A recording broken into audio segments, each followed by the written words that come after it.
also asking computational questions because of artificial intelligence today. And if you ask those questions, most of it, we believe that it can be accomplished. That has become more or less the reason why, we are kind of feeling powerful or empowered because of this movement that has taken place. The next 5 to 6 years, we will see quantum computing hopefully becoming a reality. Microsoft yesterday launched a chip called God chip. So the idea is basically to see if we can arrive at a quantum computer which is having thousands of bits of qubits. Maybe the next 5 to 6 years, we will see that as a reality. If that happens, combine that with artificial intelligence, what we will see is intelligence augmentation, more or less computing becoming ubiquitous, in the sense that you will not really see computing, or you will not really physically recognize something called computer. It is all about experiencing computing all around. So that is something that is going to come in. But there's also a danger called intelligence explosion, which towards the end of today, I think we will have some artificial intelligence safety concerns. There's one session that's going to be talked about as well. Surprisingly, on a parallel track, as much as computing is evolving, we are also seeing cyber attacks continuously evolving, in the sense that all of the computing power that we have, which is us, the defenders have, equally, the attackers also have access to the same computing infrastructure. The speed at which somebody is able to conduct or launch an attack has reduced further and further. The ease with which someone is able to launch attack has become significantly less complicated. And the power and the capacity and the speed, all of this is equally available to the attackers also, not just us. Which actually means it is kind of foolish to think that let them come, we will see sort of a mindset. What do I mean by this? When I say let them come, we will see type of mindset is what is inherently there in the detection and response space. What it means, we will wait for the attackers to come. As soon as they enter our doorstep, we will have the power and capacity to stop them. And that is, in my view, a foolish idea, because the computing, the capacity, everything is equally, it's a level playing field, as they say, which means that everybody is able to do what defenders are able to do. So this is one example that I kind of use it very often to explain why detection and response fails. Most of us would have played this game on a gaming arcade, and most of us, or all of us, will likely win this game, including a 5-year-old child, right? But what if I apply compute scale to this particular game, and I make this game into a room full of moles popping out, and even if you have several hammer, it is humanly impossible for us to win this game. This was generated by ChatGPT when I asked, can you come up with an image that is humanly impossible, sort of a whack-a-mole game, which is humanly impossible. This is what it came up with. But let us say, I talked about compute scale. If I apply computing power and build a very powerful computer to actually play this game, would computer be able to win this game? Yes. Would computer be able to win this game? Most likely, yes, if you are able to build a very powerful computer. But there is fatigue. There is tiredness. Computers can get heated up, as an example. Computers can be manipulating. Computers can also be manipulative themselves.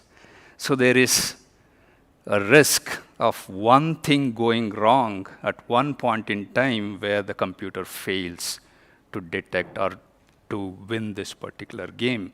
And that is the danger of detection and response, in the sense that there is one opportunity that an attacker gets, they will be able to launch an attack without second thought.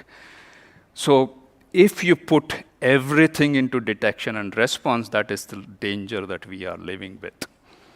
So detection and response without prevention is a losing game, and for sure, it is certain or a sure event.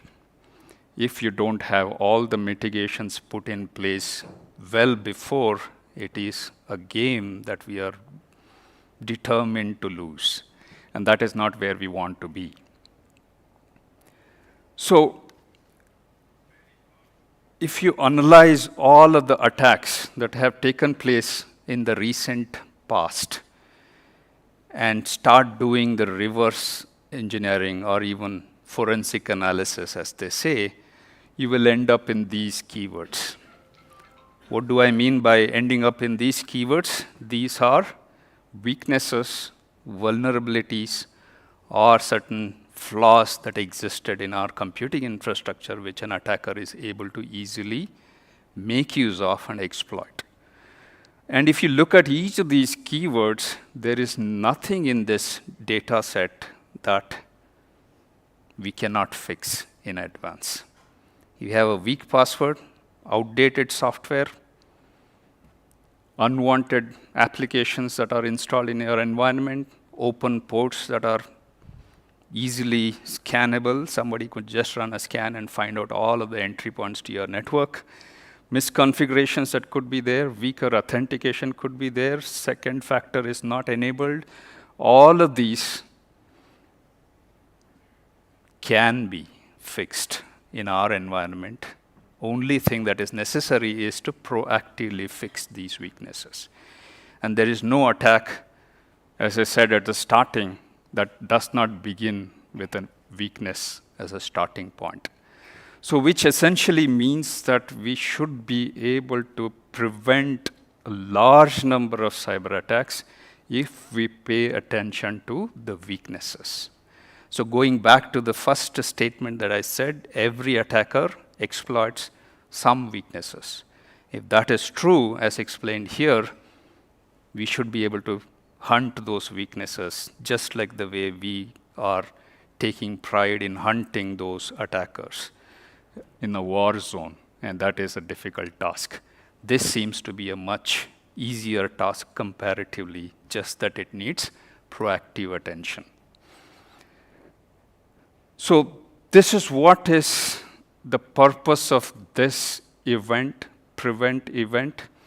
Does it require our attention? I believe so. Does it require deliberation and discussion? Hopefully create some mind share among all of us, and also hopefully come up with a framework that can be established as a thought leadership framework that everybody else can actually start implementing. And towards that, keeping this particular thought in mind, we came up with 7 key principles that can be adopted to prevent cyber attack. Again, I mentioned PREVENT as a framework that is implementable, but this is just the thought process, right? These are not guidelines that you can go ahead and tomorrow and start implementing. These are the 7 key principles. Number 1 is gaining continuous visibility into your IT infrastructure. If you're driving a car, obviously you're not supposed to be blindfolded and driving. It is impossible, right?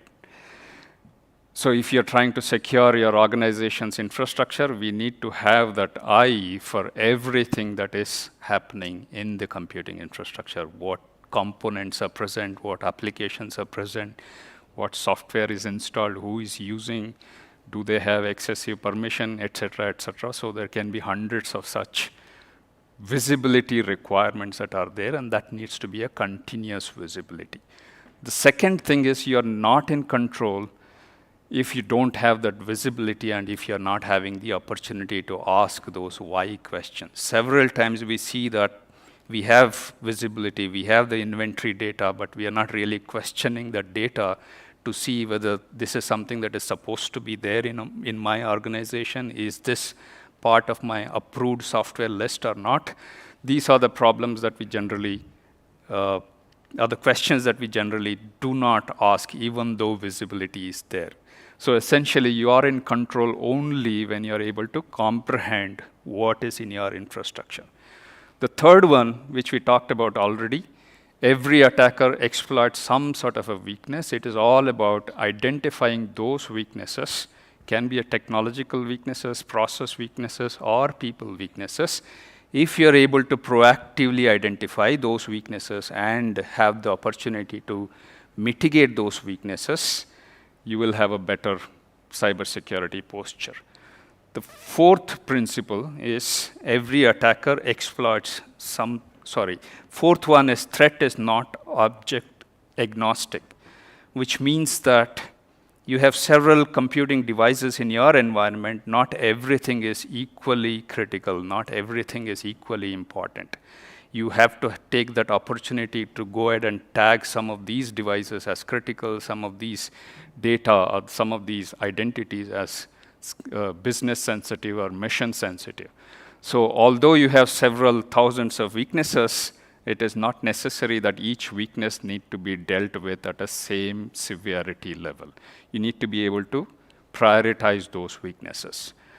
The fifth one, extremely important, we take generally pride in detecting a problem, but we don't close the loop, which means that we are running scans, identifying the infrastructure, learning about it. You know also the vulnerabilities and weaknesses that are there in your infrastructure, but you don't take that opportunity to take the next step, which is the mitigation. So it is off good or no good knowing the problem, but you're actually not fixing the problem. That is fifth one. Sixth one is also extremely important. Complexity is the enemy of security. What do I mean by that? So one example that I can give you is there is security team and there is IT team. And there are processes to, in between, tie both of these organizational unit. Typically, we end up having some sort of a problem or differences of opinion. Security team might say there are 1 million vulnerabilities. Operations team might say, I have fixed all of them. So there is a problem here, which is, I believe, is a process problem, not necessarily a people problem, because each of these are operating with multiple siloed tools and methods that they have on their own, and they are believing this is the truth versus this being the truth. So that is the process-related complexities that can come in. The fourth one, seventh one is the autonomous is the desired destination. Autonomous computing has to have 4 criteria that it has to pass. One is if the system is able to configure by itself, if the system is able to protect by itself, and if the system is able to adopt according to the changes, and if the system is able to learn about the environment by itself, which is where artificial intelligence coming in, the computing would at some point in time become autonomous and ubiquitous, as I said. Today, if we talk about automating, for example, patch management alone, there is a fear that sets in because we don't know what is going to happen after you make that change.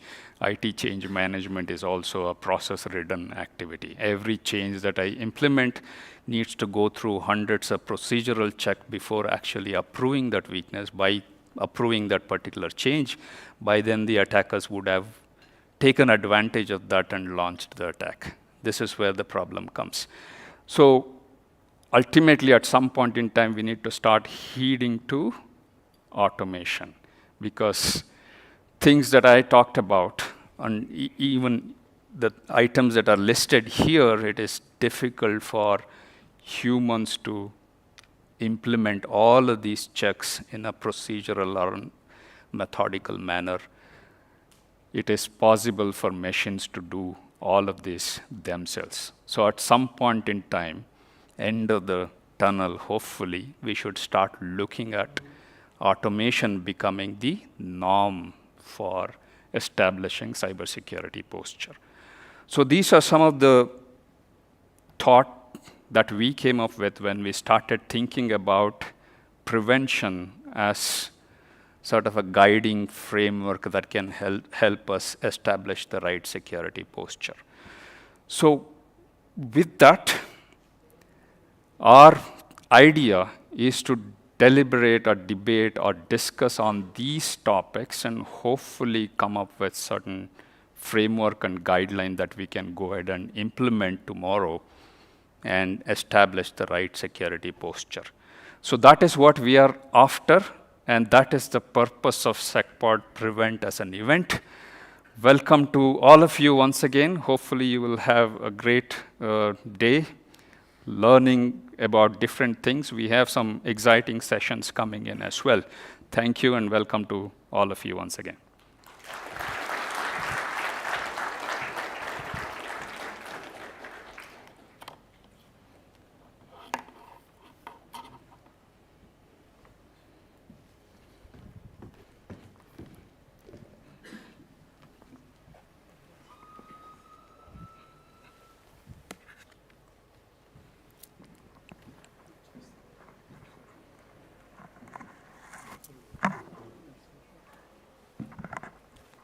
And because it's Mother Language Day, dhanyavadagalu, for setting the stage with that powerful keynote as well. The importance of prevention in cybersecurity cannot be overstated.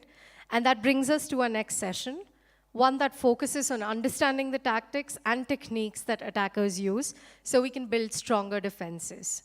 When we talk about adversary behavior, one name stands out, MITRE attack. It has revolutionized the way security teams track, analyze, as well as mitigate real-world attack techniques. Today, we have the privilege of hearing and learning from the very person who helped create attack's initial techniques and has spent years advancing its framework. Adam Pennington leads attack at the MITRE Corporation, where he has dedicated years to studying adversary behavior and intelligence gathering. His work has been featured at some of the most prestigious security conferences worldwide, and his research continues to shape the way organizations defend against cyber threats. Join me in welcoming Adam Pennington to SecPod PREVENT 2025, everybody.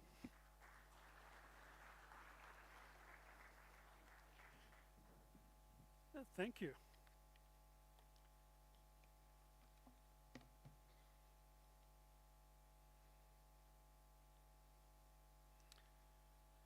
My video? Excellent. And do you have my audio? Yeah, it's working.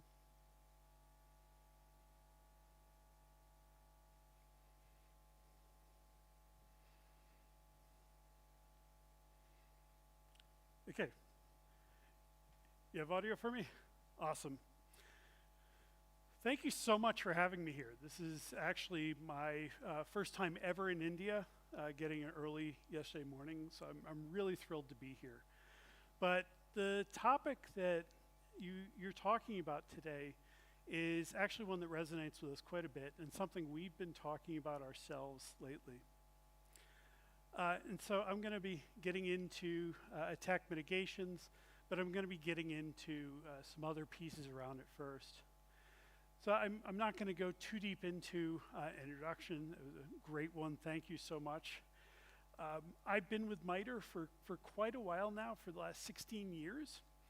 If you haven't heard of MITRE, we are a United States not-for-profit who's been doing work in the public interest for over 60 years. We do a lot of open source and open source-like things that are used globally. If you've ever heard of CVE, that's also MITRE, something we did in the late 90s and still run today. I today run of cybersecurity framework called MITRE ATT&CK. I've been involved with that since 2013 now. And before that, and to some extent during that, I've been working in operations, both in the cyber threat intelligence and in the security operations center. And so I've been with ATT&CK and I've been with MITRE both for, well, a long time now. So I'm gonna take everybody here on a little bit of a journey in 3 parts. I first want to get into some work on where we might start out as we're thinking about what are the really important things as we're securing our network. What are some of the things that we want to get working before we start getting fancy, before we start even using frameworks like ATT&CK? I'm going to get a bit into some of the details of what ATT&CK is, some of how it relates to where we are here today. And then I'm going to get a bit more advanced and talk about how we might use ATT&CK and take a look at what's our next move, what's next that we can do, looking at mitigations, looking at it through the lens of the ATT&CK framework. So let's start at the beginning. Before I get into fancy frameworks or even really touch ATT&CK, I want to get into 5 things that we all should be doing, and we probably all already know we should be doing, but maybe aren't. And so I sat down with a group of experts who have been working in incident response. They've seen a lot of adversaries break into a lot of networks. And I asked them, if you were telling companies what are a few things that you could do to have stopped most of the intrusions you saw, what would those things be? And I actually got pretty similar answers from a number of them. And they were fairly common techniques. They were things that, you know, again, we know we should be doing, but some of the why we should be doing them, how they relate to more advanced threats, and some of the caveats maybe we haven't thought about so much. And so those 5 topics, again, which should be fairly familiar, are antivirus, anti-malware, data backup, multi-factor authentication, software updates, and user account management. And so the recommendation for antivirus is to install or enable it wherever possible. Use it across the enterprise. And we've all been told this before, but you might be thinking, this is 2025. Why am I talking about antivirus now? Why am I still talking about it here? Antivirus still can catch lots of basic threats. Most of the things that your enterprise gets infected with are more common threats. They're things that are going around. They're things that people click on. They might be coming in through ads. And antivirus can still have an impact on those. And a lot of those threats that might look benign at first can explode into something much more advanced behind it. They also can sometimes catch more advanced ones. A lot of adversaries use common pieces of malware, things that have been seen before, things antivirus already knows about, and this gives you the opportunity to maybe catch it at click, maybe catch it right at the first instant and stop it. And there hasn't been an excuse for not running antivirus for a number of years now. It used to be that you had to go call Norton or somebody and buy something expensive. Microsoft started just packaging it into copies of Windows, a full-featured antivirus starting in Windows 8, so Defender. You can obviously use lots of other choices, but for not having anything at all, there are options that are probably in your system already. But it needs to not be disabled to be useful. So a lot of us have probably turned it off because it conflicted with some other product, or something told us to in order to get something done. But really still has a lot of value in working. And the additional recommendation from that group I talked to was to consider allowing cloud protections. So a lot of us are maybe a little bit nervous about files getting submitted to the cloud, comparing. But it can expand our reach and expand the set of threats and expand to very rapidly emerging threats, allowing that cloud protection. The second's another that we all know we should be doing, and that's data backup. The recommendation is ensure all critical data is getting backed up somewhere. And so organizations, may be talking about backups, may have it already in their list, but they usually only get serious about it after there's been a ransomware attack or after they've had system loss and discover that the data is not actually there. Often it's they had a backup and they find out after a ransomware attack that either the adversaries were capable of deleting their backups or they never worked in the first place for the data they cared about. And if you can't afford to back up everything, which data or systems can't you afford to lose? Is it something around your point of sale systems? Is it something around your critical customer data? What is it that, if you lost tomorrow, your business could not function? And, focus there. So, somewhat controversial recommendation that came out of the group I talked to is that don't make perfect the enemy of good. So say you can't do a really fancy backup solution that's going into a good setup. Hacking up to something like OneDrive, Dropbox, or Google Drive with multi-factor authentication is still better than nothing. It's not the ideal. Ideally, backups should be off-site, versioned, and restricted from deletion so that ransomware actors can't take them out along with the original copy of the data. A third recommendation is another one that we already know, multi-factor authentication. And so the recommendation is to minimize public-facing assets and add multi-factor authentication to anything that must be public-facing. Okay? So it's kind of impressive how much multi-factor authentication can make life difficult for an adversary. We hear all the time about threats that are involving SIM swapping or social engineering to get people to push that button on their phone saying, yes, leave me alone, it's fine, verify this. But that's still better than not having it there at all, and it's still an extra hurdle. And in a lot of cases, an adversary, if they've got two equal targets, one of them has multi-factor authentication, they'll go after the easier target. And sometimes that is enough to avoid the intrusion.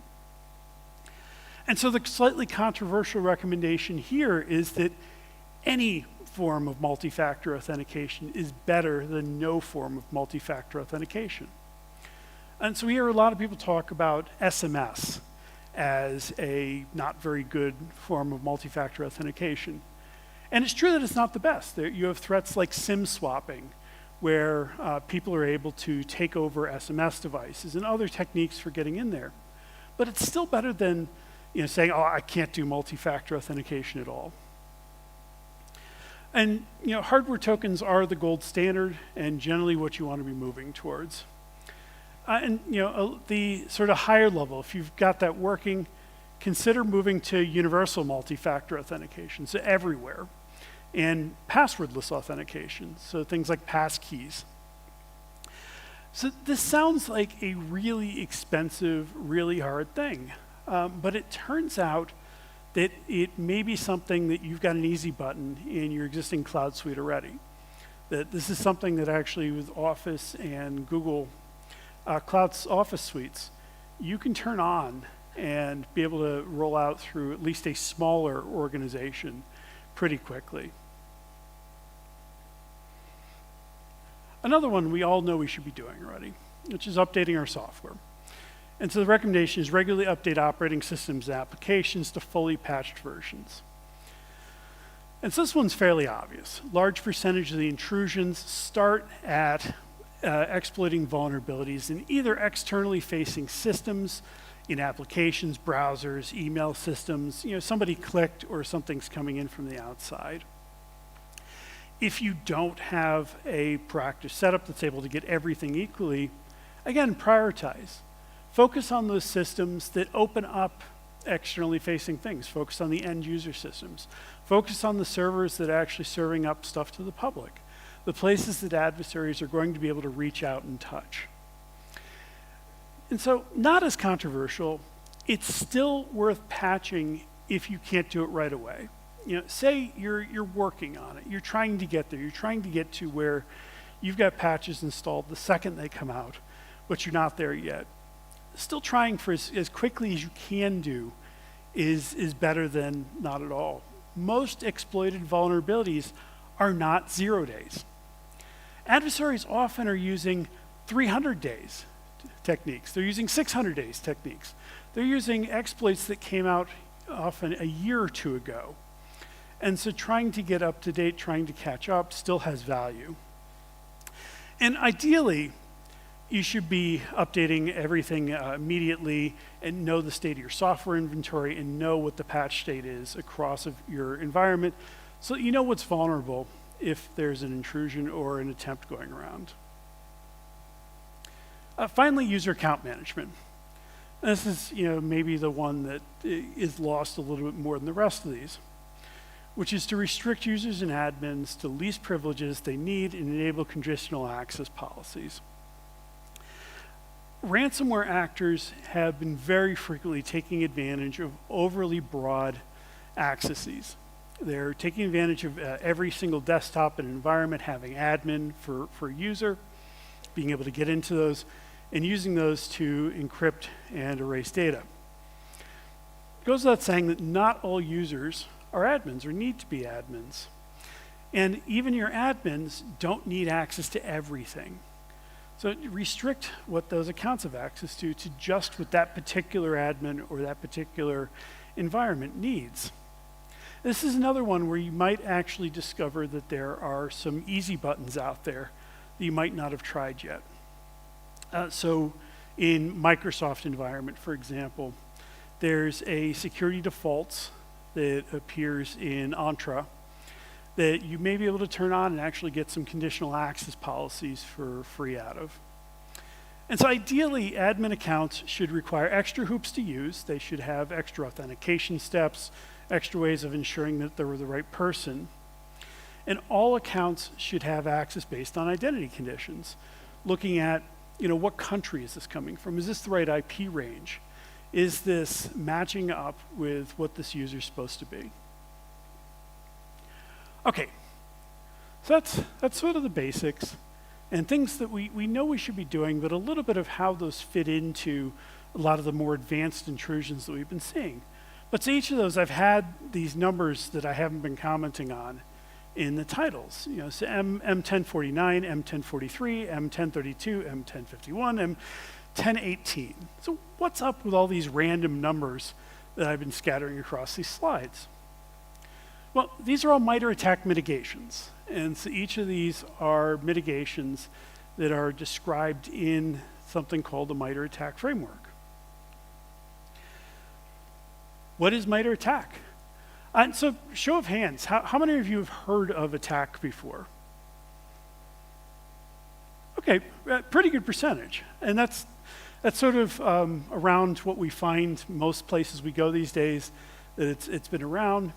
But some people not in the know, and there's also different level of detail. So I'm not going to do a really deep dive with most people having heard of it and a bit of it, but I'm going to get us all on the same page and go into a few of the details that I'm going to be leveraging. So the way we think about and we talk about attack is as a knowledge base of adversary behavior. So it's like an encyclopedia of things that malicious actors have done in the real world. It's based on real-world observables, so not things that just a red team has done, not things that we know are possible, but things that actual adversaries have done in the wild maliciously. It's free, open, and globally accessible. It's just as usable here in India as it is in the United States, and there are no license fees. It's something we put out there as open source. It's often used as a common language. So a lot of different companies and governments use attack in order to talk about behaviors as a common way of saying, this adversary did this particular activity. And it's used, again, globally in that fashion. Finally, it's community driven. So I talk about it as open source, and the way that we know that adversaries have done these activities is that the community comes to us. We get pings all the time from people saying, hey, you're missing this thing. I just saw it last week. And we say, okay, well, thank you for letting us know. We'll now get that into our next release. And so attack is constantly updated. We put out a new version of attack every 6 months based on what the community has told us they've seen in that time frame. And so we talk about it as a knowledge base of behaviors. And why behaviors and sort of what is that space? We like to use this diagram that a friend of mine named David Bianco created that he calls the pyramid of pain. So the idea of the pyramid is that it goes up through different levels of how much pain is it for an adversary if we block or detect a particular indicator of theirs. And to start at the bottom, we have hash values. If I'm watching for one hash of one binary, all an adversary has to do is add a single bit to the end of that file, and the hash is completely different now, at least if you have a good hash. As we move up the scale, we get to things that are easier and easier for an adversary to change. So something like an IP address.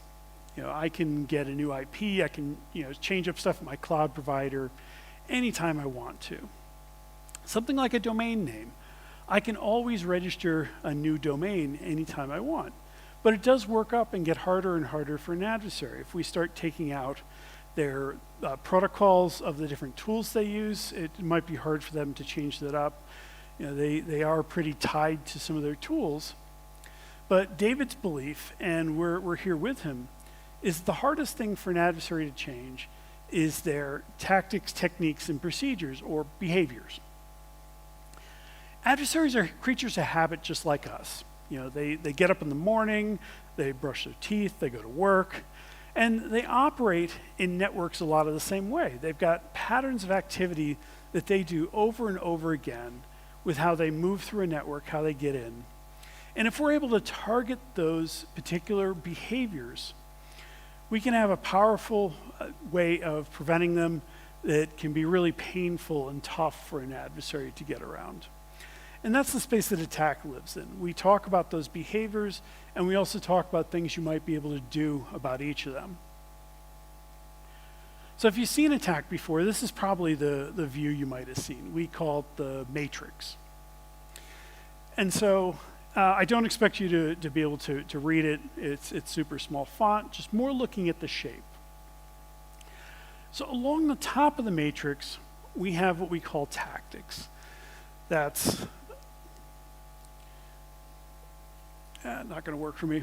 It's the row at the top, starting with initial access, which is an adversary trying to get into my network, to impact, an adversary trying to deny or degrade access to resources in my network.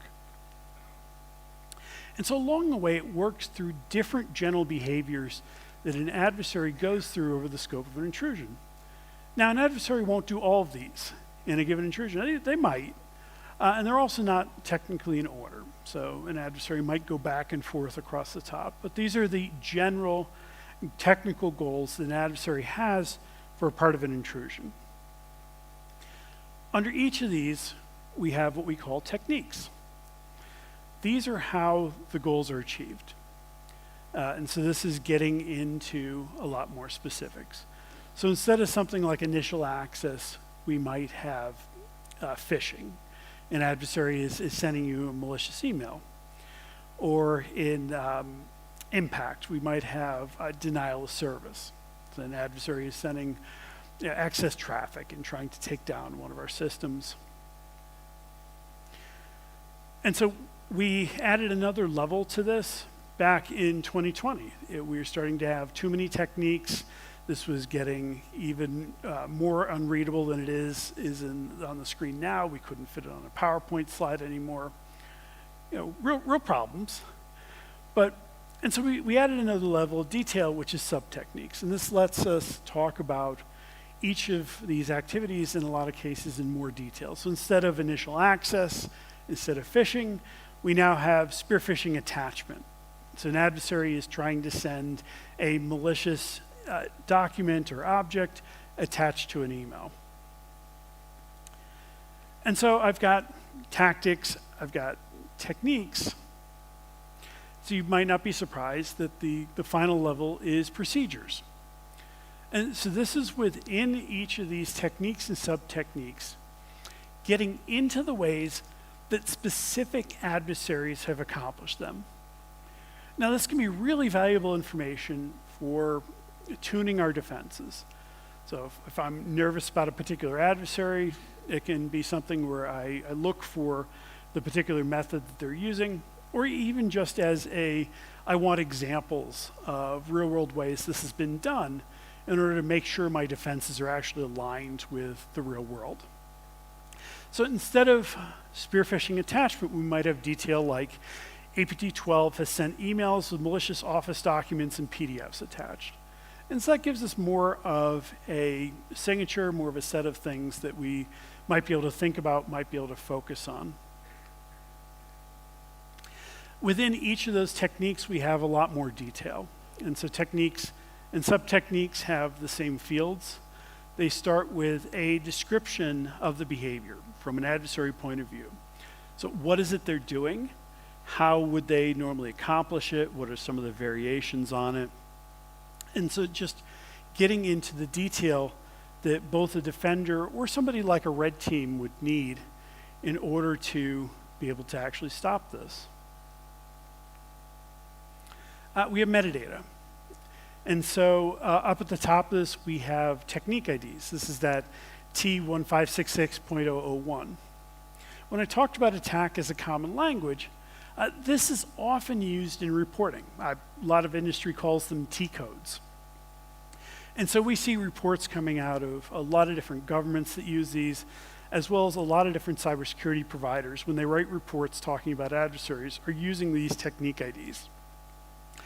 We get into what tactic or tactics a technique could be a part of, and techniques can be a part of multiple tactics. We talk about what platforms that technique's possible on. So things like you could do this activity on a lot of different operating systems. We also talk about cloud platforms, network infrastructure devices, wide variety of spaces.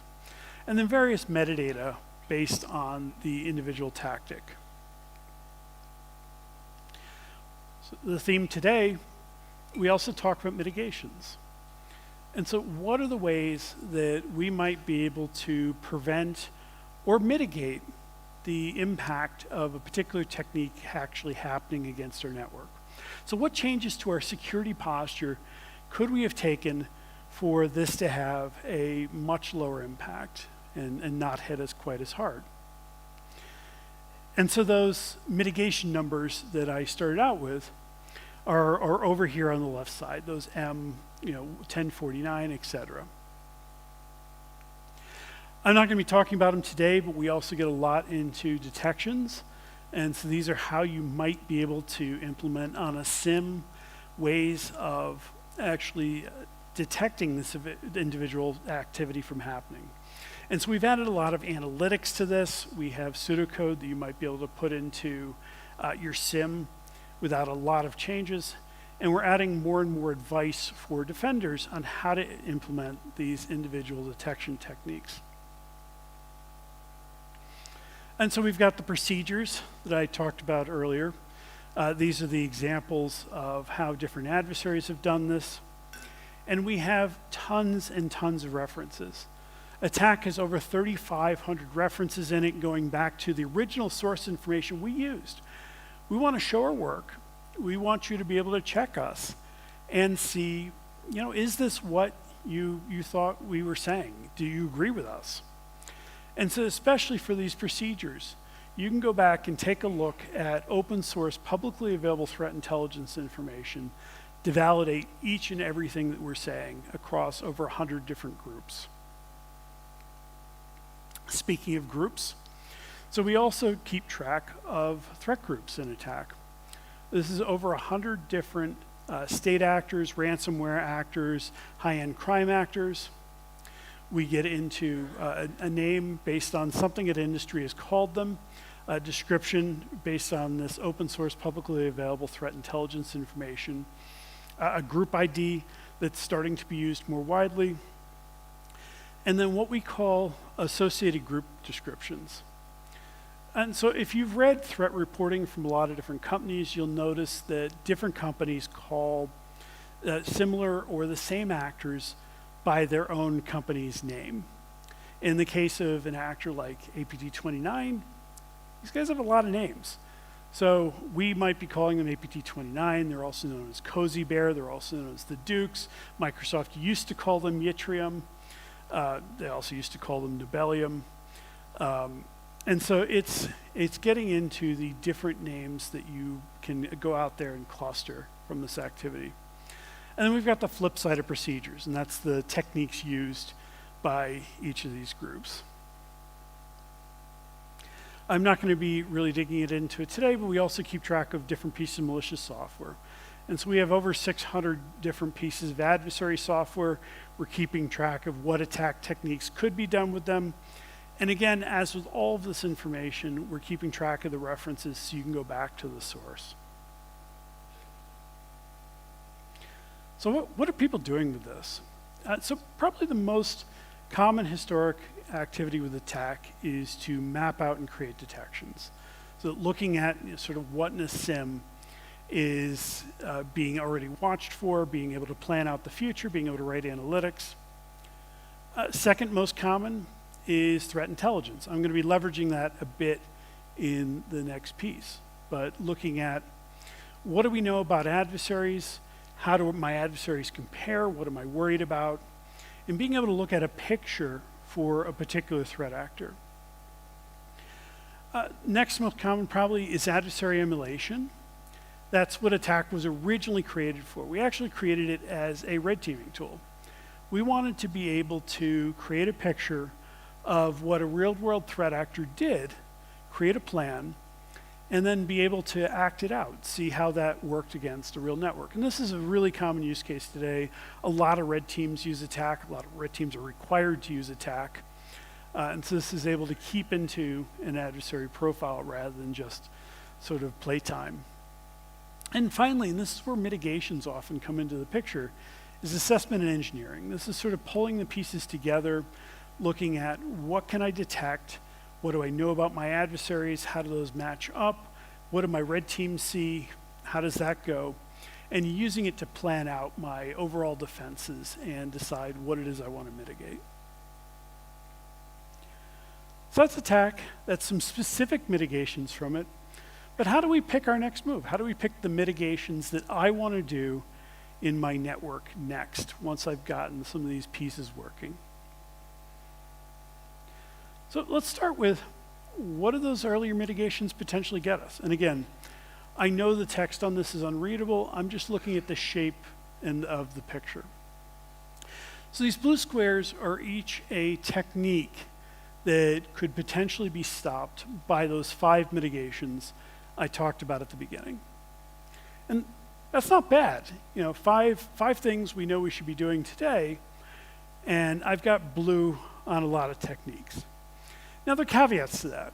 You know, did I implement the mitigation in a way that actually aligns with that individual technique? Maybe, maybe not. You know, is the technique being done in an interesting way that gets around a particular mitigation? It could be. And so there are shades in here, but this is what it potentially looks like from the activity that we already did. And so how do we pick our next technique to mitigate? How do we pick sort of the starting point to kick off to get into some more mitigations? I'm going to talk through 3 different methodologies for looking at our world, looking at our environments, and deciding where to go next. And so it's just suggestions, though. Attack is, you know, again, is something that's out there freely available. You can do whatever you want with it. We're okay with that. But so I'm going to talk about a tool-centric approach, looking at, you know, what is it that your current tools can accomplish, and using those as starting points. Starting from threat intelligence, looking at what our adversaries are doing and planning out from there, using it as a way to come up with ideas and figure out where we want to go next. And finally, I'll talk about a red team approach. So where are my red teamers succeeding and using that as a way to plan what comes next. And then out of this, we'll be able to implement mitigations that align with our priorities. Let's start with a tool approach. So, sounds easy. Determine what your current tools might accomplish. So a lot of us have existing tools in our environment where we're not using their full capabilities. It's stuff that we've already paid for that might have features or configurations that we haven't taken advantage of that may get us a lot more traction against real adversary threats. And so you might use as a way of ideas actually digging into the mitigations directly. So taking a look at sort of the broader list. And so we have, I just showed 5 earlier.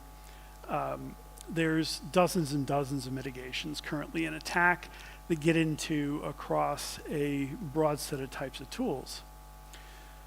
And so, taking a look at what it is that we can do.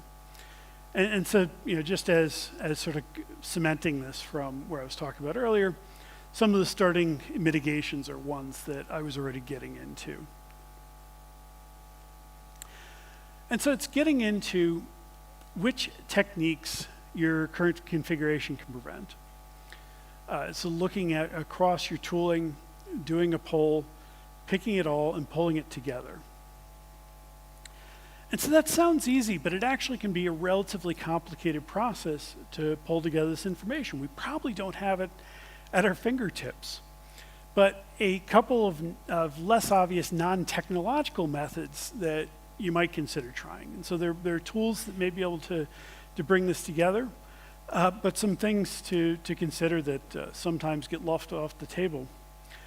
One is read the documents, read the manual. Sounds obvious. A lot of us haven't done this for our really expensive cybersecurity tools. We've never sort of gone through and seen what all the features are. And when we have members of my team have gone out and done an assessment for an organization, this actually is often a big piece of it, taking the documentation for the tools that people have already bought and figuring out what features are there. Another one that, again, we often see people not actually doing, even though it's kind of obvious, is to ask the vendor. So especially the vendor sales team is probably very happy to tell you the features that the tool could do. They want you to continue buying the license next year. And so they're motivated to help you understand what is it that their tool could do that you already have. And so from there, consider the changes that might help you. Should you change the configurations of an existing tool? Are there features you can turn on that will directly impact some of these mitigations, some of these techniques? Or is it time to actually buy something new? Is it time to spend some money? The second approach I'm going to talk about is a threat intelligence approach. Choose a threat group you care about. Well, how on earth do I do that? I don't know threat groups. I don't talk to these guys. I don't have a threat intel team. So maybe start with looking at a group that targets organizations like yours. Something that we often see is that adversaries will pick on particular nations, particular industries, and often stick to those areas. So if you have an organization in the past has targeted Indian companies, and exclusively Indian companies, well, maybe they're a good place to look. Or maybe it's a manufacturing sector, maybe it's retail. And so you find specialities with a lot of the adversaries out there that might give you a place to start, a place to at least figure out where I might want to look first. And so attack does not have that information as metadata. And that's actually somewhat intentional. We feel that the data we have on different threat groups is not solid or complete enough to include countries or industries.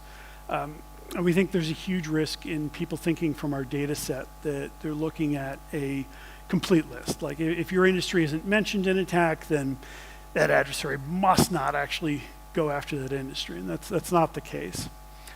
However, Thailand's CERT, or what's now called the Electronic Transactions Development Agency, has had their threat group cards website, Threat Actor Encyclopedia, that they've had going for a long time now, gathering, in a lot of cases, similar data to us, open source, publicly available threat intelligence information, as well as other sources they've been able to bring together.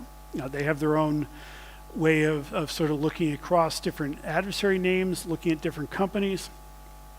But something really valuable they have out there for free, and the free part's a little unusual in this space. This is often only in paid threat intelligence feeds, is that you can search by industry and country. And similar to us, they back up their data with references. So this is stuff where you can actually look and see in a lot of cases where exactly they got that data from. So say I'm in aerospace, looking at the threat groups that target aerospace, target companies like mine or my particular part of the world. So once I've got a group, take a look at their attack techniques. So we have those over 100 groups in attack. If you're finding it in the Thai database, there's a good chance that we have it too. We've mapped a lot of reports to it. We're looking at the various techniques and start building these up. And prioritize mitigating them. So if I have an adversary that I care about that is doing particular techniques, that could be a really good starting point. That could be, what it is I want to do first. Now, it's not going to be necessarily everything I want to do. The data is not going to include everything an adversary's ever done. It's not going to include what they do next week. But it is going to include what we know they're already doing. And so, it can be a way to prioritize instead of this giant universe of stuff to do. So another recommendation from that expert group that I talked to in pulling together those mitigations was to focus on tactics and techniques used early in the intrusion cycle. And this is going backwards a little bit. So one of the things with attack is it's getting into later phases of the kill chain, looking at techniques that adversaries are doing long after they've gotten in. But there still is some value in stopping an intrusion early. Again, relatively obvious statement, but it's not necessarily something we're always thinking about. And in attack terms, this is mitigating techniques in initial access, execution, discovery, persistence, and credential access. And so these are activities that often happen in the first couple minutes of an intrusion and not sort of in the later, maybe weeks or months down the line. So I've got one group I care about. I figured out their techniques. Why don't I do multiple groups? And so, another eye chart, another where the text isn't readable, just looking at the colors and the shape here. And so I've taken two groups that a lot of places have to worry about, APT 28 and APT 29. And so yellow is techniques seen from just APT 28. Blue is techniques we've seen from just APT 29. And green is the overlap. And so if this is what I'm looking for, maybe I've piled a bunch more groups than this. Well, those hotspots can be priorities. They can be starting points. Again, they're not going to be everything that I need to worry about. They're not going to be everything that a group could possibly do, but they give me a way to prioritize and be able to start somewhere instead of putting my hands up and it's just too much stuff. Finally, is a red team approach. So if you have the resources, you think you know what your tools can do, you think you know what you've mitigated and what techniques you're going to prevent, bring in a red team to see if those actually work, find the gaps. And so have the red team go after the specific things that you think you've already taken care of. And so maybe focus them on an adversary emulation approach. Make them go down particular paths that align well with what you think you're succeeding on. And so MITRE has published some resources in the space that are free, that you can use them however you want. A related organization to us called the Center for Threat Informed Defense. They're actually who referred me over to here in the first place, how I ended up here. has created a number of adversary emulation plans. And so these pick out particular adversaries from the MITRE ATT&CK framework, groups that we've published, and create playbooks that you or your red team can use to follow. And they've written some open source tools that you can use to try out techniques that particular threat groups that might be of real interest have used. And this is across ransomware, this is across state actors, and gets into a bunch of different areas. The original creator of ATT&CK, Blake Strom, created another project called Caldera. Caldera is an automated red teaming framework that we publish as open source. You can get it out on GitHub. It's available for free. It doesn't have all the full features you're going to get from paying lots of money for a breach and attack simulator, but it could be a way to get started. And again, there is some things that are nice to being free. Another one comes from our friends at Red Canary. Red Canary has gone through and worked with a broad open source community of their own to create something called Atomic Red Team. Atomic Red Team is what they call atomic tests. So it takes individual techniques in attack and gives you small commands or small tools that you might be able to do to replicate that technique. And so you can see, okay, I thought that I had mitigated this technique. Does it still work on my network? Find out if it actually works. And then prioritize based on what the red team saw, what worked successfully, work collaboratively with them. And so finally, once I've built up this list of techniques, the important thing to do is actually to implement the mitigations from them. So if I get into these individual techniques, the mitigations in them not only list the general mitigations, but a description of the configuration of the mitigation that could have an impact on that particular technique, and potentially some suggestions for implementation, as well as why that mitigation might actually work. And so something like application isolation and sandboxing, getting into how that actually relates to drive-by compromise, getting into things like browser sandboxes, pieces around it, and being able to actually stop those individual methods. And so you build up, work through, and start to be able to prevent the adversaries from operating in your environment. So a couple takeaways from the journey I've been through today. To start with, some of the mitigations we already knew we should be doing. We knew we should be doing data backup. We probably know we should be running antivirus. Can have more impact even today than we might realize. That these still align with things that can stop advanced actors, as well as just some of the crud that is around on the internet. And so these can have a really big impact if they get in the way, if they actually stop an ongoing intrusion.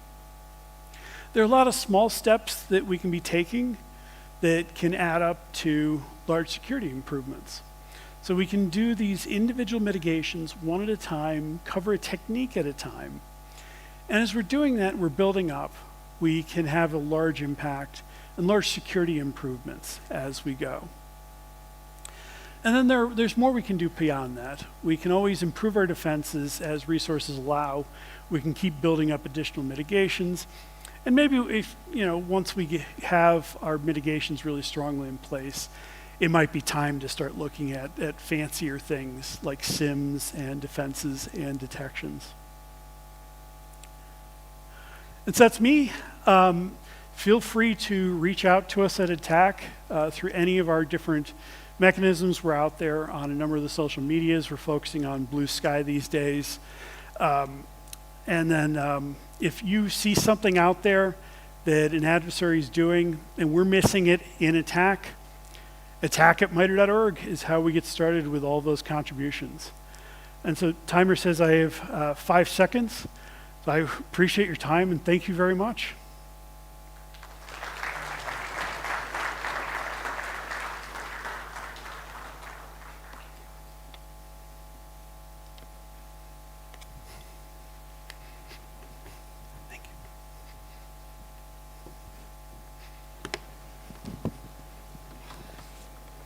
Thank you so much, Adam. I have nothing to say except what a powerful start to today. We've explored why security must shift from reactive to proactive. We've also gained insights into attacker behaviors and already started uncovering strategies to reduce the attack surface before the threats even arise. But we're just getting started. The rest of the day is packed with even more thought-provoking discussions and sessions, expert panels, as well as some groundbreaking announcements from our side.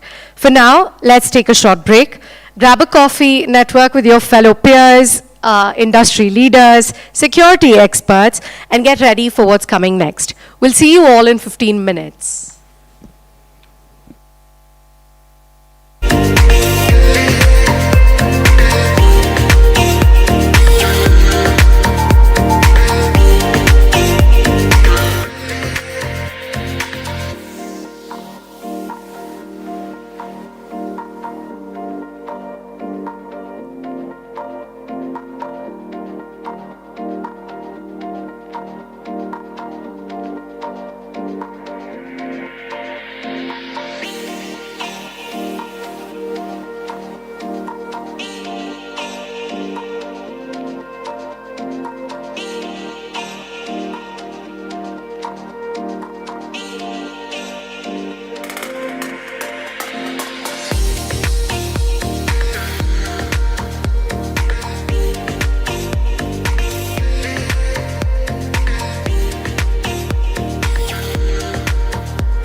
ಅರೆ ಅವನನ್ನು ನೋಡು ಹೇಗೆ ಹತ್ತುತ್ತಾ ಇದ್ದಾನೆ.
You don't have one right here?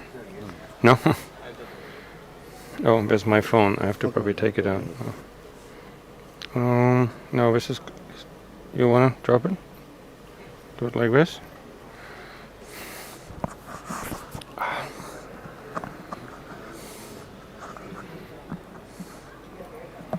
Test. Test, test.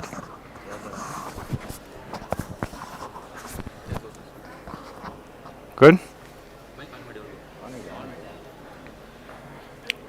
Test.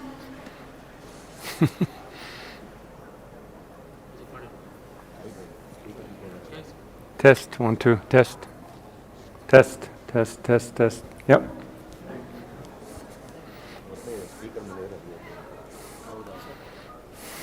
ಇದು speaker ಇದು lighting ನೋಡಿ music ಇದೆ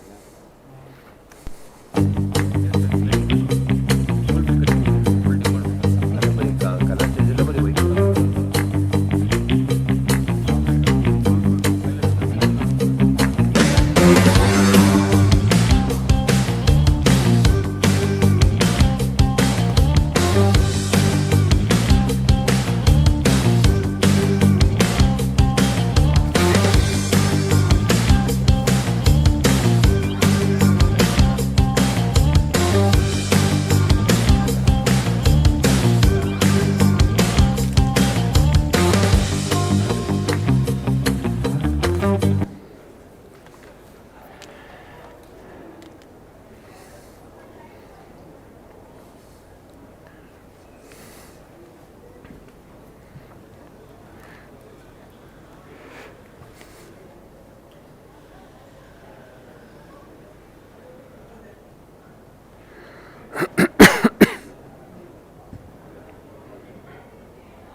Smells.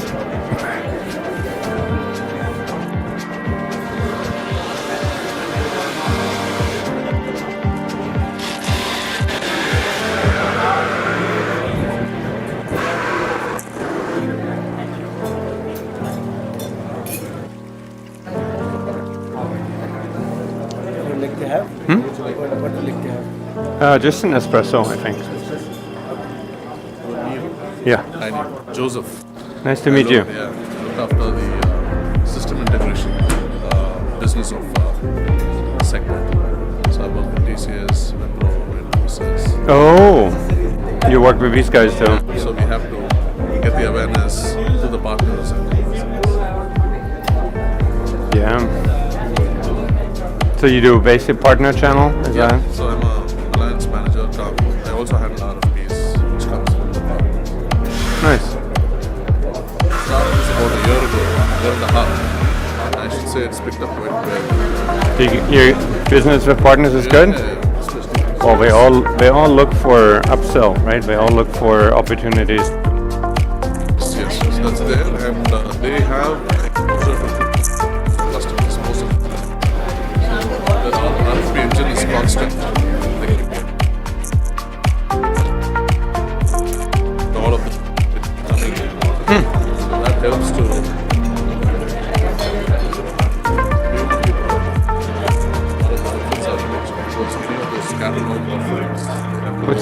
What's your average sale? Oh, you mean the deal size? Yeah. Deal size is anywhere between 100K to even 500K per year. ARR. And you do a 3-year contract? For 5 years. Oh. Multi-other accounts. Look at JP.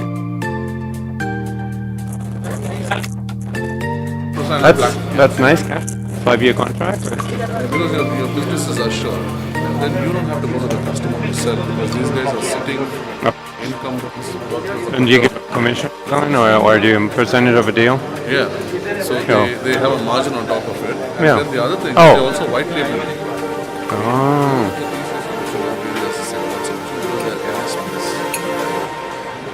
Nice. Yeah, totally. They are basically marketing, sales arm. Yeah, but it works. It works. Yeah. Kind of like, it's a little bit cloud security, but also been going into AI. I'm trying to keep it,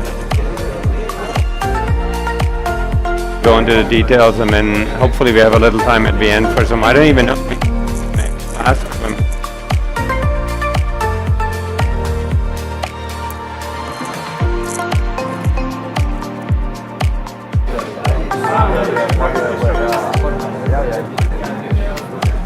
I heard you had a tough time. That wasn't me. Somebody was delayed. Was it you or someone? I came in last night, yeah. I arrived last night in Bangalore. No, this morning somebody was delayed or something. Thank you so much. I'll just have one here, yeah. Some sugar. What food you like, sir? No, this is sugar. Is this salt and sugar? Huh? Both are mixed. What? It's what? Sweet and salt. Both are Oh, good. Perfect, what I need before talking. No, thankfully I came in like at midnight, so it was, well, we're still. But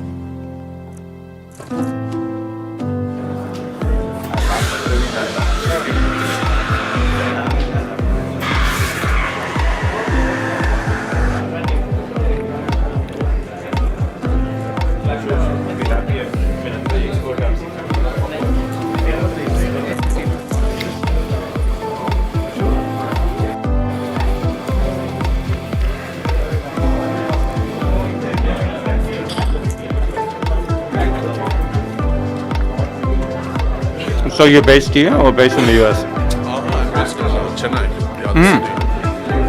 So I have to walk the corridors of all of these system integration companies. And they're in Chennai? Yeah, they're in Chennai, big time, TCS, as well as in Bangalore. So we're a group, three of us, we manage this indirect business. What happens is, if you're forget you. Out of sight, out of mind. Yeah. Of course, they're too big. Yeah, and then our job is to ensure that we don't miss even a single RFP because their success rate is 30 to 40%. If they answer 10 RFPs, they win. We'll have to make sure we are in all three of them to get 100% of the wins for us. So that's how it works. Wow. And all of the GSIs, they are big here in India in the sense like they have the practice and pre-sales teams in India. But deal size are bigger here? Yeah? What big? Why bigger? Because there's just so many They companies? have the offshore. Oh. Offshore delivery centers. The pre-sales and practice.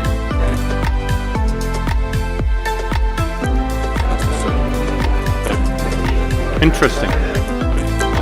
So it's a beautiful model. We're having a product, and we are a Make in India solution. Now we have the push for Make That's in nice. India. You have a basically a local solution, right? Yeah. That's great. Yeah, I just met him. I report to Pramod. Oh. So we are part of the strategic alliance. Nice.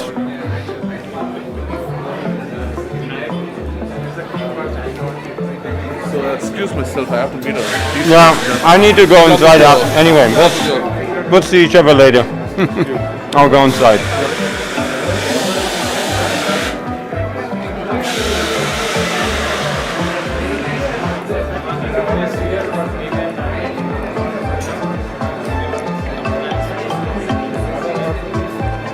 India has changed. I was here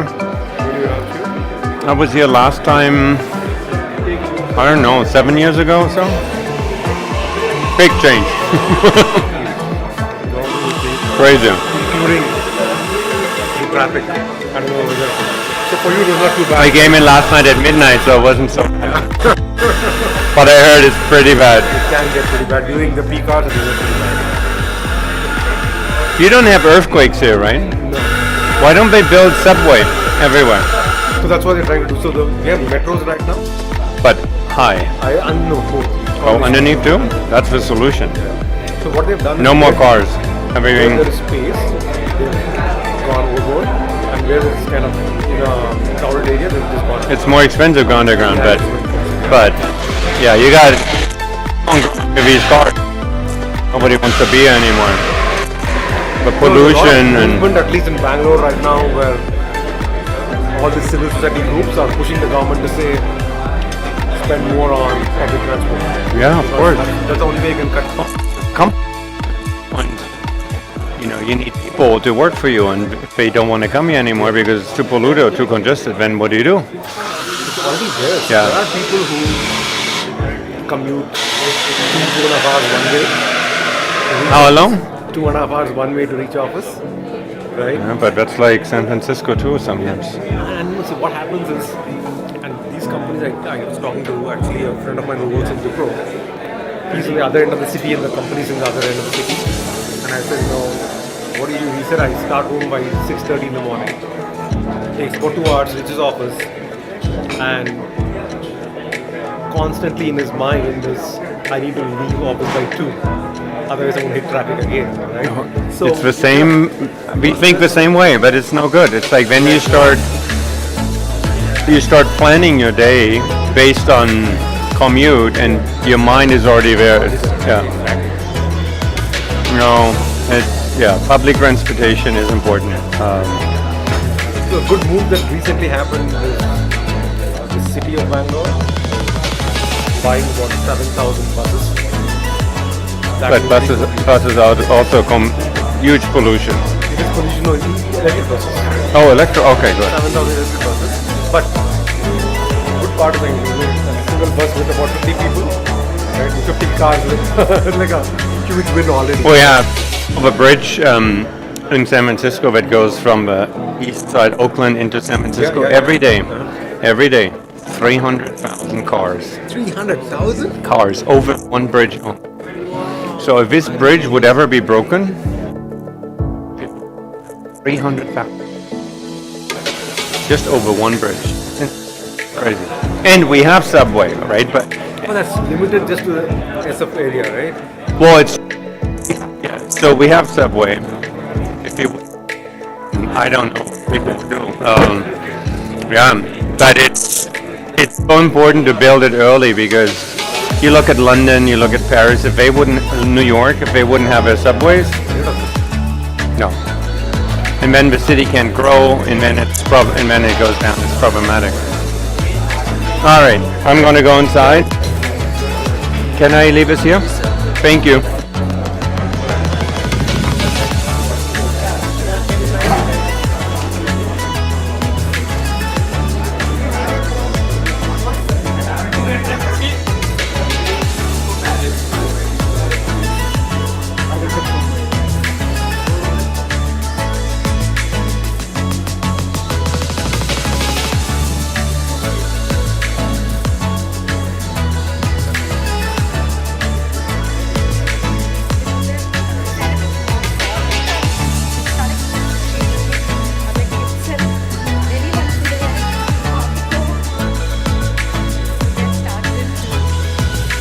There's still a lot of people out there. That's okay, we'll get started. I think I'm just gonna go ask them to. Just tell them you're gonna have a lottery for a free iPhone. They're gonna be in here immediately. It always works.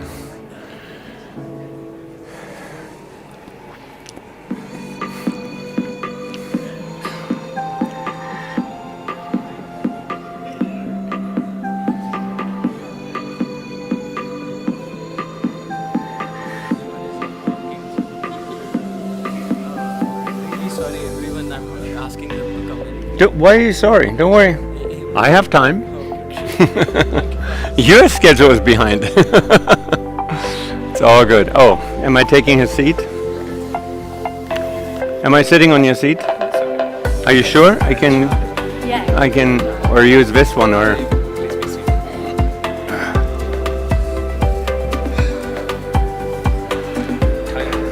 Okay. Right now, I'm actually really good, but later, different.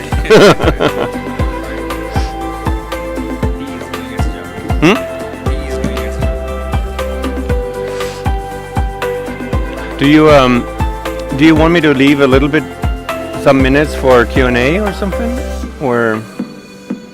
You can. No, up to you. I mean, it's your conference. I don't know. Sometimes people are shy, but you know. Welcome back, everybody.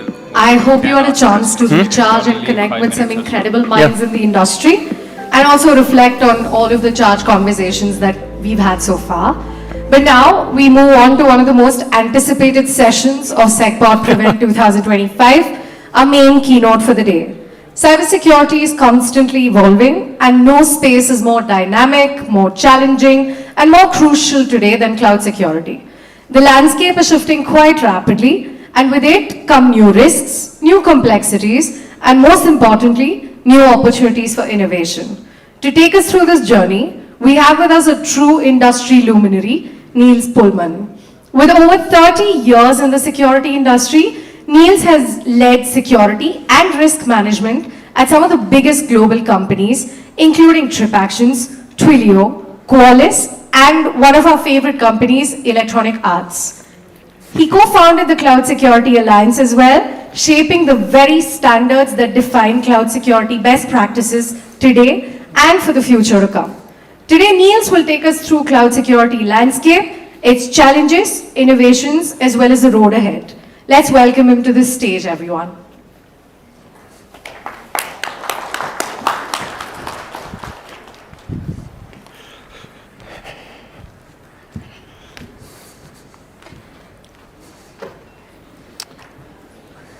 Wow, after this introduction, I seriously need to retire after I just listened to everything I've done. I've done this way too long, and I'm apparently way too old to still be doing this. Thank you for having me here. I was just having a conversation earlier about the first time I was in Bangalore, which was kind of at the beginning of the Cloud Security Alliance, and that was 15, 16 years ago, and how the city has changed. It's actually interesting to see how cities that are very attached to technology change as quickly and as severely as technology in itself.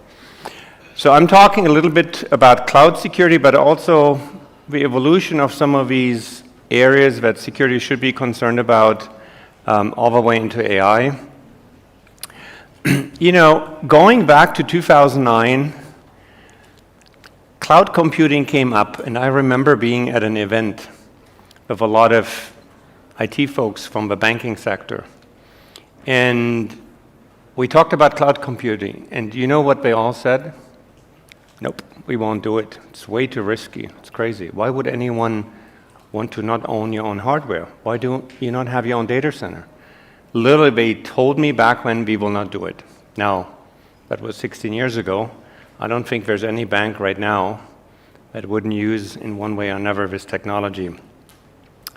Back when the cloud providers also talked about shared responsibility, right? Like you buy compute from me, or you buy a SaaS application, and you take care a little bit about security and we'll take care too. So together we'll do it, right? And we'll get later into how well that has worked. And then limited adoption, right? First, it took probably, I would say, 5 years at least until most larger companies in the US were comfortable enough to trying it out and then later adopting it. And as you all know, then it went really fast. And today, I think without cloud computing, we wouldn't have AI, we wouldn't have mobile apps, we wouldn't have IoT, we wouldn't have a lot of things. There was an explosion of cloud computing, and with that also an explosion in the landscape of providers. Originally, there were more or less, 2-3 companies that really offered this. At the beginning of that era, I was actually in charge of security at Zynga, a gaming company. And I remember that there was only one company that could provide cloud computing resources at the level we needed it. We were actually Amazon's largest customer, with back when 96,000 servers, which is quite a number today. I'm sure many companies have more.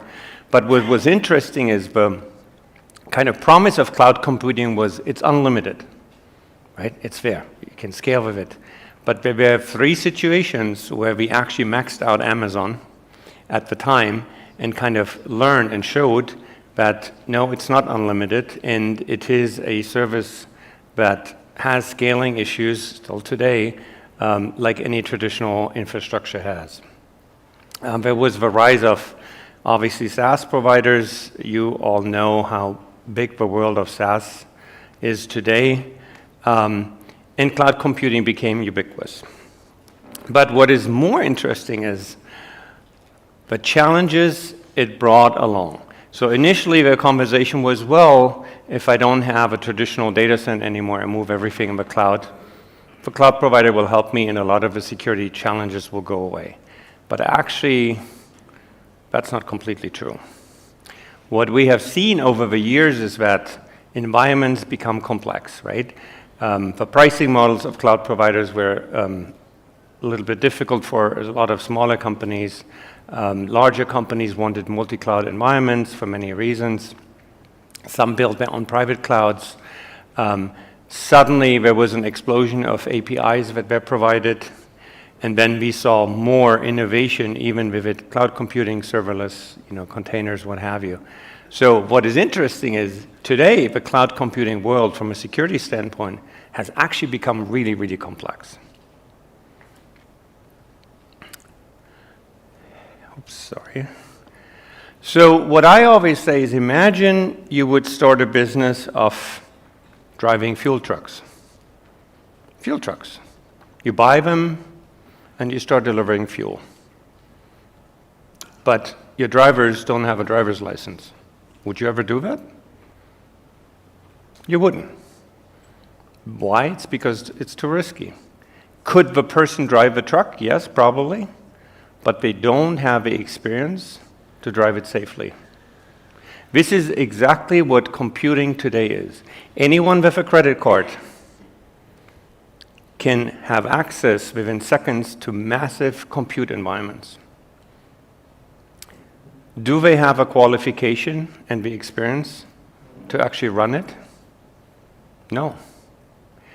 Cloud providers have focused on making it super easy for anyone to start trying it, using it. I'll give you an example. I will actually talk a little bit from in my talk here about experiences that I have had or seen as a CISO before.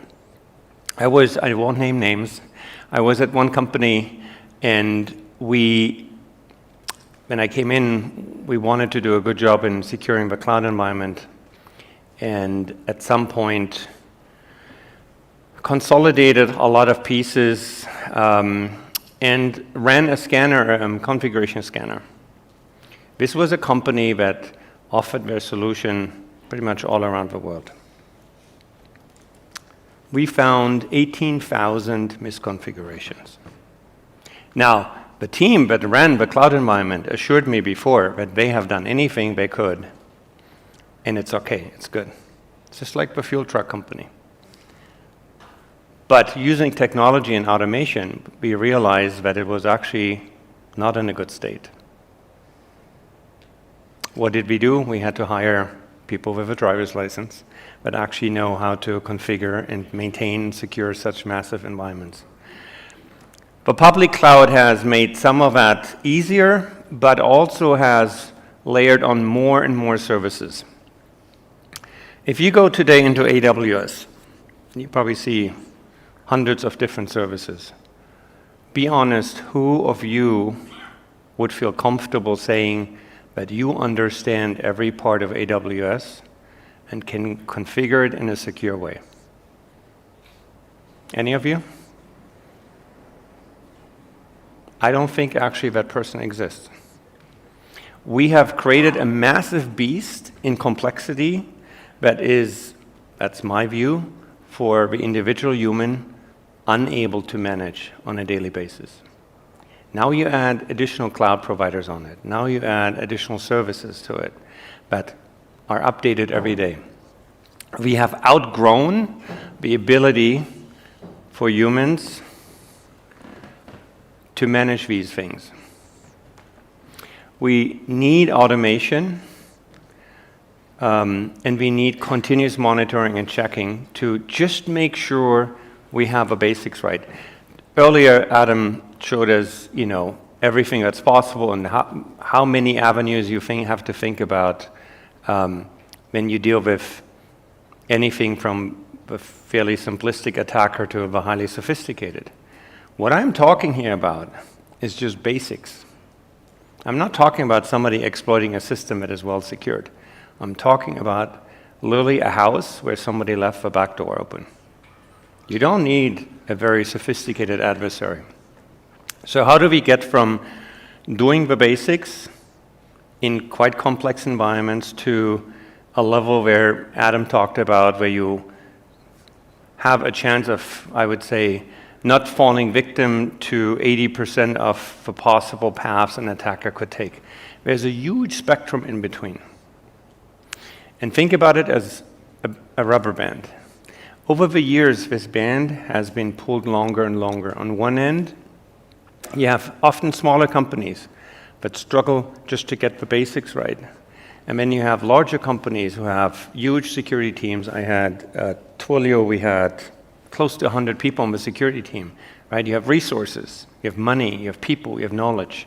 They're on the other end. Who do you think the attacker is going to go after? This guy. You know why?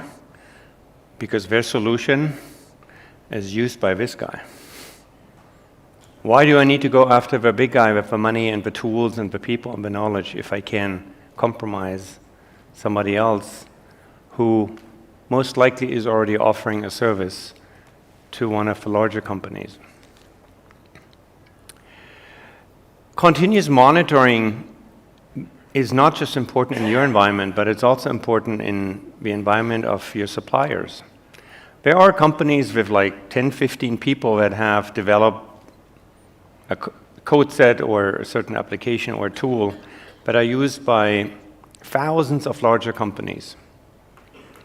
So when you think about monitoring, you need to think about monitoring your ecosystem, your infrastructure, your people, also everyone you do business with. I was talking the other day to a company that is up and coming and is delivering their services to large financial companies. And they lost $1 million deal. Why did they lose this deal? Because the larger enterprise customer said, we have high expectations of you around just the basics in security, and they were unable to deliver them. So the old days where security was, another technical discipline are over. It's actually now a business driver and enabler. If you cannot provide what is expected, you just won't be invited to the table. There's increasingly larger enterprises actually pushing their suppliers, their vendors, to have a certain minimum bar of security protections, monitoring, things in place. Otherwise, they will no longer be considered to be a vendor because the supply chain risk has just gotten out of control. Automated security measures. I think in the introduction earlier we heard that automation will play a huge role, not just in finding misconfigurations, but also automating protections, building them in. Now AI will make these things a little bit more complicated, but we should use automation wherever possible. Number one, people are expensive, and two, it's really hard to find good talent that could do all of that manually. Let's talk about AI. Everyone is talking about AI, right? Like I can't look at one news article right now about cybersecurity that doesn't have AI in it. So some people say, well, thankfully with AI, we can make it better for everyone, right? If I think back in my career, I think every piece of innovation had that promise. Well, if everyone can just use mobile, all problems go away. If everyone can use cloud computing, we won't have to deal with security issues of traditional data centers anymore. AI takes things to a complete different level. when cloud computing started, any adversary suddenly had access to compute power, whereas before you had to use a lot of capital to have that to launch, let's say, a decent attack. With AI, the threshold has actually come down. We have seen malware being created by AI pretty much autonomously. So the arms race between the haves and have-nots will actually increase. There will be companies that deploy the most sophisticated AI systems to protect themselves, and they are the ones who can't, because they simply don't have the funds, and they're not big enough. But the adversaries will use them as well. Will use them to figure out your vulnerabilities, to see what's changing, to see basically who's in your supply chain. When you go back tomorrow, type in ChatGPT, pick any company and say, please tell me who all the suppliers are to this company. You'll be shocked. So suddenly all this information is there, and any group, anyone with any ill intent can now use AI to go after targets that they're pretty much hard to get after. And that's even, like Adam said, like even if you do a lot of the basics, all they need is one door open, right? And finding that door is going to become easier with the use of AI. More reason for you on the defensive side and on the protection side specifically to use AI, at least to get these basics right. Arms race. It's going to be an arms race. I want to be very clear about this. We have had arms race between good and bad, for the last 20 years, I would say. But AI will speed up that arms race. Literally, if you do not update what you use on the defensive side every 6 months, I predict that you will be completely outdated. The speed of execution that AI has created in the business is just massive. And if you kind of look, I don't know actually if that's part of Moore's law, but if you see the cycles, how short they have become. I mean, look, every, 4 weeks, a new AI model, a new LLM is kind of like pushed out, and it makes the one before look really junior. Well, that will just increase. Now you use that and put it in the security context. Then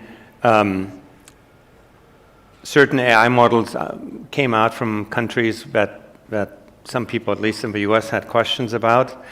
People were ready to jump on it. And I remember actually asking one of security providers if they have the ability to interrupt or stop the specific AI model, and they were not. They were caught off guard. They said, well, it just came out a week ago. Well, a week ago means you need to react really fast. So I think what we'll see is that even the defensive tools you use need to be updated literally on a daily basis. Otherwise, you can no longer trust that they will protect you because the innovation cycles, the change cycles have just gotten so fast. Growing divide. So, oops, sorry. Large enterprises have definitely hired more and more people, have access to the talent. SMBs don't. From the data I have seen, about 90% of SMBs that, by the way, are compliant with SOC 2, ISO, you name it, do not have basic protections in place. And why do you think that is? Is that just a money issue? Why do you think smaller companies don't have basics in place? I'm going to start asking some questions, get some interactivity here going. Anyone? Lack of strategy. Pardon? Lack of strategy. Lack of strategy. Yes, there was actually a study done for smaller companies that said 90% of the CEOs basically said that security is super important for their future. And the second question was, how many of you have a strategy for the next 18 months? And it was 2%. 2%. But what else do you think? What could be the reason besides lack of strategy? Overconfidence that nothing will happen to you. Overconfidence that nothing, you mean that bad things only happen to the neighbor, but not yourself? I'm a small guy, nobody would bother me. Right. I'm a small guy. Nobody wants to go after me. There's two types of attackers, right?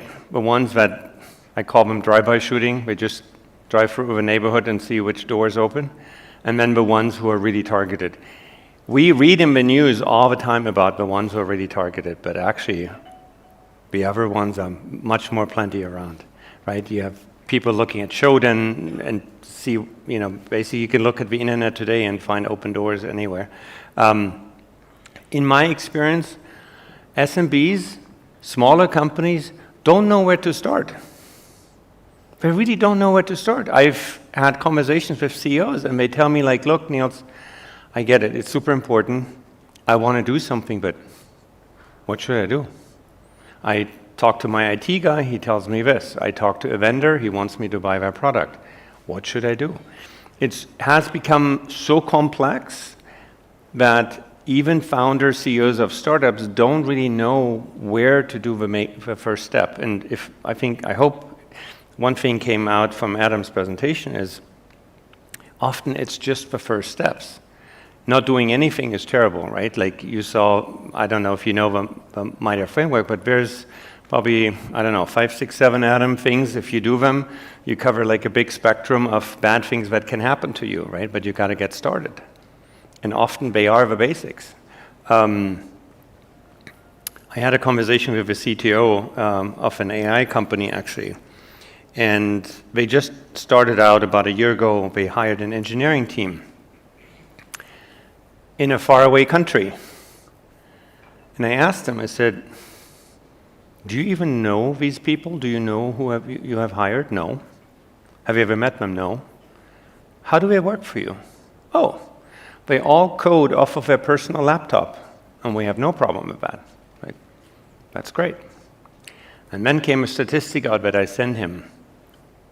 Last year in the US, think about it, last year in the United States, 180 companies hired, unbeknownst to them, an engineer who was actually not who they thought they would hire. They were actually all North Koreans. 180 companies.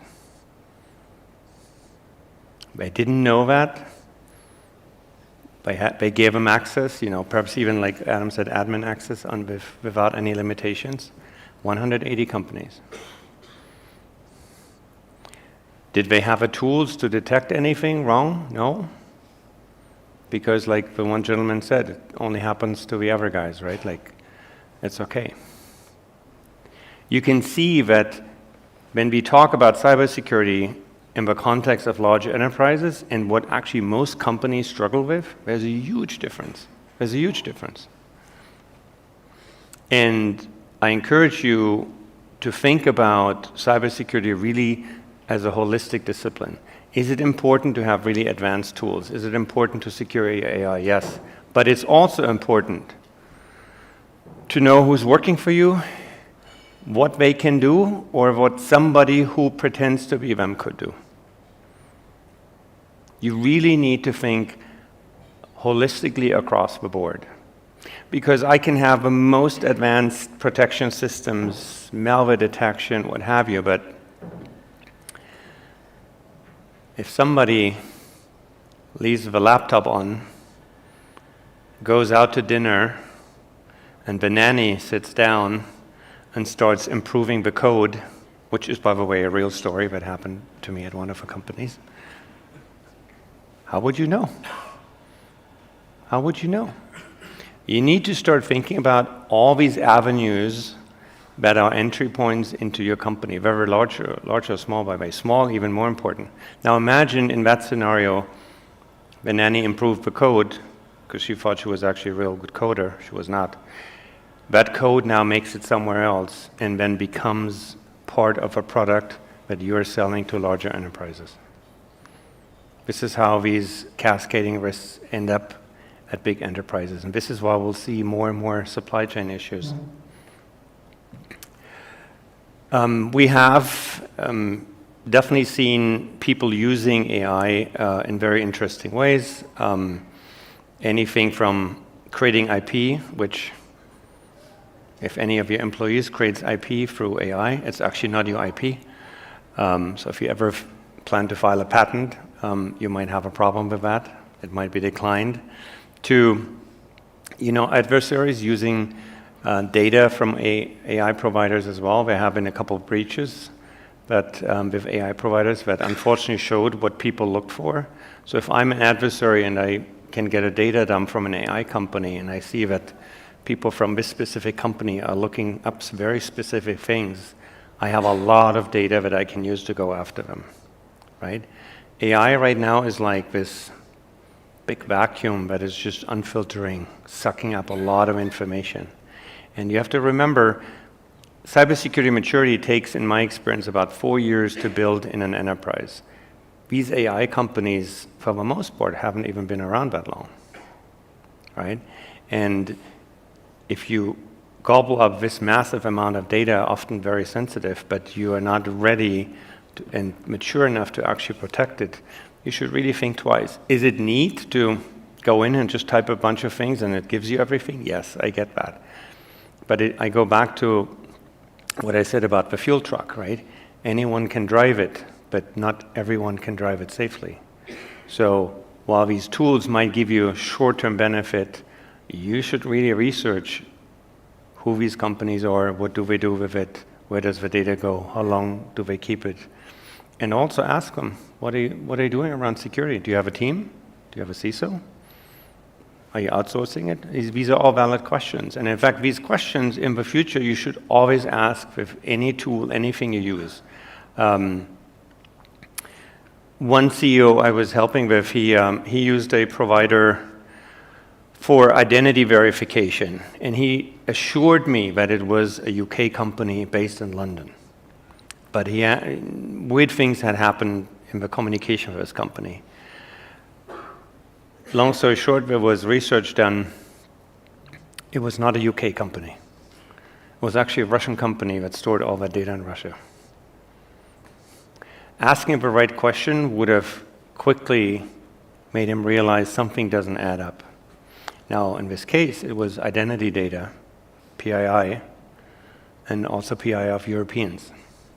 This could have been the end of his company, because more or less he is responsible for his company funneling data into a location that is just not GDPR compliant.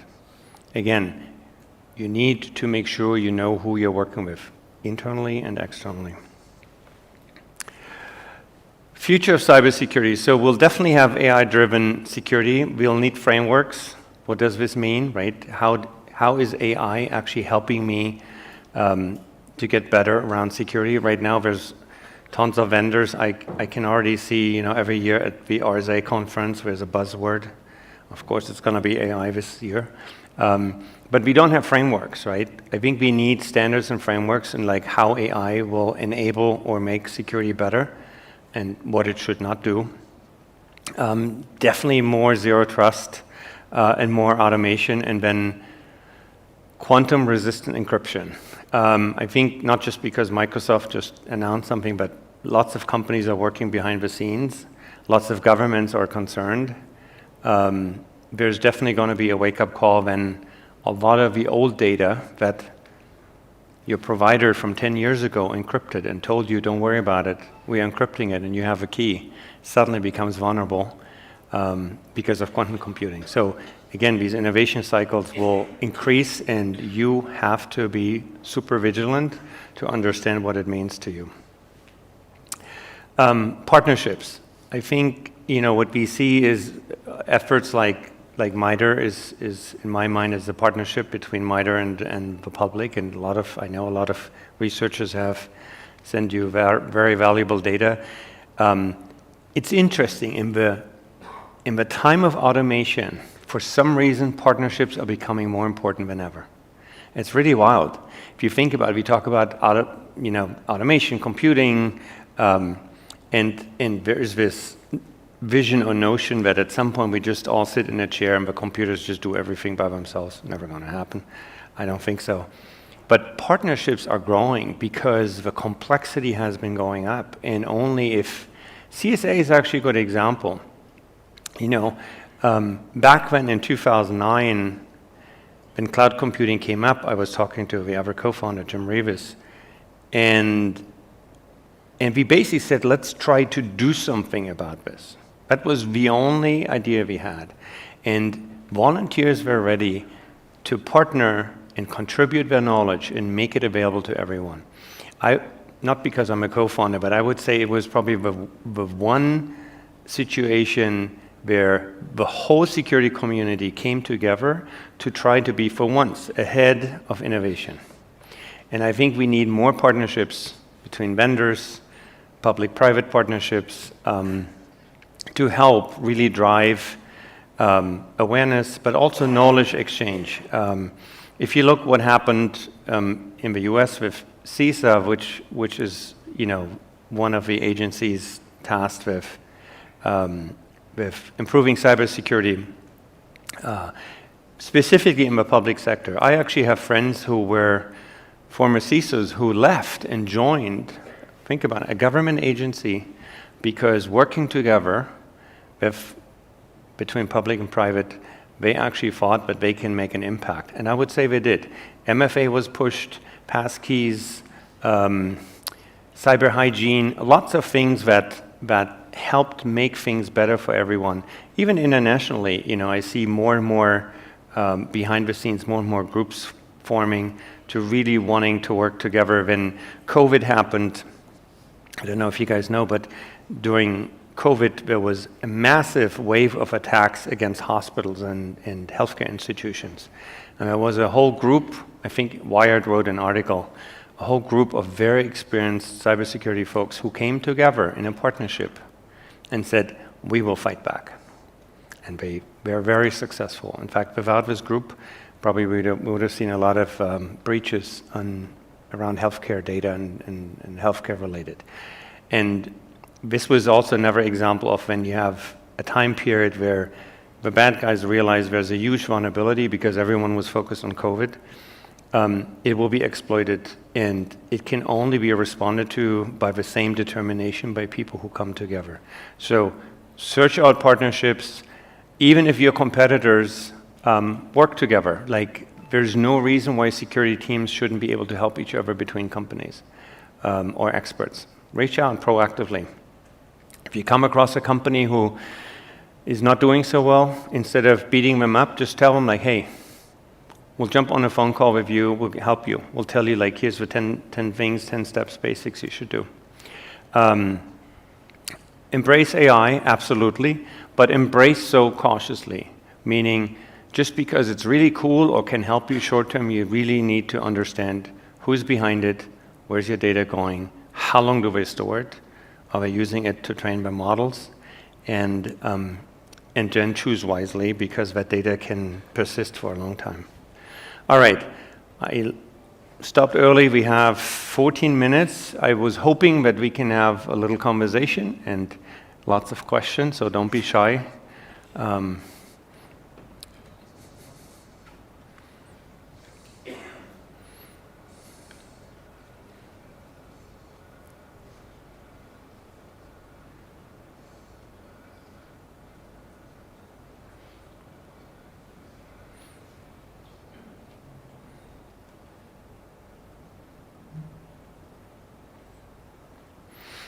Okay, let me see if I can get this going. What do you think? There was a question Oh, sorry, I didn't see it. I actually have a mic here. I wonder if you can use that now.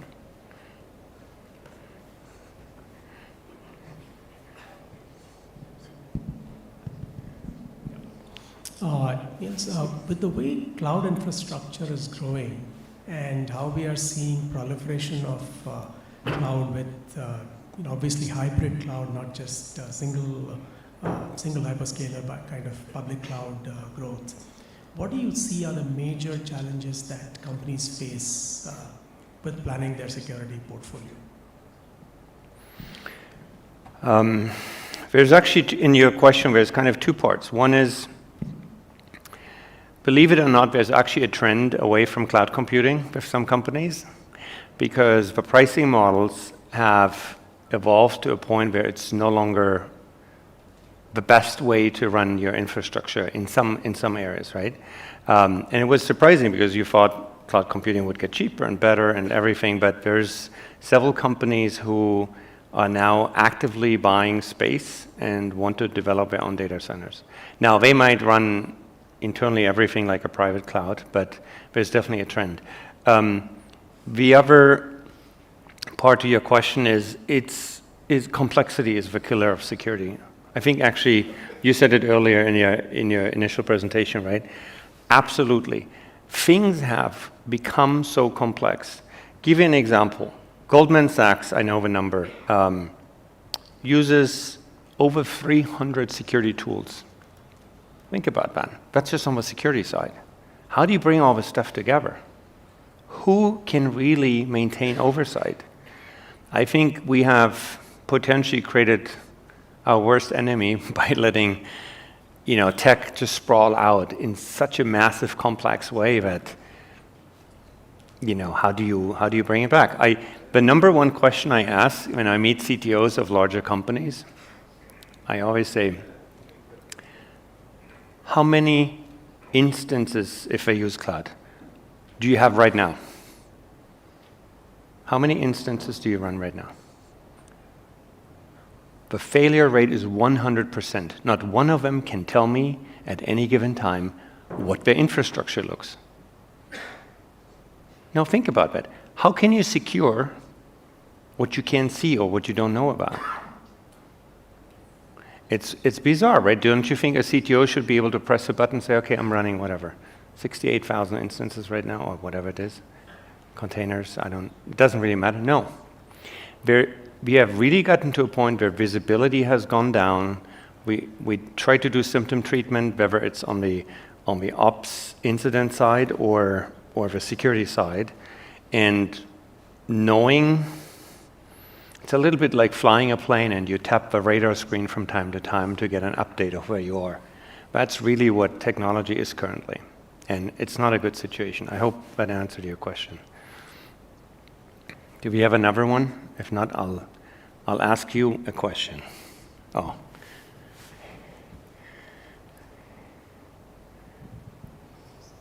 How is the regulatory framework working out or playing out in this context? Because many countries are saying data should reside within the country, and in the cloud environment, that becomes an issue. And is there a collaborative effort internationally to come up with a framework that will address these kinds of issues? So your question is around data sovereignty, right? A lot of countries, have very strict requirements, like if you're a bank in Switzerland, your data cannot leave. And I think these requirements were created out of fear, because data means control. And I think in some ways we have gotten better, but then we have also gotten worse. I'm actually not sure we will ever reach what we hoped we would reach, meaning the promise of cloud computing was globally, you can have your data everywhere and it just flows around and it's just going to be used wherever it's needed. But from a legislation and kind of privacy framework point of view, I think we missed the boat.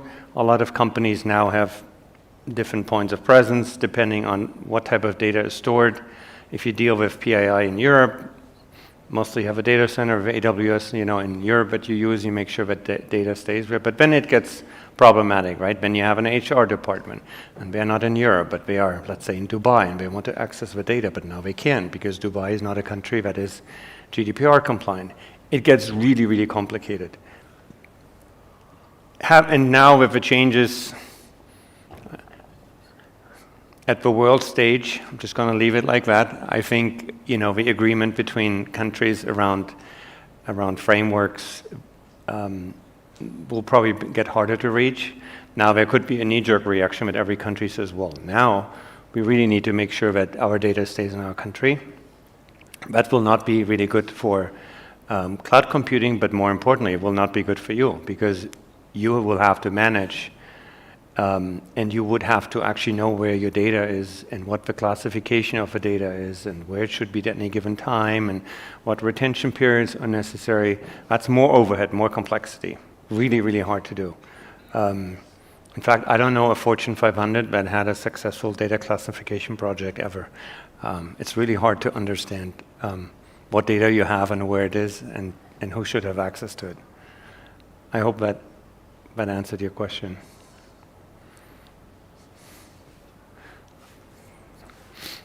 We have, I think, some hands up behind the back.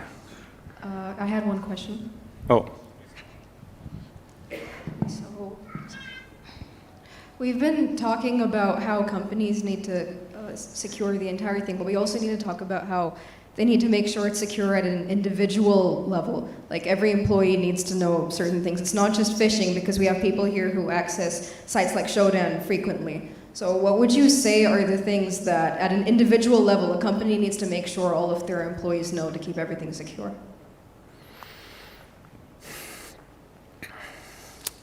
That's a tough one. I think we have passed the level where an individual can act securely. Now, that's a loaded statement, right?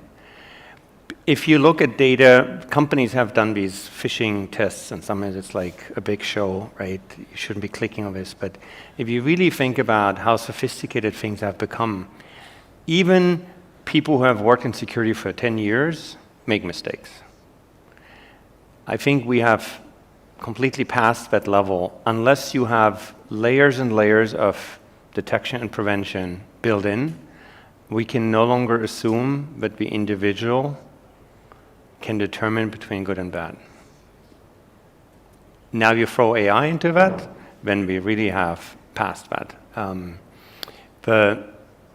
It was nice, like 10 years ago we did these phishing tests and we could show the company that people got better, don't click on this, it looks too good to be true. But I mean, there's companies, even in Silicon Valley who have wired $15 million because they got a fake email from it looked like the CEO, and it was really, really good, right? Now you have fake voices, you have videos, right? Like deep fakes. I mean, you would have to train the individual literally 2-3 hours a day to be so vigilant and so good and so educated. But think about what that would do culturally to your company. Everyone would just be running around paranoid. Pretty much what you do when you have been in security for too long. But that's not helpful for innovation. That's not helpful for efficiency. That's not helpful for speed, right, of execution. So without proper tools, I don't think that's possible anymore.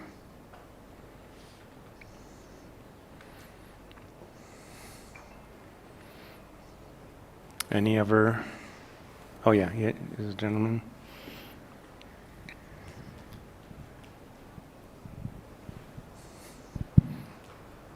With more and more cloud adoption, how do you see the security budgets are distributed between the CTOs, CAOs versus the CISOs, right? I think there is more reliance on a subscription with Microsoft, which might be owned by a CIO, then the CISO is relying on them. How do you see that happening or evolving?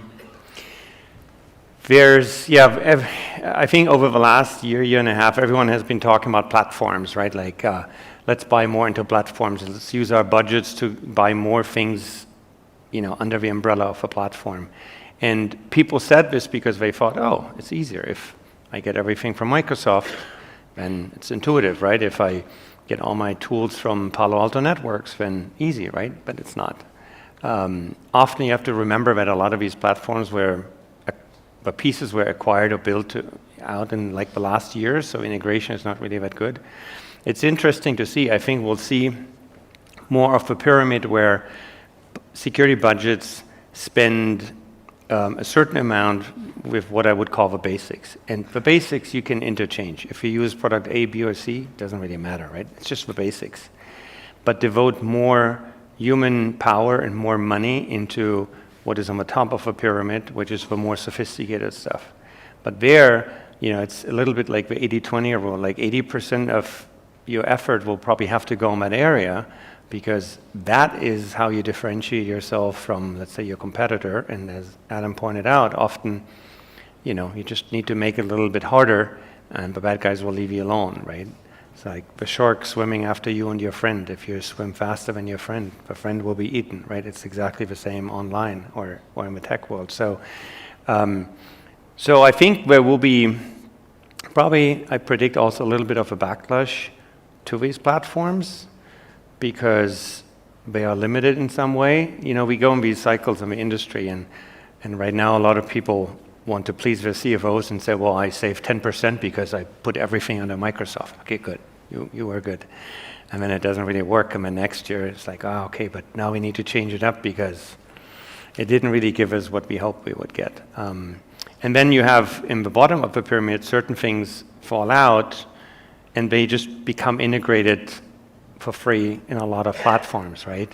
But to me, they are like, basically, if you wouldn't even turn these things on, then you're negligent, right, at that point.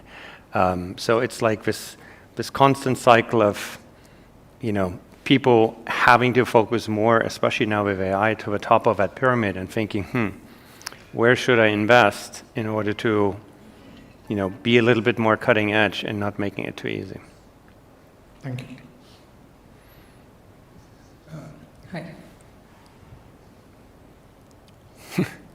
Yeah. How do you think cybersecurity as a community should catch up with these latest trends? AI is trending, and then driverless automation in the cars. So these are trending areas, right? And usually security is more a catch-up game because these are innovative fields disrupting the industry. So how do we train our cybersecurity professionals? Because they can never catch up with what innovation is happening in those spaces, right? But still, as a security professional, you will have to think about guarding these spaces. So how do we do that? What's your opinion on that? I like this question because I think as a security industry or community, personally, I think we haven't really been too innovative. And why is that? Because if you look at the history of cybersecurity, initially we were an add-on to IT, right? There were some people in IT that were smarter than others, and they call themselves security people. And now it's like its own discipline with executives and all other things. But we always came in after the fact, right? Somebody developed mobile, and then we were scratching our heads. Oh, mobile threats, I need to start thinking about it. Cloud computing, now AI, right? It's always after the fact. I think what we have to do is start thinking about like, well, what will come next? What does this mean? And challenge the status quo a little bit in our thinking, because that buys us time. We were lucky when the Cloud Security Alliance started, that immediately when we saw it's taking off, we wanted to do something about it.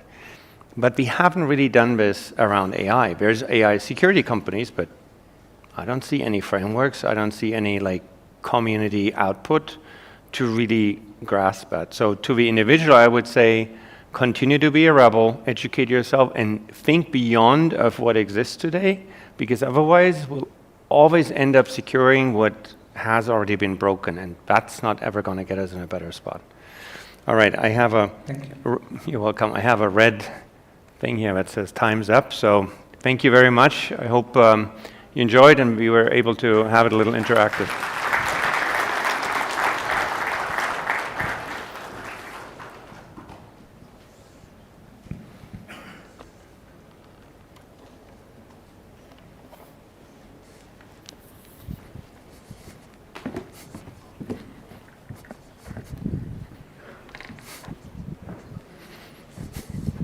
Huge thank you to Niels for that keynote. The challenges in cloud security are immense, but with the right mindset and innovation, we can turn them into opportunities for stronger, more resilient security practices. And now the moment we've all been waiting for, the launch of something truly revolutionary in cloud security.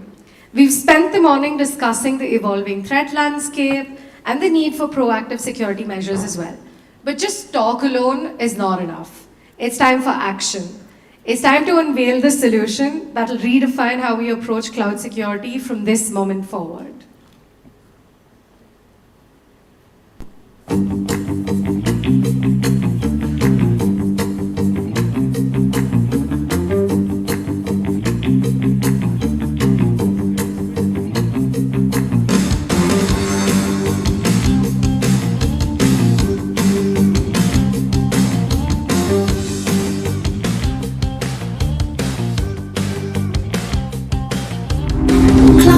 cybersecurity is failing. The world of cloud security needs a bold innovation. A new era of security starts now.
Hold up.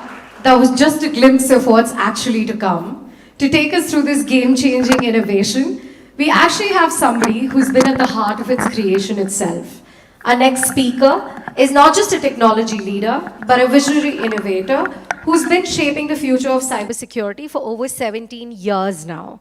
As the director and head of R&D at SecPod, she's led the development of SanerNow Cyberhygiene Platform, turning it from an idea into a world-class security solution over the past 15 years. She's architected and designed security solutions that don't just defend against attacks, but actively prevent them, pushing the boundaries of what's possible in cybersecurity.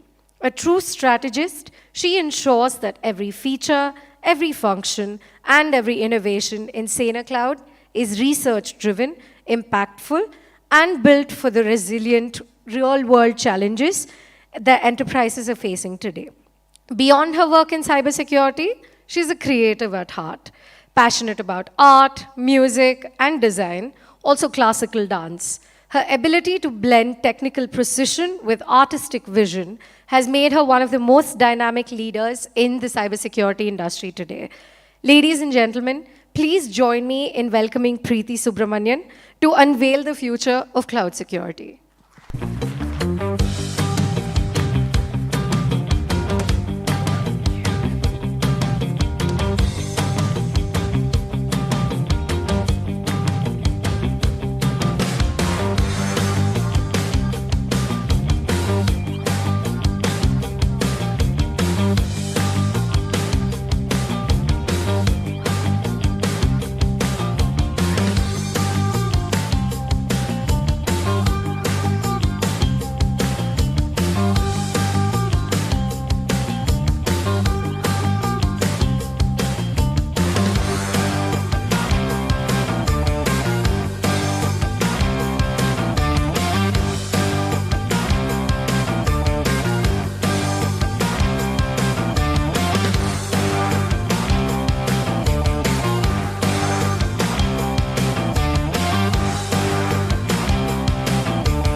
Payment interface that we use leverages cloud technology. We all use it, isn't it? It has reached everybody. And so are the complexities of the cloud security itself, right? I would like to start with this. Generally, I start with a positive note. There has been various attacks that are there, but one in AWS application load balancer, it compromised over 15,000 applications. And AWS said that it only affects a small fraction of the customers, so they corrected their documentation and ensured that people follow the best measures that are possible. But the attack already happened, and it caused a lot of problems for the customers. Popular mobile applications that use cloud technology, sometimes they hard code the credentials in the code, which also highlights that some sensitive data is there in the code, right? And that impacts an attacker to get user data, source code is at risk, and things like that. There have been some major breaches that have happened. This is the 2024 data that I have. National public data breach. A lot of social security numbers, personal data were taken away from a public cloud, and 2.9 billion individuals were impacted. Snowflake was another data breach that we all know of, had some high-profile customers.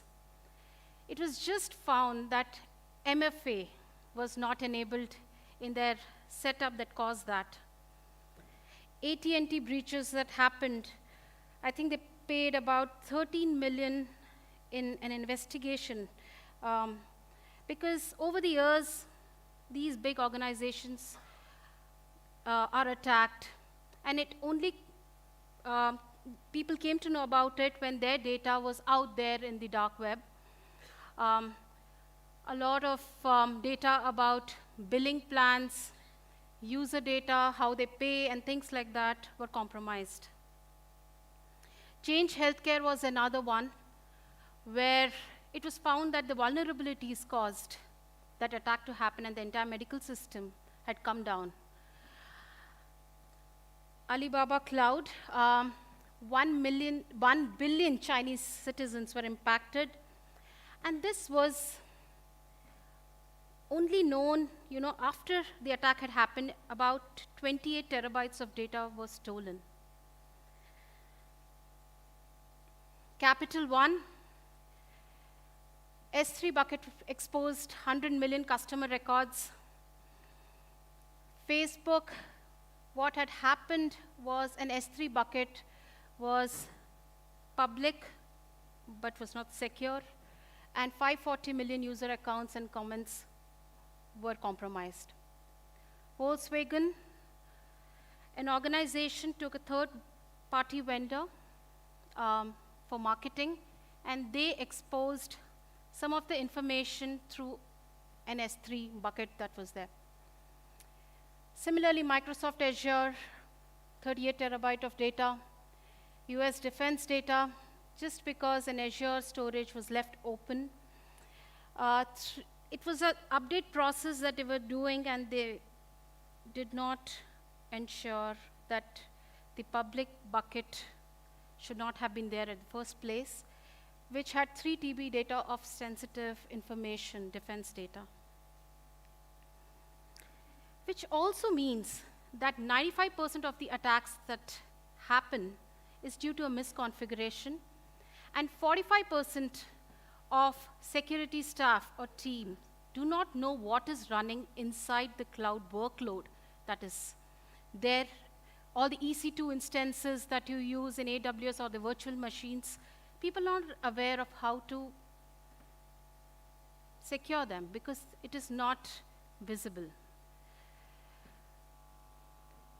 CNAP came into picture a little later. Initially, it was CSPM that people were thinking about how to fix this misconfiguration.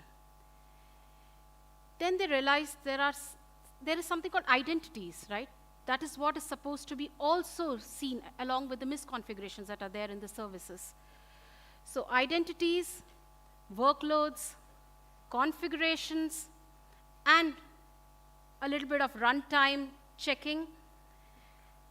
I do get visibility to all of that, and I put an AI on top of it. And it is a good start. It is definitely a very good thing to think in those terms. But then as SecPod, what is there that I have to offer or we have to offer here? I'm introducing to you SanerNow Cloud, where we have come up with a comprehensive security dashboard. Does not give you different controls. All those 6 tools that I'm going to speak about today will have a common control so that you can dig deep, and each of these AI-powered security products feed into each other and make our life simpler. The first problem of security is not having enough visibility. So with cloud security asset exposure, you'll be able to see, what am I using in my cloud infrastructure? Do I really need that? The second thing is cloud posture anomalies. This is a new concept that we had come up with CPAM, all of those who have used our products. We can identify a problem in a particular instance or a security group of AWS, but we do not see them collectively and see why are these anomalies there at all, right? Why are we using certain services in a certain way? And why there are such disparate sets that we have to work with. The moment you normalize all these anomalies is where your CSPM journey becomes very simpler. You're having like devices to handle, and you can use cloud security posture management to fix those compliance. For example, you're running a NIST, it becomes all the more easier to handle similar set of data.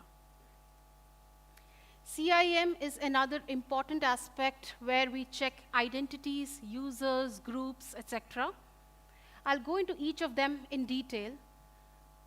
We also provide cloud security workload management, which is an important piece in all the products that we use. Saying CNAP, somewhere we miss out on the details of CWPP, where vulnerabilities inside those instances, virtual machines that we run, also need to be taken care of. CSRM is true remediation, not just workflows, but we give true remediation with clicks you can actually go ahead and fix, instead of going into a different AWS setup and a different Azure setup. If I have to put in 6 points what CSAE is it gives you a visualization of all the services and resources that you're using. Identify what is publicly accessible in those, and also see how many geographic distributions that you have put this data that you're using all these services from. You can create your own watch list to see which are those resources that really matter to me, and also have an aspect of cost optimization where you can visualize and estimate how this month is going to be for me. If there are some things that you do not want to use, automatically decreases your attack surface as well. And there are some outdated applications or resources that you might be using, also can be viewed in this particular tool. The next tool that I'll be talking about is CSPA, where we try to find anomalies in a set of similar data using data science algorithms. And we visualize how severe is my infrastructure. You can click and see which one is impacting my organization a lot. And also dig deep into seeing what are those findings that we are flagging, saying these are anomalies. You can whitelist them if it is acceptable to you. Probably you're experimenting with something. Or you can patch them by a single click. The next thing that I'll be talking about is CSPM, where you can create benchmarks according to the region where you have infrastructure. You can do quick evaluation and get audit reports. You can gauge your attack surface, dig deep into all the resources and try to see why we have marked it as a problem. You can go through the knowledge base of all the references that we have given if it makes more sense of why we need to do this, and just a single click and get remediated. In a product CIEM, we try to identify if you have any inactive users. You have users who have excessive permission, groups which are empty, unnecessarily lying down there, and of no use, and somebody can actually make use of them because you're never looking at them. There are policies that AWS provides which can give access to almost all resources and services if not configured properly. You have RBAC, Entra roles in Azure that you can look into and see if those authorized actions are in place. You can see critical events where one can see who is logging in, who's adding those roles and users and things like that. So you can actually take an action. Is this something that is supposed to be happening in my infrastructure? This is the heart of our product, CWPP, where you can discover vulnerabilities and assets that are there in your workloads. Look at compliance in those workloads, right? So if you want to be PCI DSS compliant, it should be not difficult for you to make that action. Risk prioritization, which is a very important topic of today. Where should I start, right? And we flag saying that this is what you should act upon first in your workloads. Anomalies, of course, when I look at the data set altogether, is this something that I should not be having in my organization? Workload management, where you can write your own scripts to detect and respond, and patch management that helps you fix both security and non-security patches.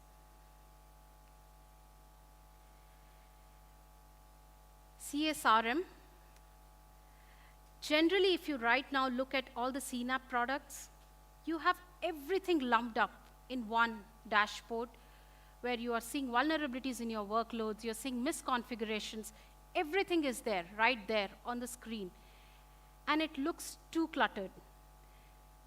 Either you buy different products and you go forward and say, okay, I have a CIEM product, but I don't know how I should relate this to a CSPM product where it is also flagging something similar. So here remediation is segregated, yet if you patch something in one particular product, it automatically fixes many such issues that might be there in other products. So this remediation becomes very simple. You can see top patching recommendations, understand why my patch is aging and I'm not able to fix this. And also see the impact of it. If I fix these many patches, how my risk is going to come down. And also you can create, schedule, even wait for approval for your patching tasks. So why you should choose our CNAP? You will see all these products coming up in a dashboard that would speak a common language, whether you're using AWS or Azure. And going forward, when we support GCP and other cloud providers, you will be able to see one dashboard where you will be able to see this is my problem, and then go ahead, dig deep into patching. There is true remediation in the sense we are not giving you workflows for you to understand that I need to go there and do this step. Oh God, I missed that step, right? So we take care of all the complexities inside. It is AI native. We give intelligent security insights if something is not making sense on the dashboard. And there is obviously a differentiator called posture anomaly, where you can normalize deviations against known good and ensure that your attack surface reduces. And this, in some way, we feel that would impact your cloud security needs.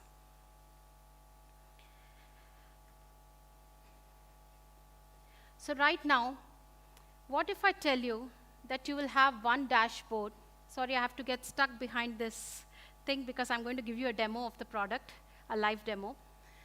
What if I tell you that I'll give you one dashboard where you can see your organization's endpoints, network devices.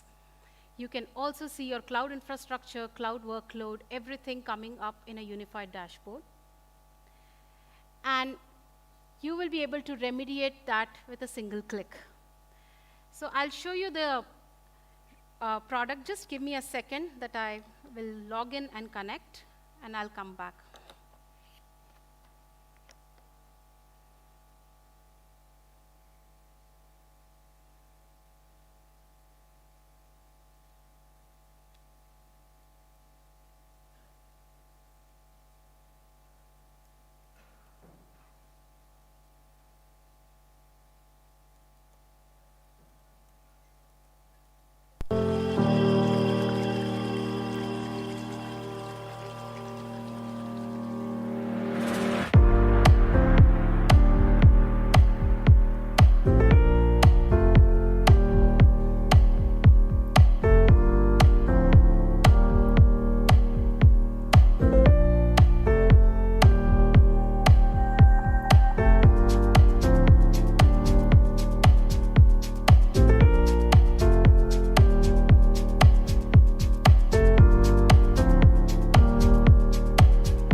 Services and resources that you're using.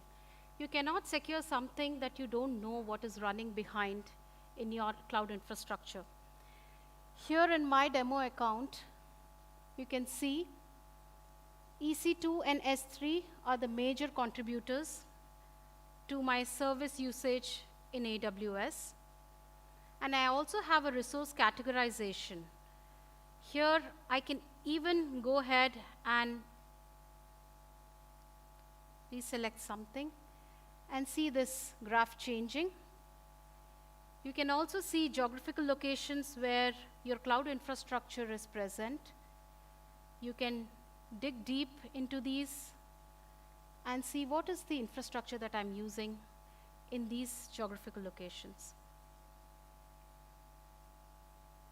We have categorized resources based on compute, application integration, AI, ML, and you can see what is that we are using as an organization from AWS. One can click inside and see what are the compute infrastructure that we are using, what are those instances that are running, and what state they are in. I didn't want to reveal that before my product demo. So yes, we can get all the instances that are running unless they are auto-scaled and they are coming up as and when the requirement is. These are all the resources that we are using. And I'm also marking something called publicly accessible. So this is something that one needs to see. Why is it publicly accessible? One can click into this and see the evidence of why I have marked it as publicly accessible. I could also see a service type, say I have SageMaker notebooks, so I want to see if they're not publicly accessible. Yes, I'm in good luck today that they are not.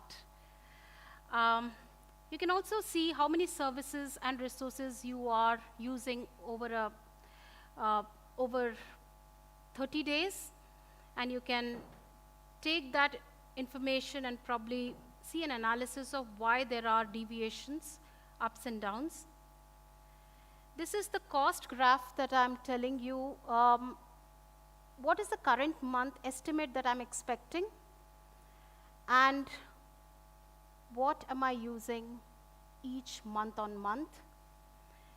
There is also tabular data which probably I'm not able to make sense of, so I can simply click and analyze and see what is that I'm doing, because it's very difficult to understand a table. You can simply take this information, put it in your report if you are looking at cost optimization. It says the most expensive services that I'm using is Claude, the tax that I'm paying to AWS, and also the elastic computing. There are some outdated resources that are there in this setup. We have written intelligence to see why we have these outdated resources. AWS generally flags certain instance types or certain services as deprecated, so we may no longer want to use them. And I want to create something that I am interested in particularly, so I can go to watch list. I can give a name, say a service that I want to look at. I want to look at all my databases, RDS services that we are using from AWS on region West 1 and West 2. And I would say RDS for US West regions, right? On the current data set, and I would add it to the watch list. So what this will do is whenever I go to any of the products, we'll be able to use this tag and see. I will try to do this in front of you. I'll try to put a watch list, which is RDS. I'll apply this, and you'll be able to see all the resources that I'm using in my watch list, as well as when I go further, you'll be able to see what are the issues in this thing that I'm interested in, right? So this is CSAE for you. One can click inside and see information of what is being used, and also download the JSON if it is required for integration. The next product that I would like to show today is posture anomaly, where one will be able to see deviations against known goods. So let me take some examples here. These are the things that are not looking okay while these are normalized. I'm not sure if you're able to see the screen very well, but I'll read it out for you. Unusual type of instances.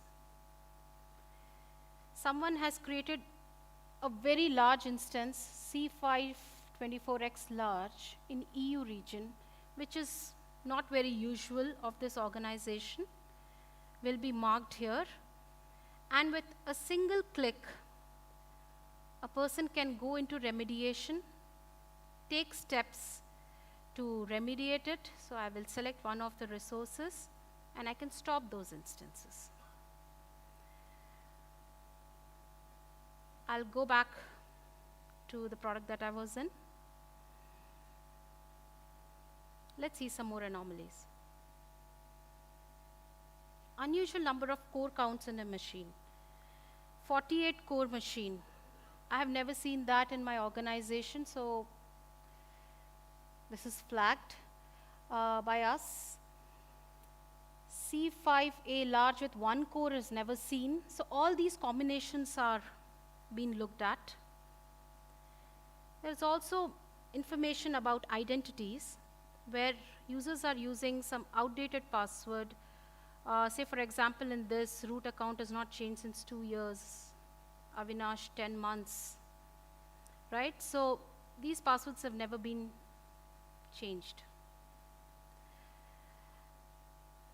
Imagine if we can solve all these anomalies, then our journey into CSPM, where we try to comply to some standards, become easier. Right now, I have scanned the machines against SecPod default, which takes the best from all the benchmarks that you can think of, PCI, NIST, HIPAA, CIS, and I've put the best possible value that you can put for the configuration. And if you're compliant to SecPod default configuration, you might comply very easily to any of the benchmarks that are possible. I'll quickly show how easy it is for you to create a benchmark. For example, I want to check PCI DSS compliance in US West 1 region. There are certain things that I see on the screen right now. Data mitigation service replication incident should not be public and things like that. I have checked many of these rules. For my organization, I can even change the criticality of how I want to show it. I would do next, I would give PCI DSS demo.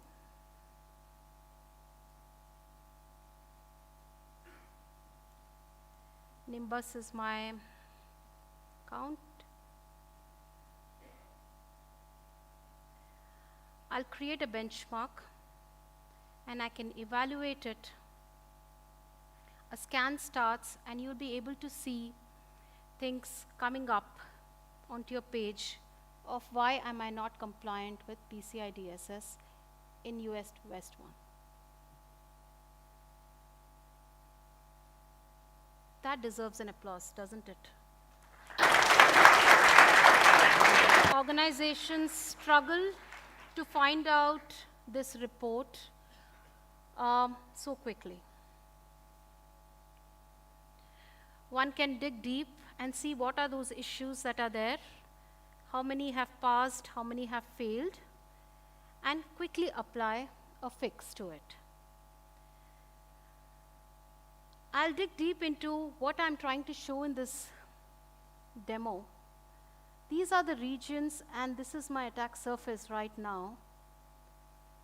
I have 79 critical issues on 47 publicly accessible resources. And I also have a breakdown based on services. I'll be able to click on one of the services. Right now, I have chosen CloudTrail. And let me show you something. So right now, log file validation is disabled. I hope the internet works well. It is disabled. And I see that problem coming up here. I would click on this and let me see. So this is the test trail that I'm looking at, CSPA test trail. I'll try to roll out a patch in front of you and hope it works. So say a trail demo. I'll keep it simple. Though I'm trying to fix in a particular region, it affects all these regions because trail is available globally. I have the authority to approve it, so I'll go ahead and create a task. And in this report, I'll refresh and see if it patches.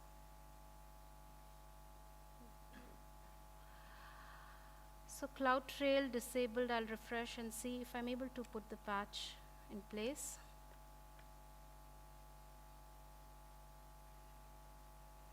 Oh, it didn't work. But it's supposed to enable it. That's what I'm expecting. I hope I'm seeing the right one. Yeah. I'm on the right account. It's supposed to enable it. That's how it is supposed to work.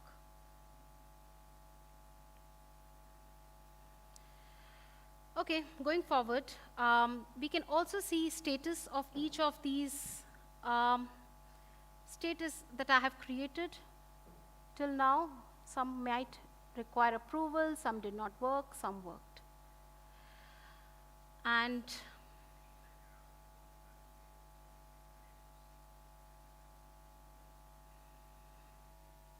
I'll go ahead and show you another thing called CIEM, where I'm able to see users, groups, policies, and roles.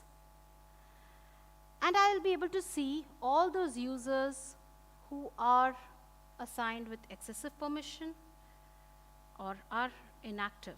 So let me dig deep and look into these are not used versus this is one user which has a lot of access given, and there's a reason why we would have given this, but we need to review this. And if you're okay with it, you can whitelist, but if you're not okay, you would go ahead and want to patch it.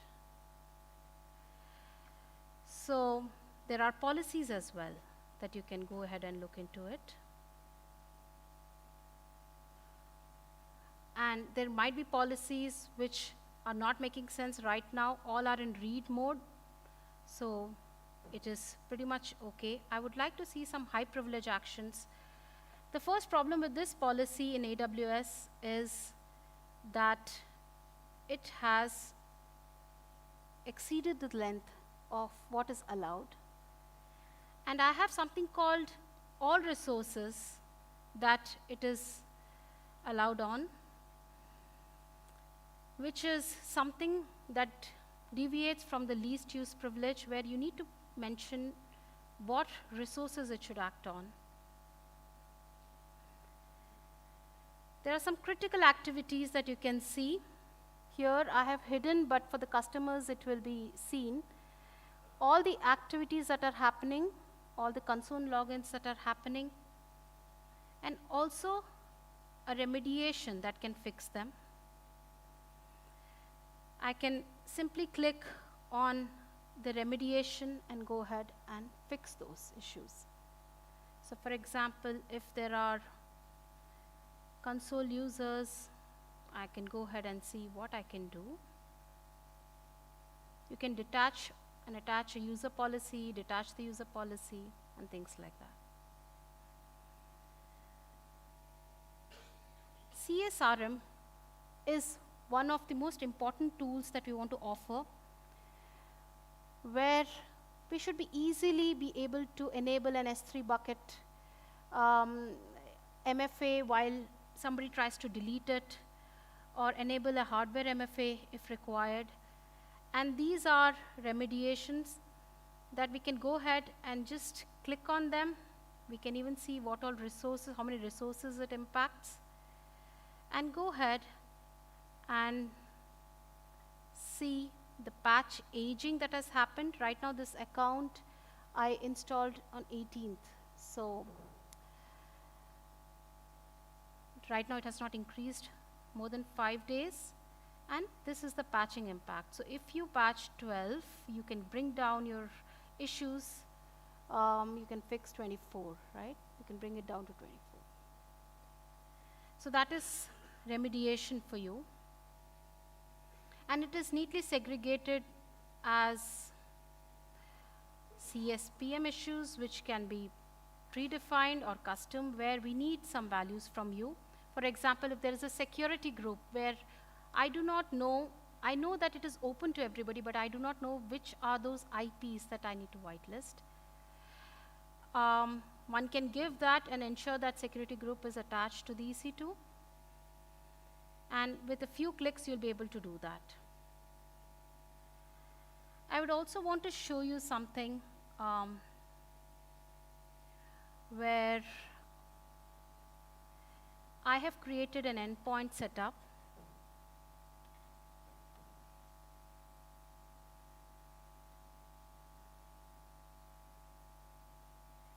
where I have given some suggestions. You do not know what to do with this product when the first time it comes in your hand. And I ask a question. I have an agent-based, but I do not know what OSs it supports. So it gives you answers like these. I can also search for list top 10 vulnerable devices and go into discover. So basically we try to give 3 aspects of conversing with GenAI. One is you can learn about the product, you can discover data without having to know where to go in the product, and also Saner Intelligence, where you can search for a particular CVE and try to understand what it means to me. I'll ask another question here. How can I automate software deployment? Because I want to deploy one software through this product. I'll try to learn about it.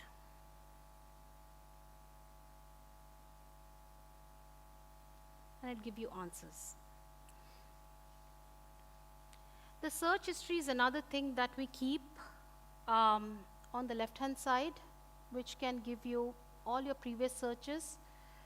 You can quickly go and check how to do that particular task.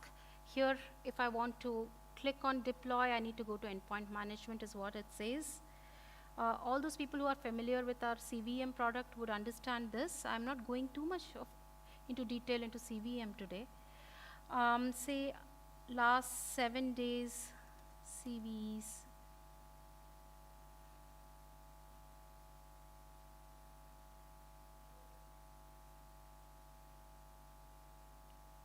Well, I need to discover, so I'll say last 7 days CV in discover.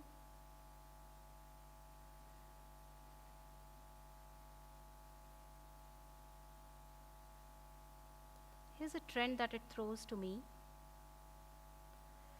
53 to 6073 is how my vulnerabilities have been in this account. And which MVE are related? This is a malware, sorry for the auto correct. MVEs are related to VPN software. So I can go into Intel and it will tell me all the MVs that are related to VPN. So you can pretty much ask any question and be able to understand and strategize your work, how you're going to go about securing. There's an interesting aspect as well. I would try to cover it up. I have 4 minutes left. These are my workload instances that I have, and I would want to show you the vulnerabilities that are there in EC2 instances. I have 4 EC2 instances. I freshly spawned it yesterday, day before yesterday, and I saw vulnerabilities in a ready OS that AWS had to offer in BIM.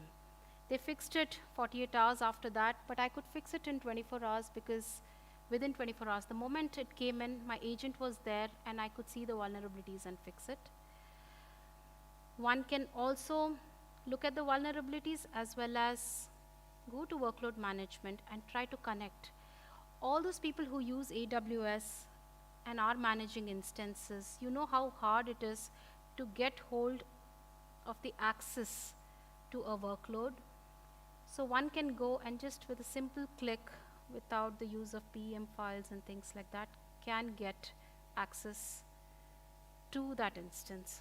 So I'm in that EC2 instance and I will be able to manage anything here as well. So this is all I had today. Thank you very much for bearing with me throughout the demo. And I hope to see this product coming out pretty soon, within some time. I think we are about to take demo also, demo requirements. So I will tell you how this product will go forward. We are going to automate patching, which means that if you write a rule and says every time this issue comes, please patch it, I'll be able to patch it. Ongoing compliance, week-to-week basis, we'll be adding compliance standards such as GDPR, ISO. We are also planning to cover GCP, Alibaba, Oracle Cloud, IBM Cloud as well. And we are trying to come up with a new product called CDR, where you'll be able to write your own detection and response scripts. And through your feedback, it will continue to evolve. And these are some of the real-time success stories that people have written for our CVM product, which will also be applicable to our workload management, because most of the instances that run, the servers that are running, use Linux as their operating system. And we have something to offer here because we have rollback, we have some game changers here. We have an integrated comprehensive view of the product. So go ahead, scan the QR code, get an early access to the product. Within March, if you actually sign up for a demo of the product, you'll get a goodie and a discount. Thank you so much.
What a truly incredible demo and a great session.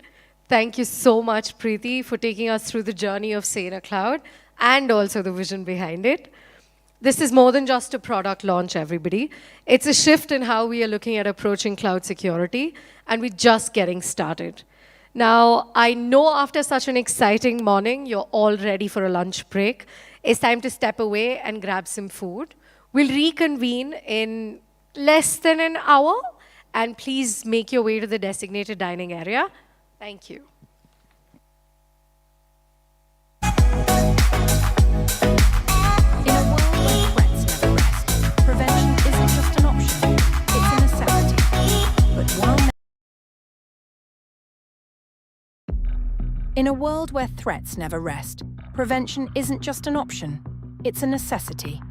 But while many react, at SecPod, we choose to lead. Together, we prevent. At SecPod, we're guided by 3 pillars: simplicity, automation, and intelligence augmentation. Simplicity, to cut through complexity and make security effortless.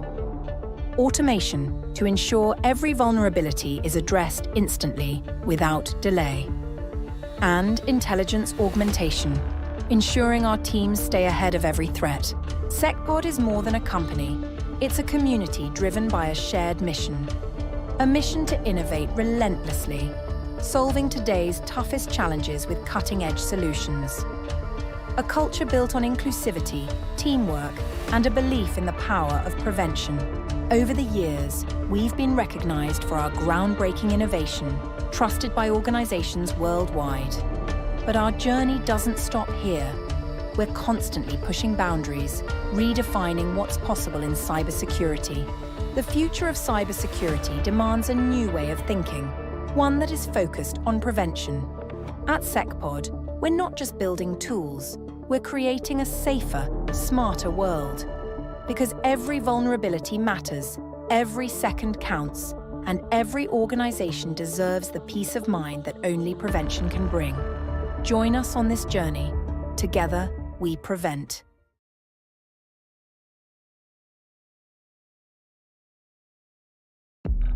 In a world where threats never rest, prevention isn't just an option, it's a necessity. But while many react, at SecPod, we choose to lead. Together, we prevent. At SecPod, we're guided by 3 pillars: simplicity, automation, and intelligence augmentation. Simplicity, to cut through complexity and make security effortless. Automation, to ensure every vulnerability is addressed instantly, without delay. And intelligence augmentation, ensuring our teams stay ahead of every threat. SecPod is more than a company. It's a community driven by a shared mission. A mission to innovate relentlessly, solving today's toughest challenges with cutting-edge solutions. A culture built on inclusivity, teamwork, and a belief in the power of prevention. Over the years, we've been recognized for our groundbreaking innovation, trusted by organizations worldwide. But our journey doesn't stop here. We're constantly pushing boundaries, redefining what's possible in cybersecurity. The future of cybersecurity demands a new way of thinking, one that is focused on prevention. At SecPod, we're not just building tools, we're creating a safer, smarter world. Because every vulnerability matters, every second counts, and every organization deserves the peace of mind that only prevention can bring. Join us on this journey. Together, we prevent.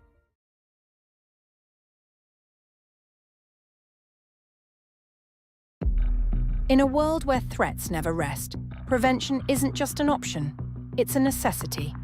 But while many react, at SecPod, we choose to lead. Together, we prevent. At SecPod, we're guided by 3 pillars: simplicity, automation, and intelligence augmentation. Simplicity, to cut through complexity and make security effortless. Automation, to ensure every vulnerability is addressed instantly, without delay. And intelligence augmentation, ensuring our teams stay ahead of every threat. SecPod is more than a company. It's a community driven by a shared mission. A mission to innovate relentlessly, solving today's toughest challenges with cutting-edge solutions. A culture built on inclusivity, teamwork, and a belief in the power of prevention. Over the years, we've been recognized for our groundbreaking innovation, trusted by organizations worldwide. But our journey doesn't stop here. We're constantly pushing boundaries, redefining what's possible in cybersecurity. The future of cybersecurity demands a new way of thinking, one that is focused on prevention. At SecPod, we're not just building tools, we're creating a safer, smarter world. Because every vulnerability matters, every second counts, and every organization deserves the peace of mind that only prevention can bring. Join us on this journey. Together, we prevent.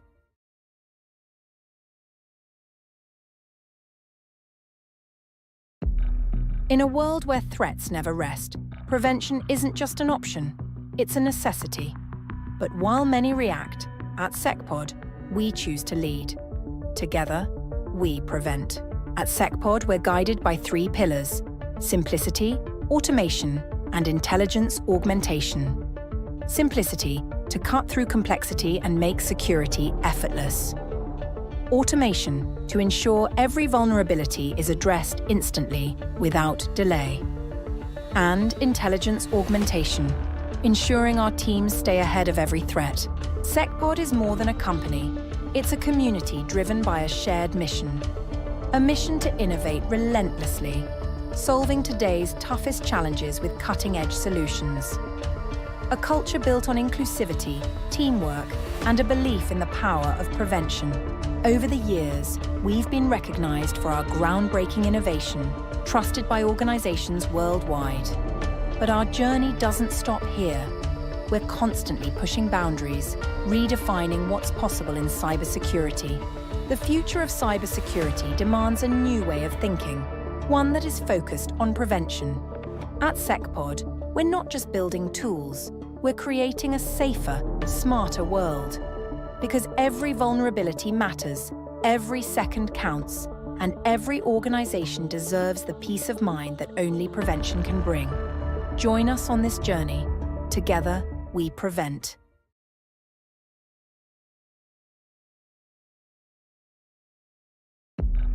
In a world where threats never rest, prevention isn't just an option, it's a necessity. But while many react, at SecPod, we choose to lead. Together, we prevent. At SecPod, we're guided by 3 pillars: simplicity, automation, and intelligence augmentation. Simplicity, to cut through complexity and make security effortless. Automation, to ensure every vulnerability is addressed instantly, without delay. And intelligence augmentation, ensuring our teams stay ahead of every threat. SecPod is more than a company. It's a community driven by a shared mission. A mission to innovate relentlessly, solving today's toughest challenges with cutting-edge solutions. A culture built on inclusivity, teamwork, and a belief in the power of prevention. Over the years, we've been recognized for our groundbreaking innovation, trusted by organizations worldwide. But our journey doesn't stop here.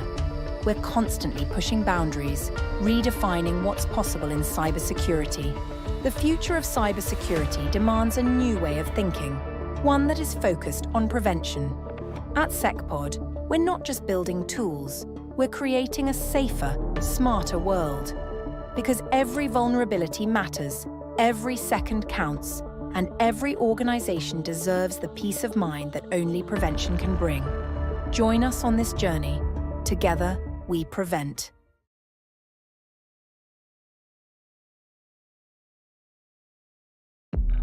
In a world where threats never rest, prevention isn't just an option, it's a necessity. But while many react, at SecPod, we choose to lead. Together, we prevent. At SecPod, we're guided by 3 pillars: simplicity, automation, and intelligence augmentation. Simplicity, to cut through complexity and make security effortless. Automation, to ensure every vulnerability is addressed instantly, without delay. And intelligence augmentation, ensuring our teams stay ahead of every threat. SecPod is more than a company. It's a community driven by a shared mission. A mission to innovate relentlessly, solving today's toughest challenges with cutting-edge solutions. A culture built on inclusivity, teamwork, and a belief in the power of prevention. Over the years, we've been recognized for our groundbreaking innovation, trusted by organizations worldwide. But our journey doesn't stop here. We're constantly pushing boundaries, redefining what's possible in cybersecurity. The future of cybersecurity demands a new way of thinking, one that is focused on prevention. At SecPod, we're not just building tools, we're creating a safer, smarter world. Because every vulnerability matters, every second counts, and every organization deserves the peace of mind that only prevention can bring. Join us on this journey. Together, we prevent.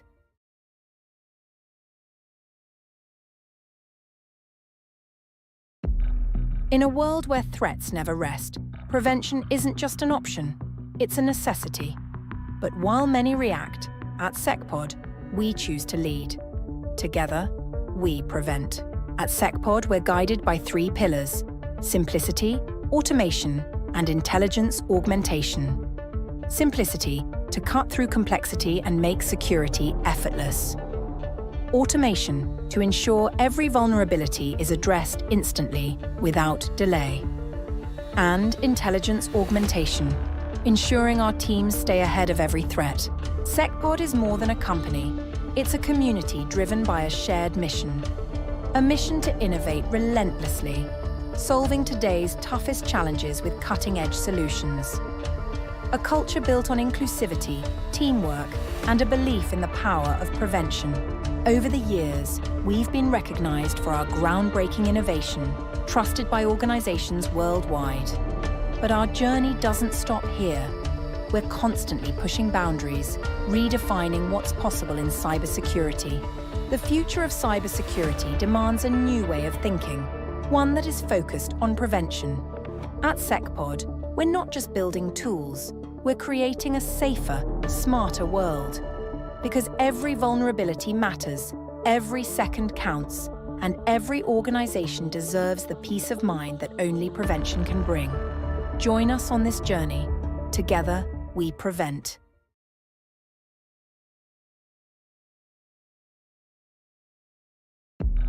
In a world where threats never rest, prevention isn't just an option, it's a necessity. But while many react, at SecPod, we choose to lead. Together, we prevent. At SecPod, we're guided by 3 pillars: simplicity, automation, and intelligence augmentation. Simplicity, to cut through complexity and make security effortless.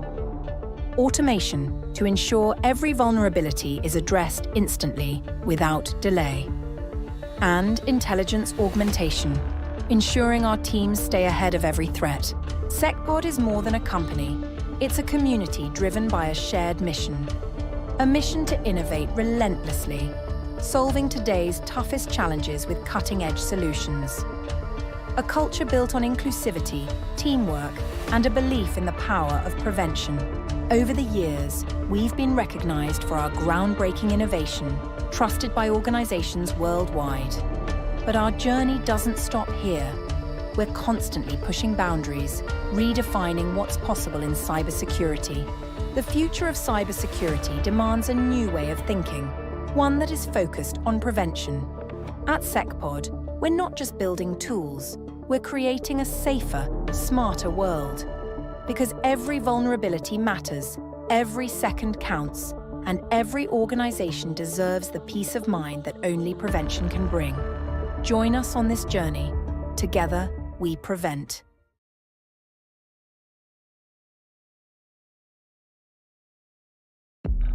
In a world where threats never rest, prevention isn't just an option, it's a necessity. But while many react, at SecPod, we choose to lead. Together, we prevent. At SecPod, we're guided by 3 pillars: simplicity, automation, and intelligence augmentation. Simplicity, to cut through complexity and make security effortless. Automation, to ensure every vulnerability is addressed instantly, without delay.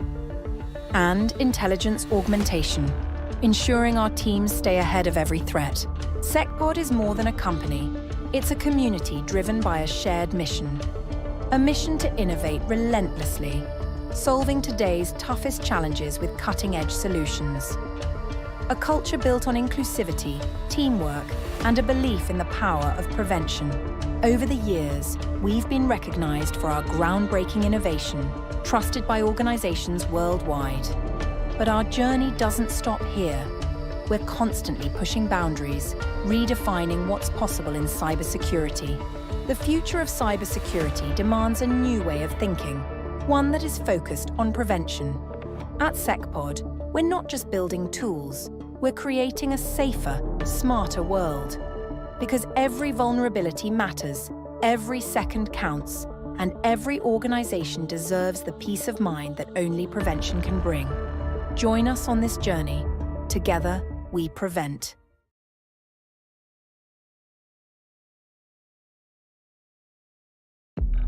In a world where threats never rest, prevention isn't just an option, it's a necessity.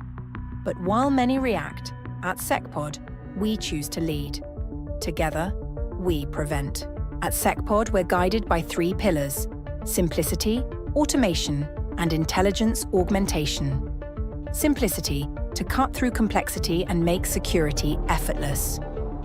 Automation, to ensure every vulnerability is addressed instantly, without delay. And intelligence augmentation, ensuring our teams stay ahead of every threat. SecPod is more than a company. It's a community driven by a shared mission. A mission to innovate relentlessly, solving today's toughest challenges with cutting-edge solutions. A culture built on inclusivity, teamwork, and a belief in the power of prevention. Over the years, we've been recognized for our groundbreaking innovation, trusted by organizations worldwide. But our journey doesn't stop here. We're constantly pushing boundaries, redefining what's possible in cybersecurity. The future of cybersecurity demands a new way of thinking, one that is focused on prevention. At SecPod, we're not just building tools, we're creating a safer, smarter world. Because every vulnerability matters, every second counts, and every organization deserves the peace of mind that only prevention can bring. Join us on this journey. Together, we prevent.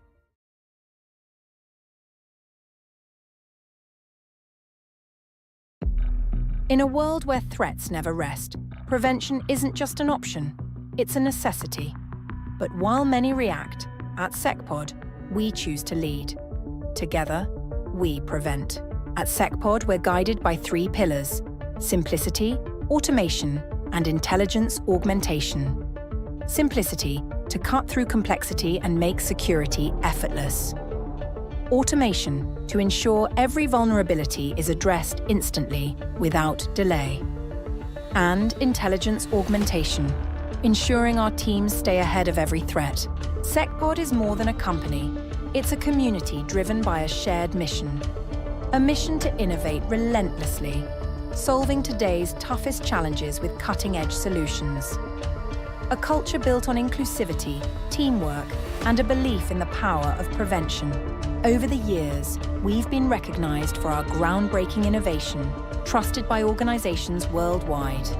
But our journey doesn't stop here. We're constantly pushing boundaries, redefining what's possible in cybersecurity.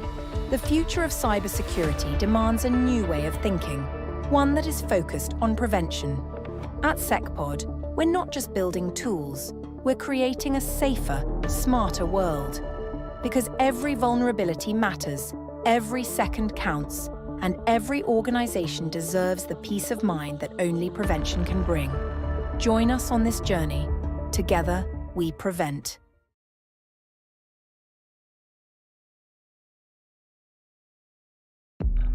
In a world where threats never rest, prevention isn't just an option, it's a necessity. But while many react, at SecPod, we choose to lead. Together, we prevent. At SecPod, we're guided by 3 pillars: simplicity, automation, and intelligence augmentation.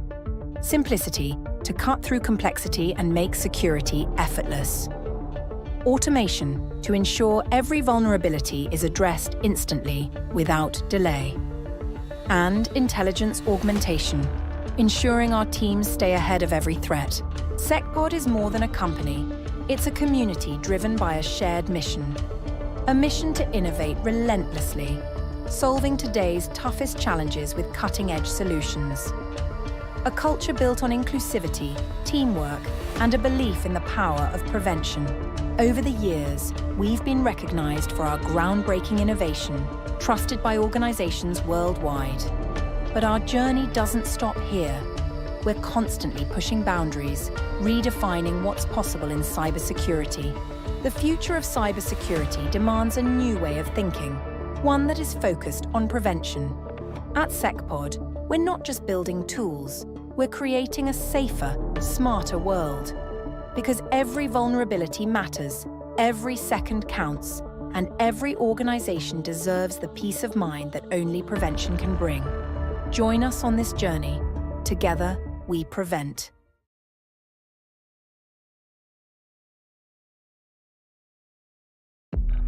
In a world where threats never rest, prevention isn't just an option, it's a necessity. But while many react, at SecPod, we choose to lead. Together, we prevent. At SecPod, we're guided by 3 pillars: simplicity, automation, and intelligence augmentation. Simplicity, to cut through complexity and make security effortless. Automation, to ensure every vulnerability is addressed instantly, without delay. And intelligence augmentation, ensuring our teams stay ahead of every threat. SecPod is more than a company. It's a community driven by a shared mission. A mission to innovate relentlessly, solving today's toughest challenges with cutting-edge solutions.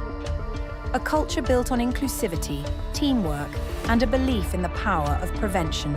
Over the years, we've been recognized for our groundbreaking innovation, trusted by organizations worldwide. But our journey doesn't stop here. We're constantly pushing boundaries, redefining what's possible in cybersecurity. The future of cybersecurity demands a new way of thinking, one that is focused on prevention. At SecPod, we're not just building tools, we're creating a safer, smarter world. Because every vulnerability matters, every second counts, and every organization deserves the peace of mind that only prevention can bring. Join us on this journey. Together, we prevent.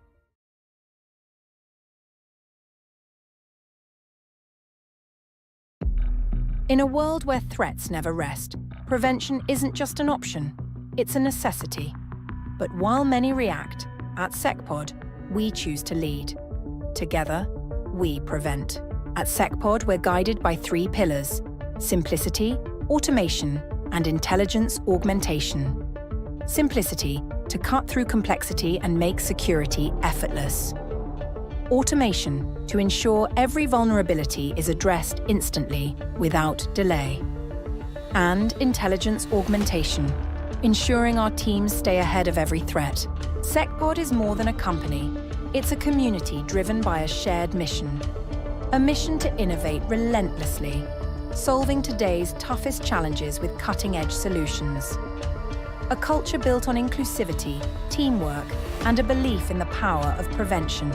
Over the years, we've been recognized for our groundbreaking innovation, trusted by organizations worldwide. But our journey doesn't stop here. We're constantly pushing boundaries, redefining what's possible in cybersecurity. The future of cybersecurity demands a new way of thinking, one that is focused on prevention. At SecPod, we're not just building tools, we're creating a safer, smarter world. Because every vulnerability matters, every second counts, and every organization deserves the peace of mind that only prevention can bring. Join us on this journey. Together, we prevent.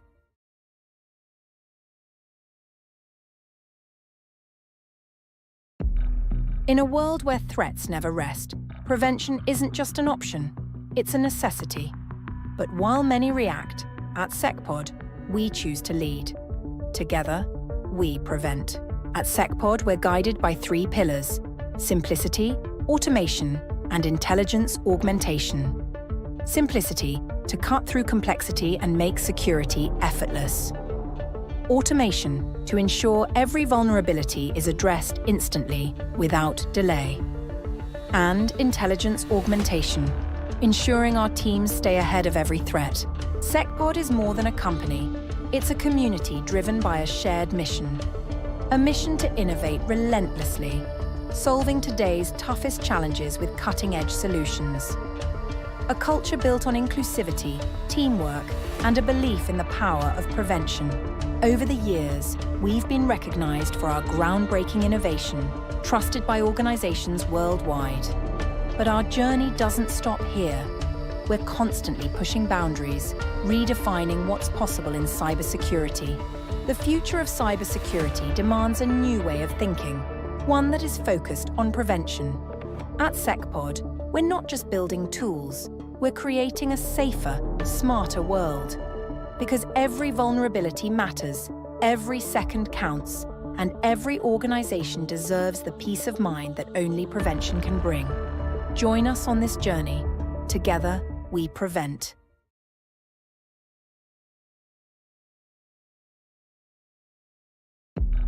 In a world where threats never rest, prevention isn't just an option, it's a necessity.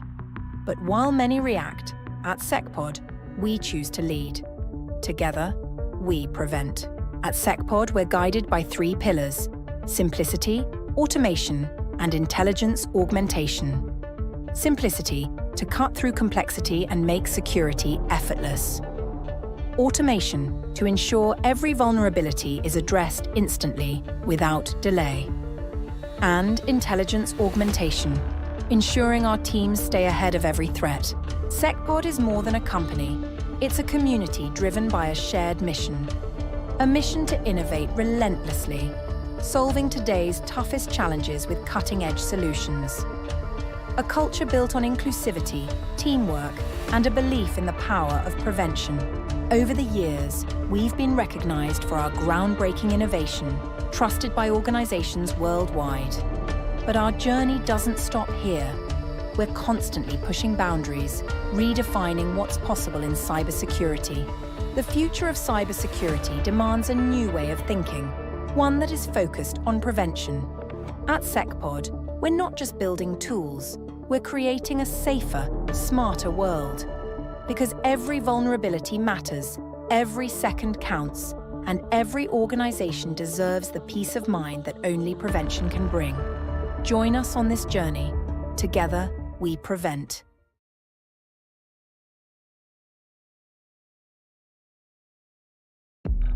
In a world where threats never rest, prevention isn't just an option, it's a necessity. But while many react, at SecPod, we choose to lead. Together, we prevent. At SecPod, we're guided by 3 pillars: simplicity, automation, and intelligence augmentation. Simplicity, to cut through complexity and make security effortless. Automation, to ensure every vulnerability is addressed instantly, without delay. And intelligence augmentation, ensuring our teams stay ahead of every threat. SecPod is more than a company. It's a community driven by a shared mission. A mission to innovate relentlessly, solving today's toughest challenges with cutting-edge solutions.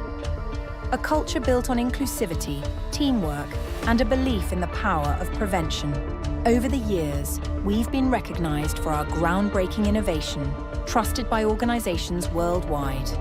But our journey doesn't stop here. We're constantly pushing boundaries, redefining what's possible in cybersecurity. The future of cybersecurity demands a new way of thinking, one that is focused on prevention. At SecPod, we're not just building tools, we're creating a safer, smarter world. Because every vulnerability matters, every second counts, and every organization deserves the peace of mind that only prevention can bring. Join us on this journey. Together, we prevent.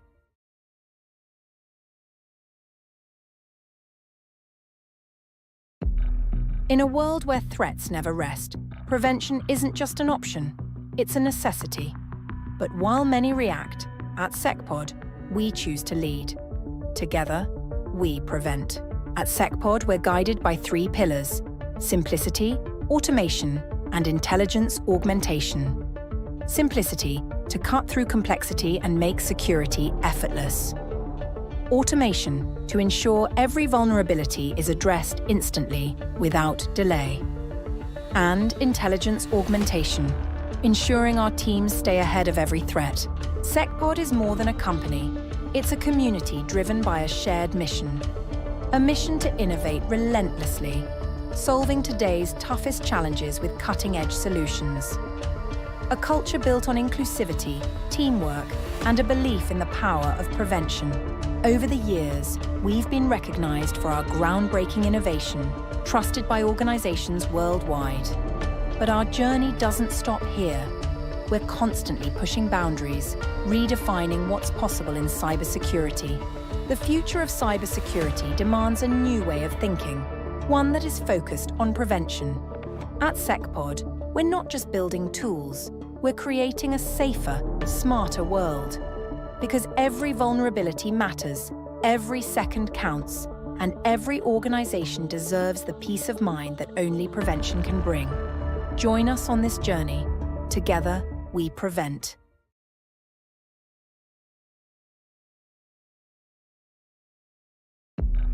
In a world where threats never rest, prevention isn't just an option, it's a necessity. But while many react, at SecPod, we choose to lead. Together, we prevent. At SecPod, we're guided by 3 pillars: simplicity, automation, and intelligence augmentation. Simplicity, to cut through complexity and make security effortless. Automation, to ensure every vulnerability is addressed instantly, without delay. And intelligence augmentation, ensuring our teams stay ahead of every threat. SecPod is more than a company. It's a community driven by a shared mission. A mission to innovate relentlessly, solving today's toughest challenges with cutting-edge solutions. A culture built on inclusivity, teamwork, and a belief in the power of prevention. Over the years, we've been recognized for our groundbreaking innovation, trusted by organizations worldwide. But our journey doesn't stop here. We're constantly pushing boundaries, redefining what's possible in cybersecurity. The future of cybersecurity demands a new way of thinking, one that is focused on prevention. At SecPod, we're not just building tools, we're creating a safer, smarter world. Because every vulnerability matters, every second counts, and every organization deserves the peace of mind that only prevention can bring. Join us on this journey. Together, we prevent.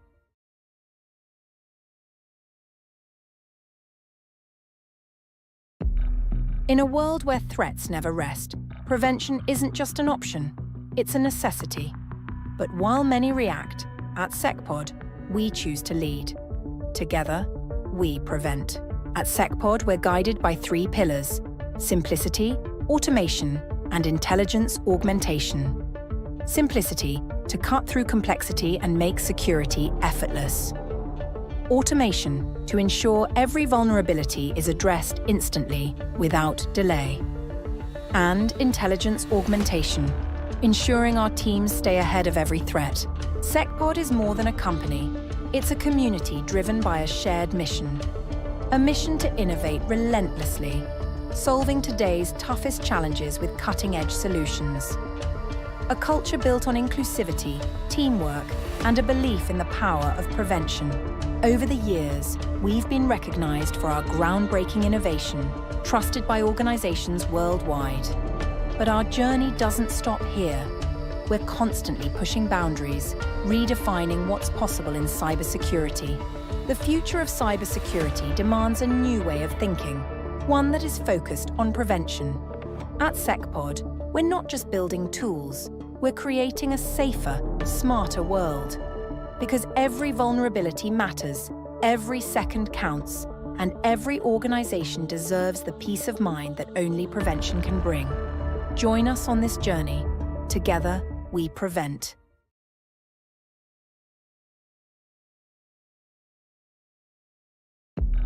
In a world where threats never rest, prevention isn't just an option, it's a necessity. But while many react, at SecPod, we choose to lead. Together, we prevent. At SecPod, we're guided by 3 pillars: simplicity, automation, and intelligence augmentation. Simplicity, to cut through complexity and make security effortless. Automation, to ensure every vulnerability is addressed instantly, without delay. And intelligence augmentation, ensuring our teams stay ahead of every threat. SecPod is more than a company. It's a community driven by a shared mission. A mission to innovate relentlessly, solving today's toughest challenges with cutting-edge solutions. A culture built on inclusivity, teamwork, and a belief in the power of prevention.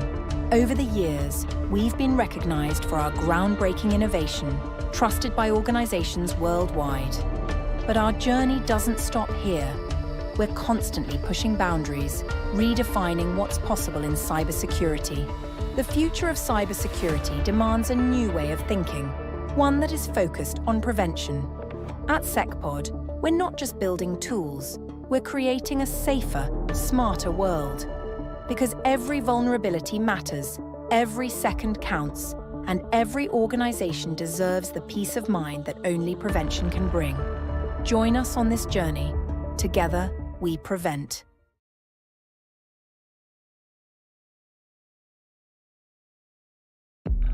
In a world where threats never rest, prevention isn't just an option, it's a necessity. But while many react, at SecPod, we choose to lead. Together, we prevent. At SecPod, we're guided by 3 pillars: simplicity, automation, and intelligence augmentation. Simplicity, to cut through complexity and make security effortless. Automation, to ensure every vulnerability is addressed instantly, without delay. And intelligence augmentation, ensuring our teams stay ahead of every threat. SecPod is more than a company. It's a community driven by a shared mission. A mission to innovate relentlessly, solving today's toughest challenges with cutting-edge solutions. A culture built on inclusivity, teamwork, and a belief in the power of prevention. Over the years, we've been recognized for our groundbreaking innovation, trusted by organizations worldwide. But our journey doesn't stop here. We're constantly pushing boundaries, redefining what's possible in cybersecurity. The future of cybersecurity demands a new way of thinking, one that is focused on prevention. At SecPod, we're not just building tools, we're creating a safer, smarter world. Because every vulnerability matters, every second counts, and every organization deserves the peace of mind that only prevention can bring. Join us on this journey. Together, we prevent.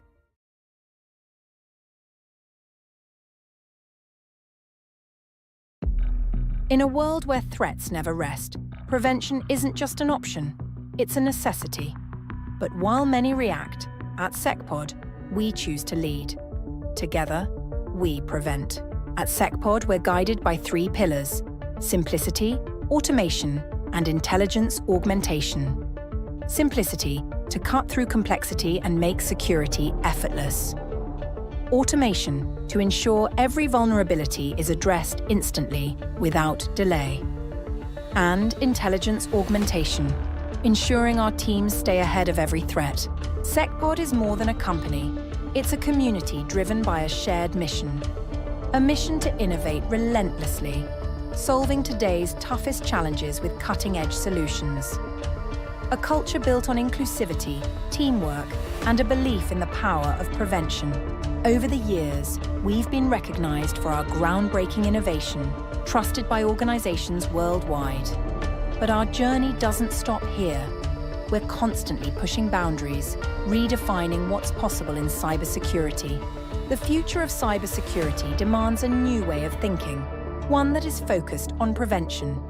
At SecPod, we're not just building tools, we're creating a safer, smarter world. Because every vulnerability matters, every second counts, and every organization deserves the peace of mind that only prevention can bring. Join us on this journey. Together, we prevent.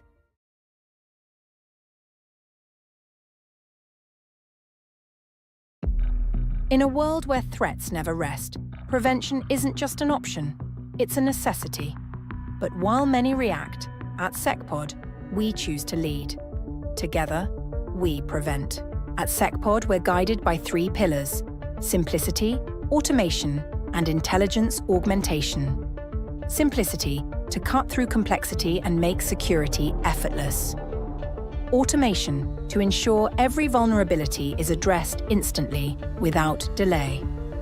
And intelligence augmentation, ensuring our teams stay ahead of every threat. SecPod is more than a company. It's a community driven by a shared mission. A mission to innovate relentlessly, solving today's toughest challenges with cutting-edge solutions. A culture built on inclusivity, teamwork, and a belief in the power of prevention. Over the years, we've been recognized for our groundbreaking innovation, trusted by organizations worldwide.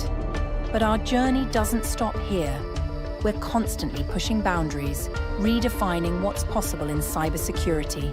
The future of cybersecurity demands a new way of thinking, one that is focused on prevention.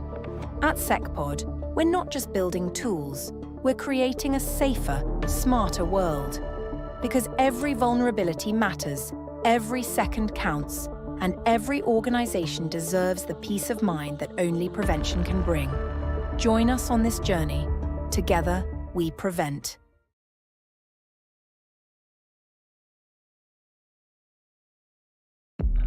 In a world where threats never rest, prevention isn't just an option, it's a necessity. But while many react, at SecPod, we choose to lead. Together, we prevent. At SecPod, we're guided by 3 pillars: simplicity, automation, and intelligence augmentation. Simplicity, to cut through complexity and make security effortless. Automation, to ensure every vulnerability is addressed instantly, without delay. And intelligence augmentation, ensuring our teams stay ahead of every threat. SecPod is more than a company. It's a community driven by a shared mission.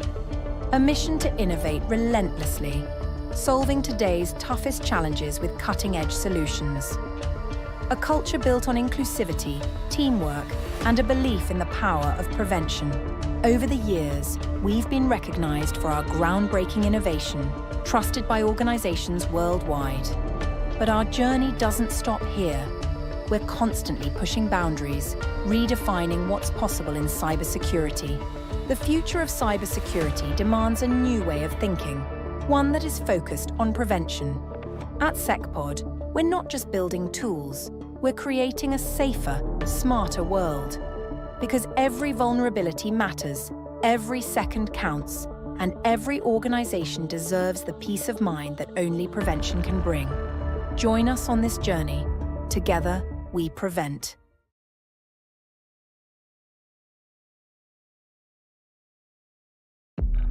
In a world where threats never rest, prevention isn't just an option, it's a necessity. But while many react, at SecPod, we choose to lead. Together, we prevent. At SecPod, we're guided by 3 pillars: simplicity, automation, and intelligence augmentation. Simplicity, to cut through complexity and make security effortless. Automation, to ensure every vulnerability is addressed instantly, without delay. And intelligence augmentation, ensuring our teams stay ahead of every threat. SecPod is more than a company. It's a community driven by a shared mission.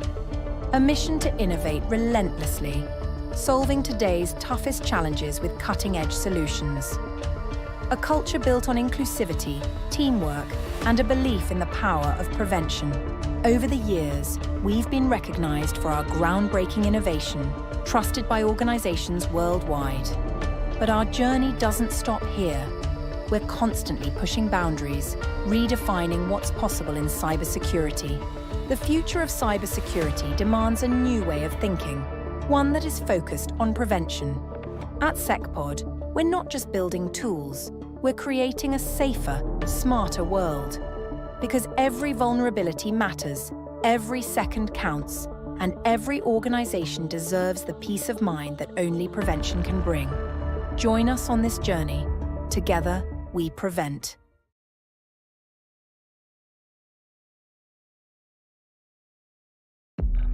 In a world where threats never rest, prevention isn't just an option, it's a necessity. But while many react, at SecPod, we choose to lead. Together, we prevent. At SecPod, we're guided by 3 pillars: simplicity, automation, and intelligence augmentation. Simplicity, to cut through complexity and make security effortless. Automation, to ensure every vulnerability is addressed instantly, without delay.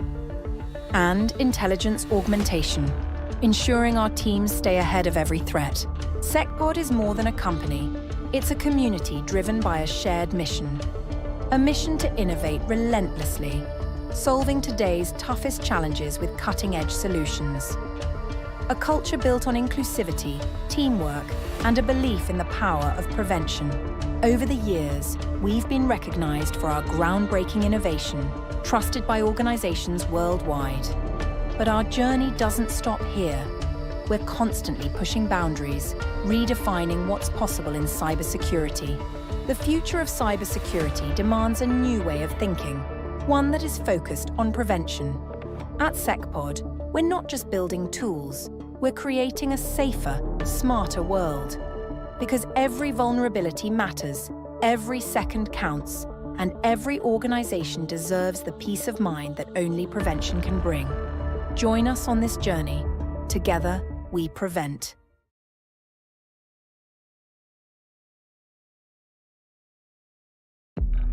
In a world where threats never rest, prevention isn't just an option, it's a necessity. But while many react, at SecPod, we choose to lead. Together, we prevent. At SecPod, we're guided by 3 pillars: simplicity, automation, and intelligence augmentation. Simplicity, to cut through complexity and make security effortless. Automation, to ensure every vulnerability is addressed instantly, without delay. And intelligence augmentation, ensuring our teams stay ahead of every threat. SecPod is more than a company. It's a community driven by a shared mission. A mission to innovate relentlessly, solving today's toughest challenges with cutting-edge solutions. A culture built on inclusivity, teamwork, and a belief in the power of prevention. Over the years, we've been recognized for our groundbreaking innovation, trusted by organizations worldwide. But our journey doesn't stop here. We're constantly pushing boundaries, redefining what's possible in cybersecurity.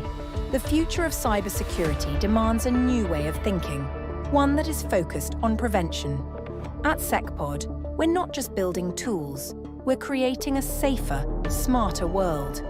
Because every vulnerability matters, every second counts, and every organization deserves the peace of mind that only prevention can bring. Join us on this journey. Together, we prevent.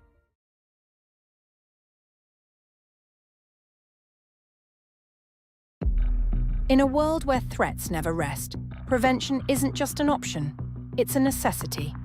But while many react, at SecPod, we choose to lead. Together, we prevent.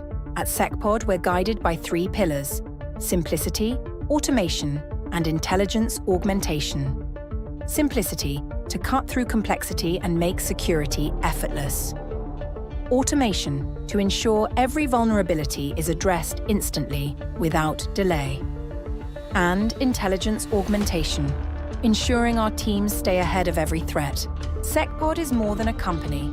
It's a community driven by a shared mission. A mission to innovate relentlessly, solving today's toughest challenges with cutting-edge solutions. A culture built on inclusivity, teamwork, and a belief in the power of prevention. Over the years, we've been recognized for our groundbreaking innovation, trusted by organizations worldwide. But our journey doesn't stop here. We're constantly pushing boundaries, redefining what's possible in cybersecurity. The future of cybersecurity demands a new way of thinking, one that is focused on prevention. At SecPod, we're not just building tools, we're creating a safer, smarter world. Because every vulnerability matters, every second counts, and every organization deserves the peace of mind that only prevention can bring. Join us on this journey. Together, we prevent.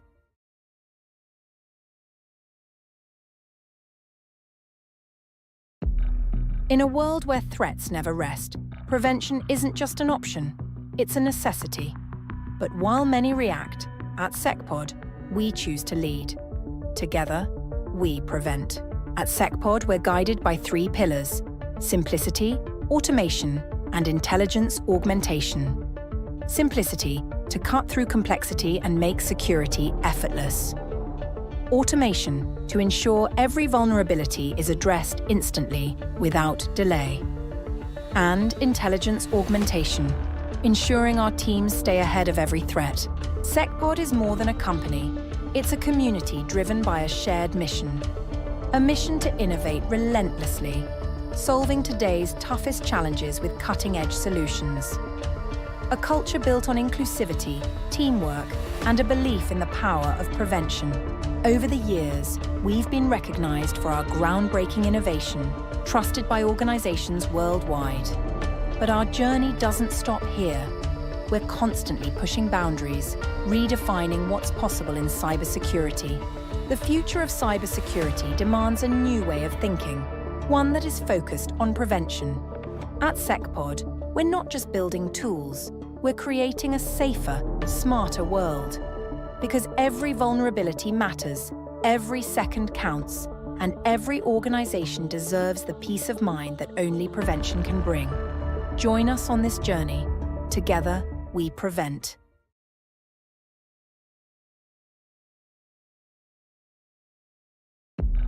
In a world where threats never rest, prevention isn't just an option, it's a necessity. But while many react, at SecPod, we choose to lead. Together, we prevent. At SecPod, we're guided by 3 pillars: simplicity, automation, and intelligence augmentation. Simplicity, to cut through complexity and make security effortless. Automation, to ensure every vulnerability is addressed instantly, without delay. And intelligence augmentation, ensuring our teams stay ahead of every threat. SecPod is more than a company. It's a community driven by a shared mission. A mission to innovate relentlessly, solving today's toughest challenges with cutting-edge solutions. A culture built on inclusivity, teamwork, and a belief in the power of prevention. Over the years, we've been recognized for our groundbreaking innovation, trusted by organizations worldwide. But our journey doesn't stop here. We're constantly pushing boundaries, redefining what's possible in cybersecurity.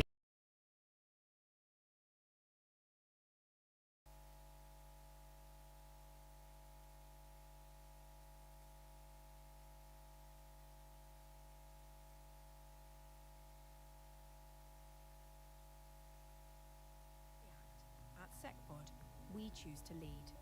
Together, we prevent. At SecPod, we're guided by 3 pillars: simplicity, automation, and intelligence augmentation.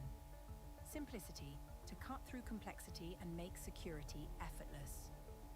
Automation, to ensure every vulnerability is addressed instantly, without delay. And intelligence augmentation, ensuring our teams stay ahead of every threat. SecPod is more than a company. It's a community driven by a shared mission. A mission to innovate relentlessly, solving today's toughest challenges with cutting-edge solutions. A culture built on inclusivity, teamwork, and a belief in the power of prevention. Over the years, we've been recognized for our groundbreaking innovation, trusted by organizations worldwide. But our journey doesn't stop here. We're constantly pushing boundaries, redefining what's possible in cybersecurity. The future of cybersecurity demands a new way of thinking, one that is focused on prevention. At SecPod, we're not just building tools, we're creating a safer, smarter world. Because every vulnerability matters, every second counts, and every organization deserves the peace of mind that only prevention can bring. Join us on this journey. Together, we prevent.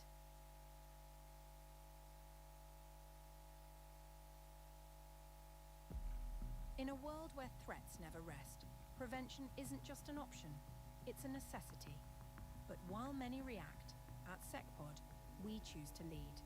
Together, we prevent.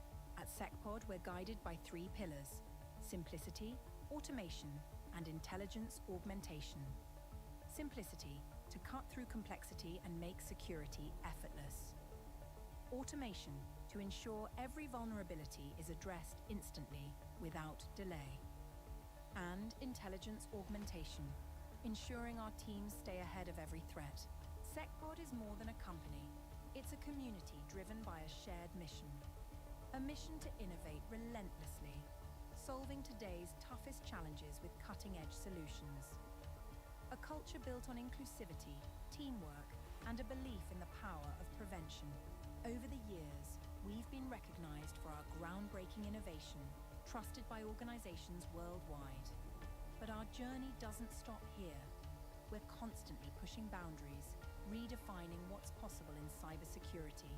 The future of cybersecurity demands a new way of thinking, one that is focused on prevention. At SecPod, we're not just building tools, we're creating a safer, smarter world. Because every vulnerability matters, every second counts, and every organization deserves the peace of mind that only prevention can bring. Join us on this journey. Together, we prevent.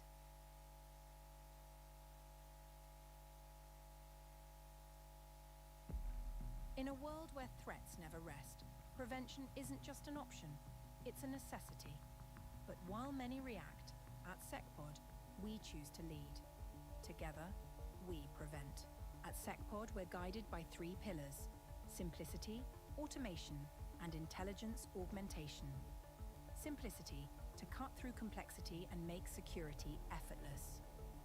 Automation, to ensure every vulnerability is addressed instantly, without delay. And intelligence augmentation, ensuring our teams stay ahead of every threat. SecPod is more than a company. It's a community driven by a shared mission. A mission to innovate relentlessly, solving today's toughest challenges with cutting-edge solutions. A culture built on inclusivity, teamwork, and a belief in the power of prevention. Over the years, we've been recognized for our groundbreaking innovation, trusted by organizations worldwide. But our journey doesn't stop here. We're constantly pushing boundaries, redefining what's possible in cybersecurity. The future of cybersecurity demands a new way of thinking, one that is focused on prevention. At SecPod, we're not just building tools, we're creating a safer, smarter world. Because every vulnerability matters, every second counts, and every organization deserves the peace of mind that only prevention can bring. Join us on this journey. Together, we prevent.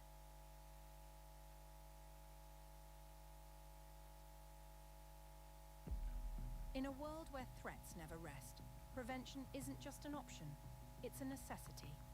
But while many react, at SecPod, we choose to lead. Together, we prevent. At SecPod, we're guided by 3 pillars: simplicity, automation, and intelligence augmentation. Simplicity, to cut through complexity and make security effortless. Automation, to ensure every vulnerability is addressed instantly, without delay. And intelligence augmentation, ensuring our teams stay ahead of every threat. SecPod is more than a company. It's a community driven by a shared mission. A mission to innovate relentlessly, solving today's toughest challenges with cutting-edge solutions. A culture built on inclusivity, teamwork, and a belief in the power of prevention. Over the years, we've been recognized for our groundbreaking innovation, trusted by organizations worldwide. But our journey doesn't stop here. We're constantly pushing boundaries, redefining what's possible in cybersecurity. The future of cybersecurity demands a new way of thinking, one that is focused on prevention. At SecPod, we're not just building tools, we're creating a safer, smarter world. Because every vulnerability matters, every second counts, and every organization deserves the peace of mind that only prevention can bring. Join us on this journey. Together, we prevent.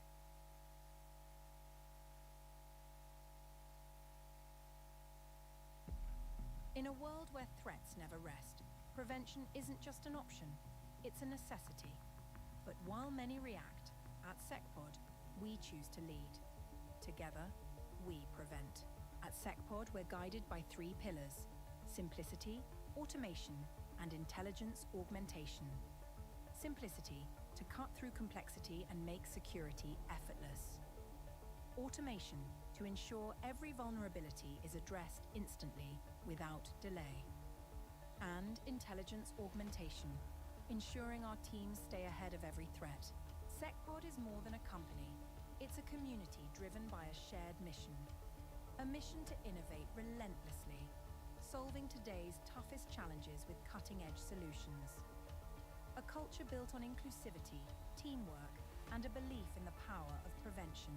Over the years, we've been recognized for our groundbreaking innovation, trusted by organizations worldwide. But our journey doesn't stop here. We're constantly pushing boundaries, redefining what's possible in cybersecurity. The future of cybersecurity demands a new way of thinking, one that is focused on prevention. At SecPod, we're not just building tools, we're creating a safer, smarter world. Because every vulnerability matters, every second counts, and every organization deserves the peace of mind that only prevention can bring. Join us on this journey. Together, we prevent.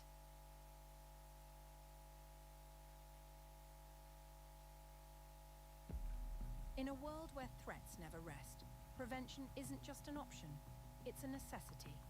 But while many react, at SecPod, we choose to lead. Together, we prevent.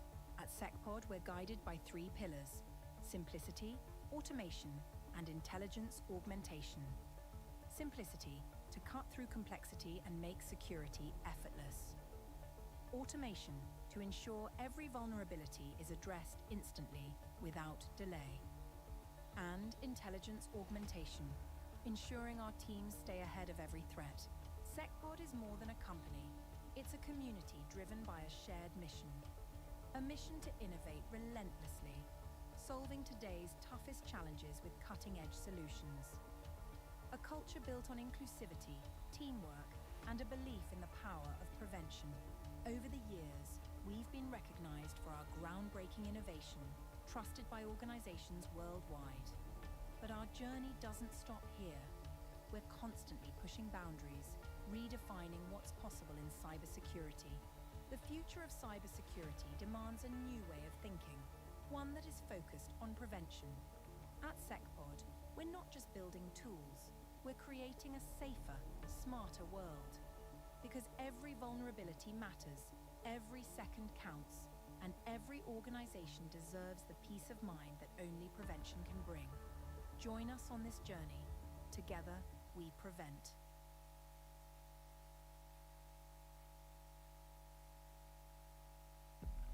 In a world where threats never rest, prevention isn't just an option, it's a necessity. But while many react, at SecPod, we choose to lead. Together, we prevent. At SecPod, we're guided by 3 pillars: simplicity, automation, and intelligence augmentation. Simplicity, to cut through complexity and make security effortless. Automation, to ensure every vulnerability is addressed instantly, without delay. And intelligence augmentation, ensuring our teams stay ahead of every threat. SecPod is more than a company. It's a community driven by a shared mission. A mission to innovate relentlessly, solving today's toughest challenges with cutting-edge solutions. A culture built on inclusivity, teamwork, and a belief in the power of prevention. Over the years, we've been recognized for our groundbreaking innovation, trusted by organizations worldwide. But our journey doesn't stop here. We're constantly pushing boundaries, redefining what's possible in cybersecurity. The future of cybersecurity demands a new way of thinking, one that is focused on prevention. At SecPod, we're not just building tools, we're creating a safer, smarter world. Because every vulnerability matters, every second counts, and every organization deserves the peace of mind that only prevention can bring. Join us on this journey. Together, we prevent.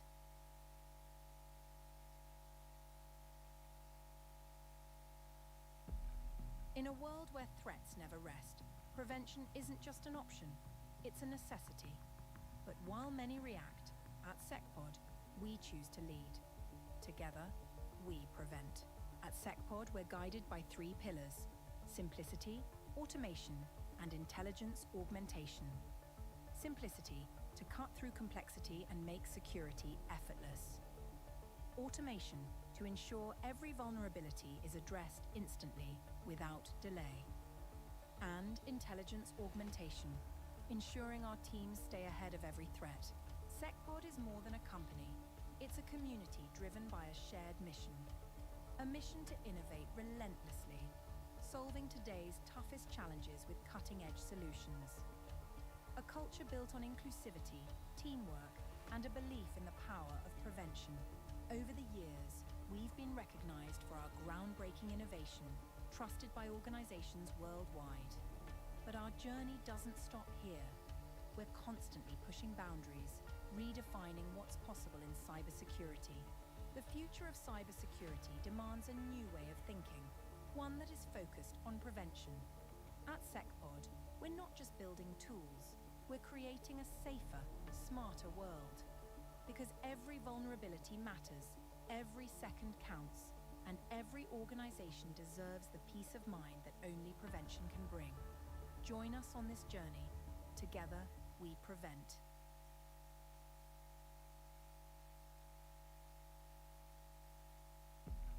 In a world where threats never rest, prevention isn't just an option, it's a necessity.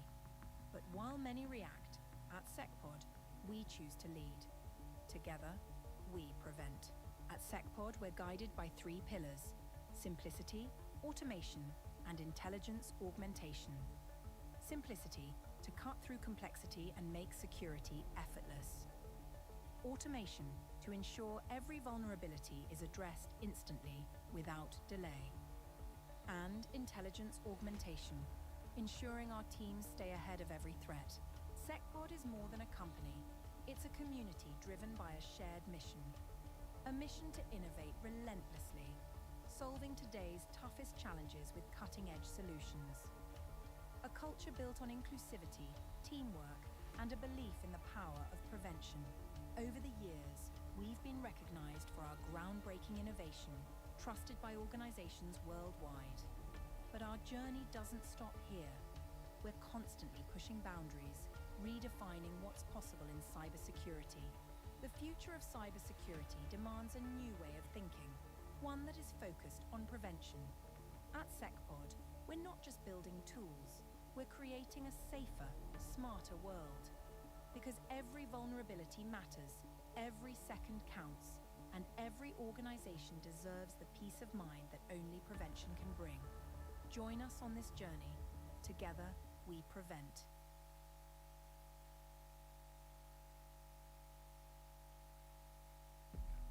In a world where threats never rest, prevention isn't just an option, it's a necessity. But while many react, at SecPod, we choose to lead. Together, we prevent. At SecPod, we're guided by 3 pillars: simplicity, automation, and intelligence augmentation. Simplicity, to cut through complexity and make security effortless. Automation, to ensure every vulnerability is addressed instantly, without delay. And intelligence augmentation, ensuring our teams stay ahead of every threat. SecPod is more than a company. It's a community driven by a shared mission. A mission to innovate relentlessly, solving today's toughest challenges with cutting-edge solutions. Welcome back, everybody. I hope you had a great lunch and even better conversations. The first half of SecPod PREVENT 2025 set the stage for a much-needed shift towards prevention-first security. And now, we want to dive even deeper into innovations, challenges, as well as the strategies that are going to shape the future of cloud security as we see it. So let's get started with our first session of the afternoon about the need for transformative solutions to secure cloud infrastructure. Cloud security isn't just about staying ahead. It's about reinventing how we approach threats before they even materialize. To talk about this, we have someone who's seen cloud security challenges up close and understands what organizations truly need. Please join me in welcoming Vijay Mirji from DXC onto this stage. A little bit about the speaker today. Vijay is a global security delivery head for DXC Technology. He's also a security subject matter expert with over 30 years in the industry, and 25 of them exclusively in cybersecurity itself. He works with Fortune 500 clients across the globe, helping them adopt modern security processes as well as solutions. His views on adopting key innovations like AI and IoT integration for security have received a lot of critical acclaim. He takes his SME status seriously in helping companies improve their risk profile. Vijay?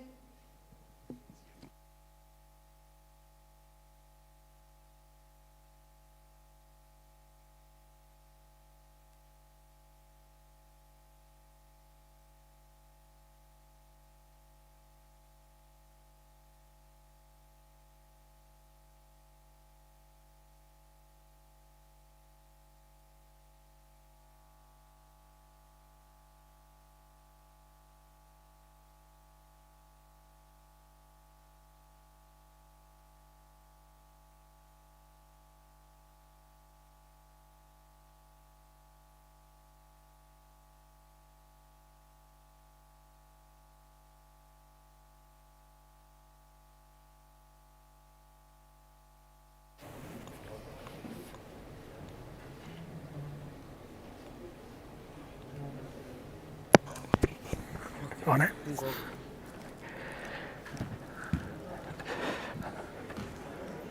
Okay. Am I audible? Thank you. So this is actually one of the worst times to come on stage to speak, right? That's why I said let's start with coffee. How many of you feel like this fellow here on the screen? That you really need something to wake you up? I thought we'll start with a little game, right? First of all, to get you guys engaged, to see how you're doing in terms of your attention span. How many of you know the word ass? ASS. 2 people? Come on, guys. Okay, we're seeing a few more hands. People are recognizing. Ass, 2 meanings. One, the animal.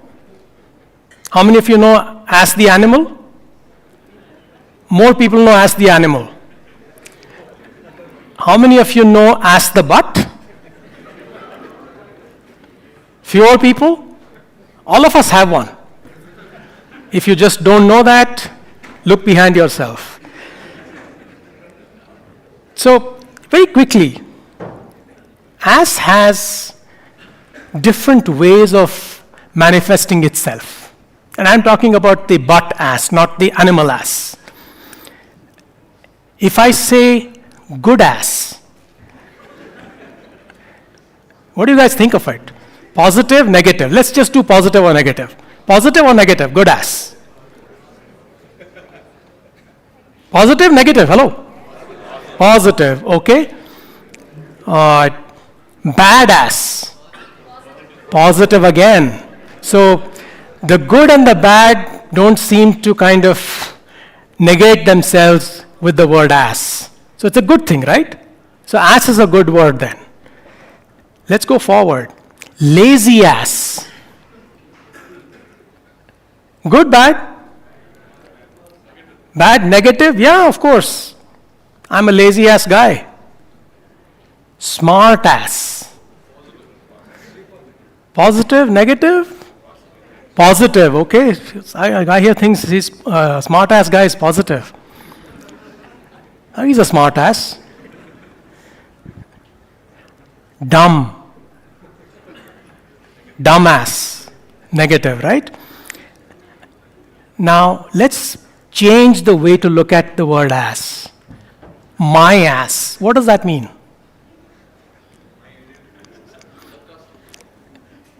So if I were to say, this is a fantastic hotel, you would say, fantastic hotel, my ass. Good, bad? Bad, right? And if I would say, piece of ass, how do you relate to that? This guy here on the stage is a piece of ass. Good, right? You think I'm good looking? That's what it means. Okay, so hopefully my ass has woken you all up from slumber. I can't offer you coffee, but I offered you ass.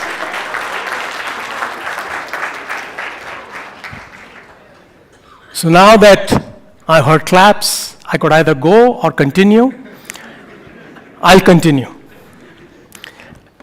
Otherwise, Chandra here will take offense to have invited me. So we heard this morning from a few good gentlemen and a lovely lady that prevention is better than cure. How many of you agree with that? For healthcare, I agree, 100%. Healthcare and cyber are very similar that way, right? You want to prevent and not actually go to the hospital. How many of you think that prevention is possible in cyber, not in healthcare?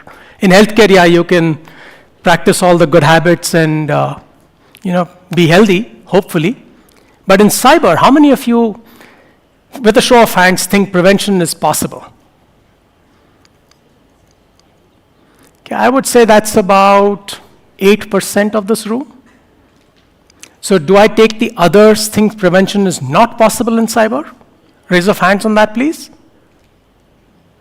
One hand.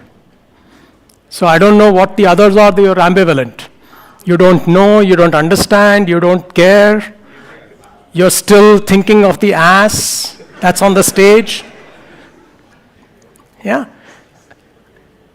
Now what I'm here to talk about is that prevention is not always possible. My theory, and you just heard the lovely lady here introduce me as saying I've spent 25 years in cyber, and that's why my hair is gray. Not otherwise, I'm not old.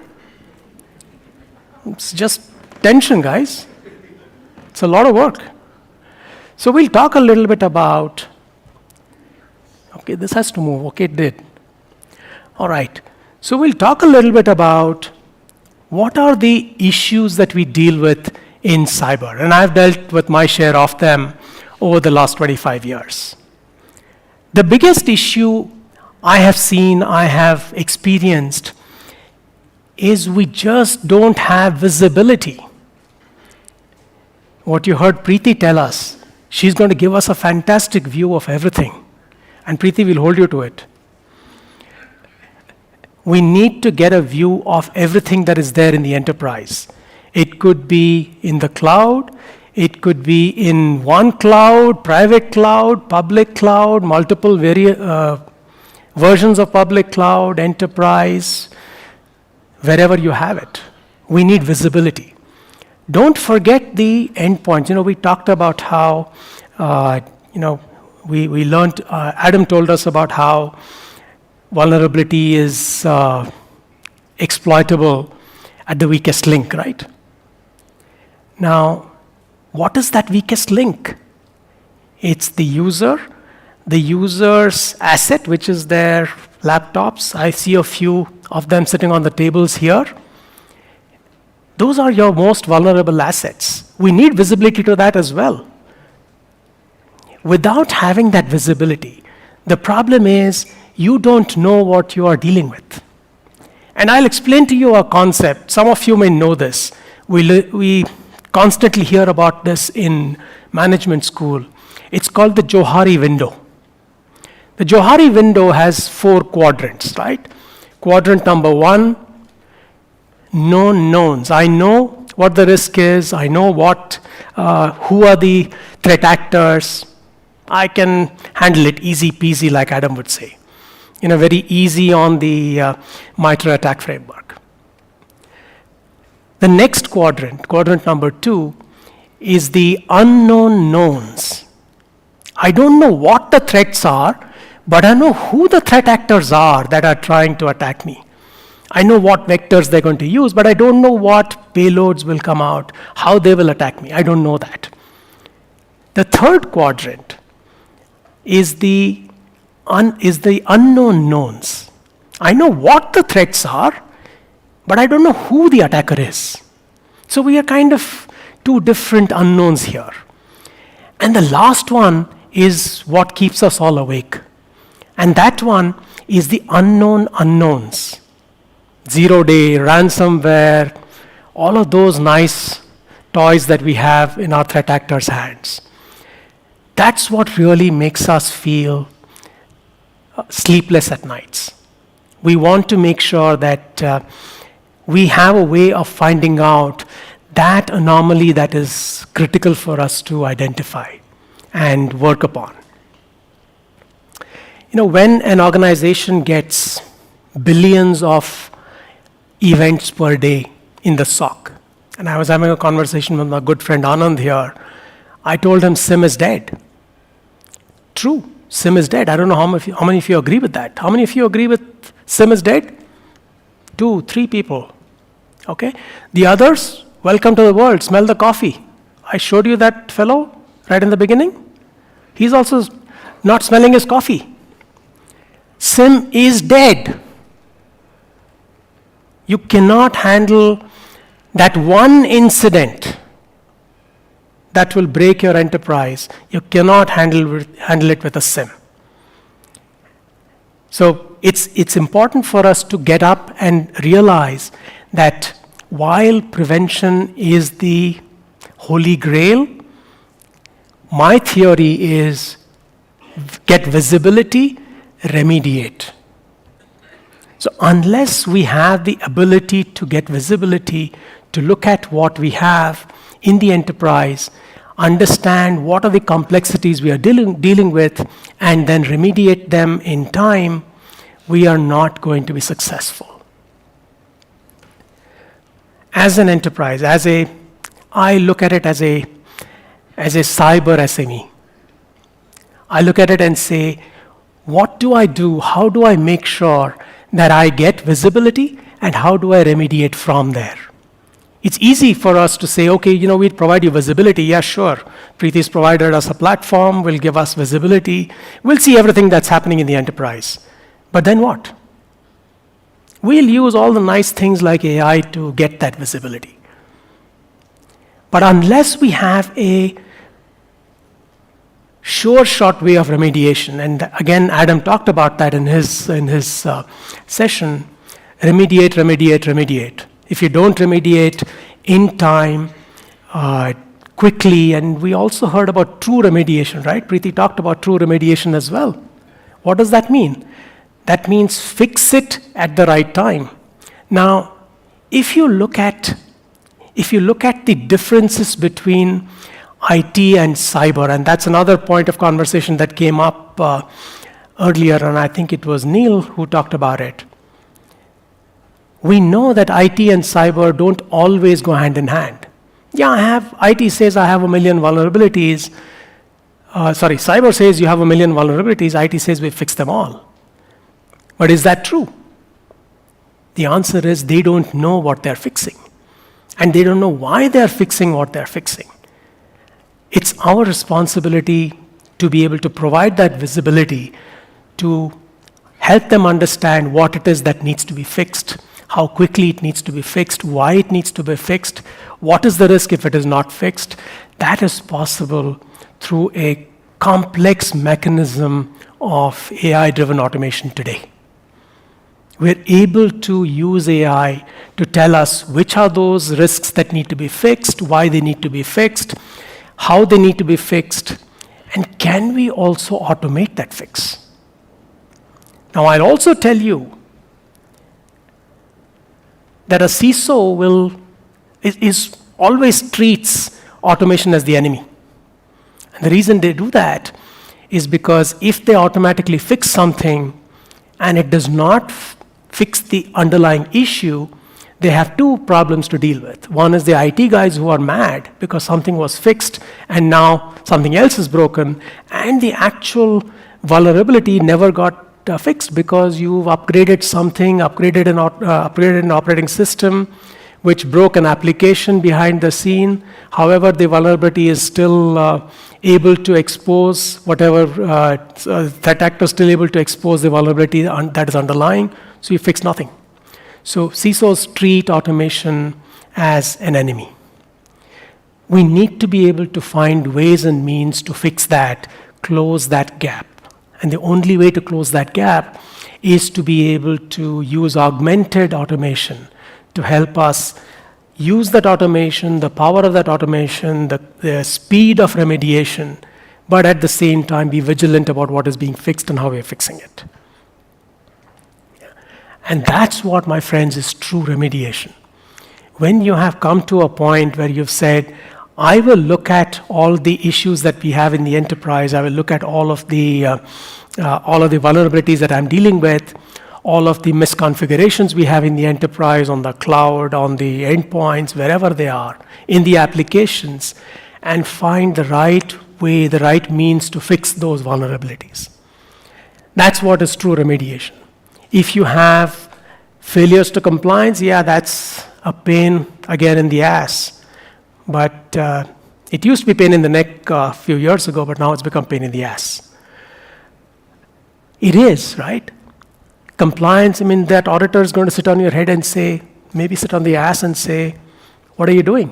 Why aren't you remediating? Why aren't you fixing this vulnerability? Why aren't you helping the organization be compliant with X, Y, or Z regulation? And we heard PCI DSS come up a few times. And all of you, I know some of you here are from some of the banks. I'm sure all of you worried about PCI DSS compliance. But if you don't remediate, how do you achieve that compliance? That's what your auditor is going to ask you. My question, friends, to you is you remediate. I'm sure you remediate, but are you remediating on time? Are you remediating quick enough? Not because you have to meet compliance obligations, but because you have to beat the threat actor. Right? And we heard from Chandra in the morning. There's a guy sitting on the railway tracks waiting for the train to come and say, let it come. We don't want that. We want to be able to prevent. Yeah, of course, sure, why not? But more importantly, if something does happen, and it will happen, I should say something else here, very controversial. There are only 2 types of CISOs in the world. Can you tell me what types? Anyone? Sorry? One CISO who is hacked already and one who is going to be hacked. Well, one who is breached and the other who doesn't know they've been breached. It's not going to be. They've all been breached. Let's face it. Every organization has been breached. You want to challenge me on that? Sure, I'll put 100 rupees right now on the table. Yeah, that's all I get paid, so I can put 100 rupees on the table. Yeah, you can buy you a cup of coffee with that. Not here, outside. Right across the road.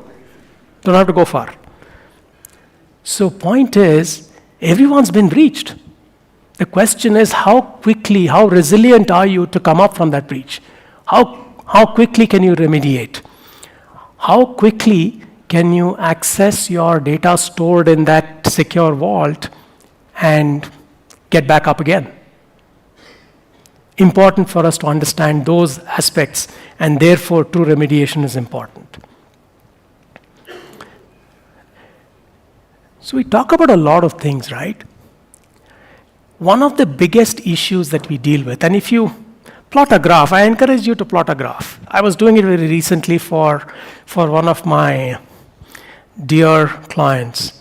We were looking at MTTD versus MTTR.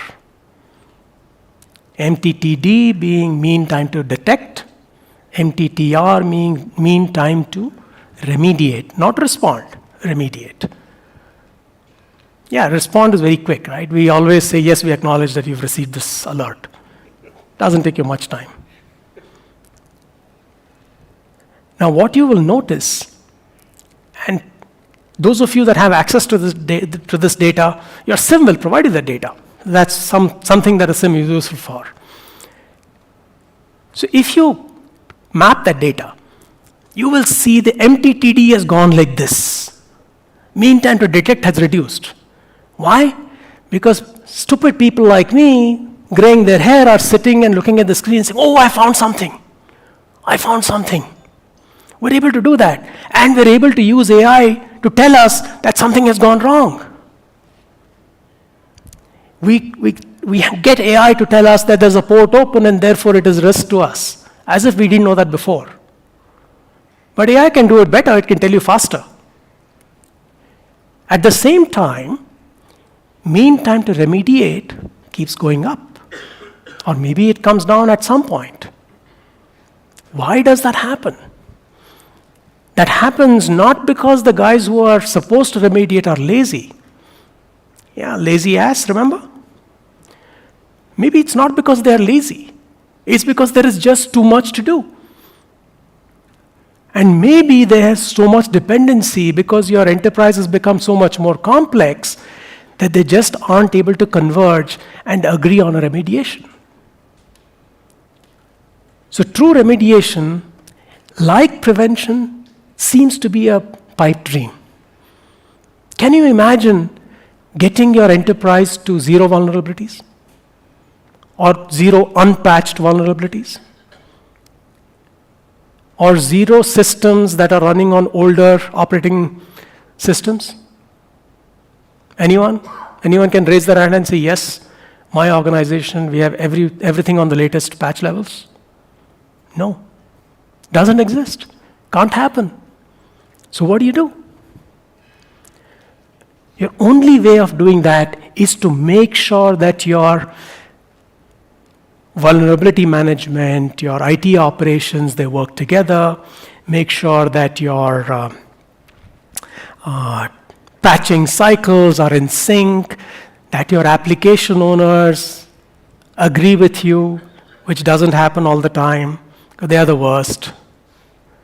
Right? Application owners never listen to you because they live in their own world. They think that they are the reason why all of us exist. And yeah, we do. So if we look at bringing out all of those different elements together and making sure that not only are we keeping our security programs well coordinated, but we are also at the same time ensuring that we are moving in the same direction. One of my favorites from physics whenever I studied thousands of years ago was vector and scalar, and I always like to talk about it. We need to imbibe the qualities of a vector in cybersecurity. We need to move in the right direction, have that, not just the speed, but have the right direction in mind. We can't be scalars anymore. That day and age of being a scalar is gone. You can't have only speed. Yeah. Now, we heard about what Saner Cloud can do.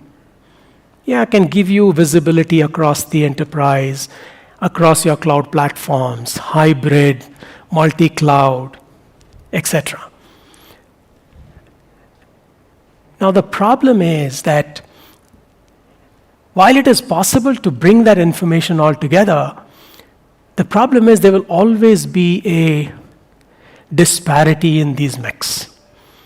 Your on-prem systems will be operating on a completely different paradigm. Your cloud systems will be operating on a different paradigm. How do you converge the two to come together and give you the right view? It doesn't happen automatically. Despite the fact that you might say, I'm pulling the data and putting it in front of you, you saw it in the demo that Preeti gave us, that there were differences even in different cloud platforms, right? How the data from AWS versus Azure was coming out, and I didn't see GCP here, so I'm assuming Preeti doesn't like the folks at Google. But hey, that's reality, right? We all use different cloud platforms. Yeah. In fact, when we started, and that is a question I asked Neil when he was here, I don't see him here now. When you look at cloud platforms, the problem is people started to think of, yes, I will use the cloud, and I will move my assets into the cloud, I will move my applications, workloads into the cloud. And they said, my choice is AWS. I've seen so many companies come and say, my choice is AWS or Azure, because someone talked about Microsoft. Yeah, I have a great partnership with Microsoft, so I'll move everything to Microsoft Cloud. Someone said, I choose AWS, and someone else said, I'll choose Google. But you know what? The reality is that companies are choosing every different hyperscaler for different reasons. Either for cost or performance, or someone's uncle works somewhere, something or the other, some reason, they end up choosing multiple hyperscalers, and this is only the public clouds. Then you have the other clouds like your IBM and Oracle. Anyone remember those guys? They're still there, by the way. They still have their cloud platforms, not visible. Alibaba too. DeepSeek is on Alibaba. Any one of you who's tried DeepSeek, you've logged into Alibaba. Given up your freedom, given up all your data. But hey, Chinese are good guys. I'm not saying anything bad about them. Good stuff, yeah? Reduces your compute requirements by 1 million, not dollars, times. So if you needed 1 million qubits, now you need only 1 qubit with DeepSeek. But Chinese are breaking the bank everywhere. So the problem is that we are unprepared to handle this complexity. And we will continue to remain unprepared to handle this complexity for the foreseeable future. That's reality. Don't let the guys at SecPod tell you we'll sort it out for you. They can't. So Chandra, no offense, huh?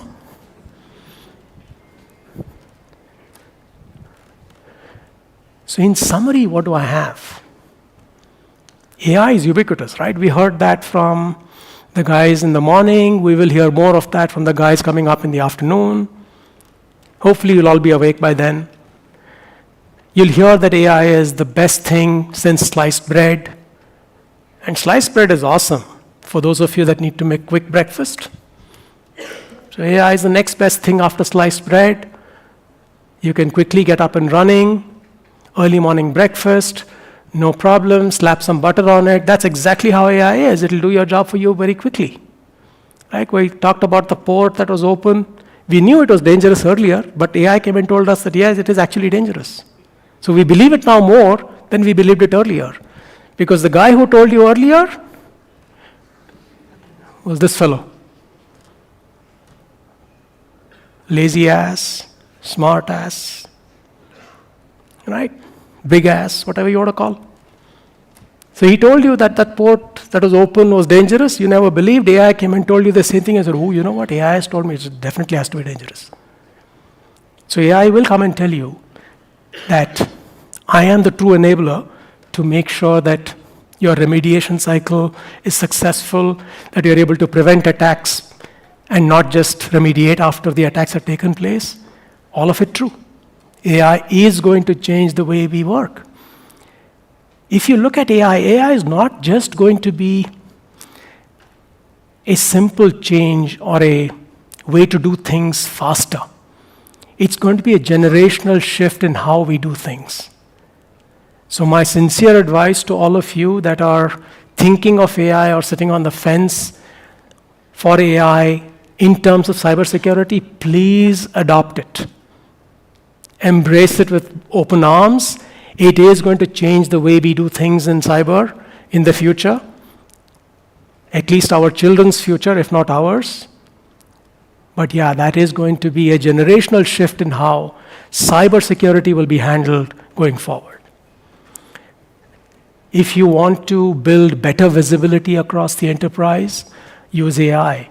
If you want to build quicker remediation, use AI. If you don't want to be the guy sitting on the railway tracks, like Chandra wanted you to believe, use AI. And bottom line is that today is Friday. Yeah. So please relax, but don't go to sleep. You come here, I couldn't offer you coffee, so I offered you my little friend here. So hopefully you all are awake now, if not entertained. I'm happy to take questions. Okay, I think I just put you all to sleep.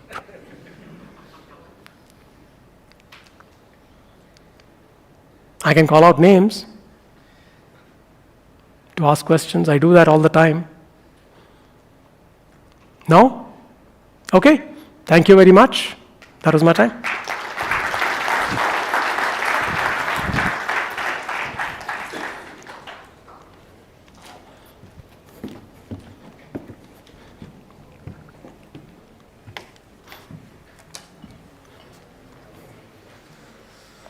Thank you so much, Vijay.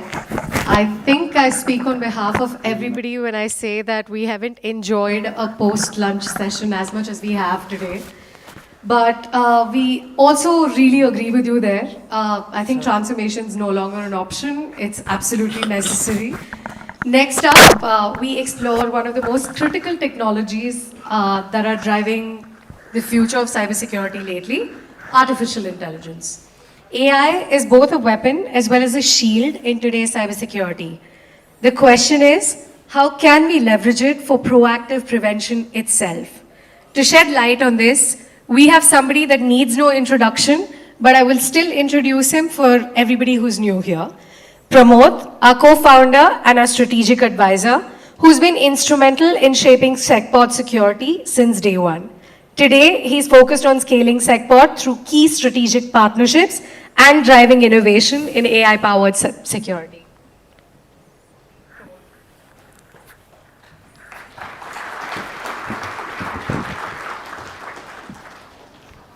Oh, I have to get my laptop. Sorry. I thought that's going to be my laptop. Let me just get my laptop.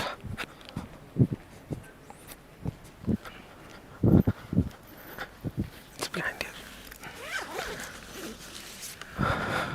Okay, so while I'm setting this up, thank you, Vijay. That was very, very, very interesting.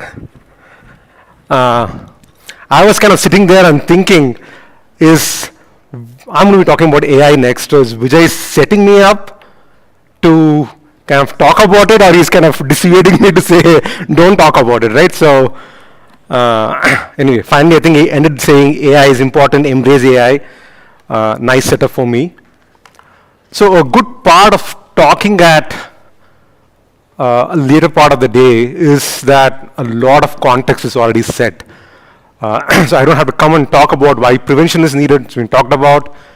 Don't have to come and talk about focus on the basics. Talked about.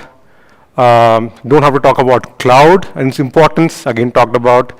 So in each case, let me just set this up. A good amount of context has already been set.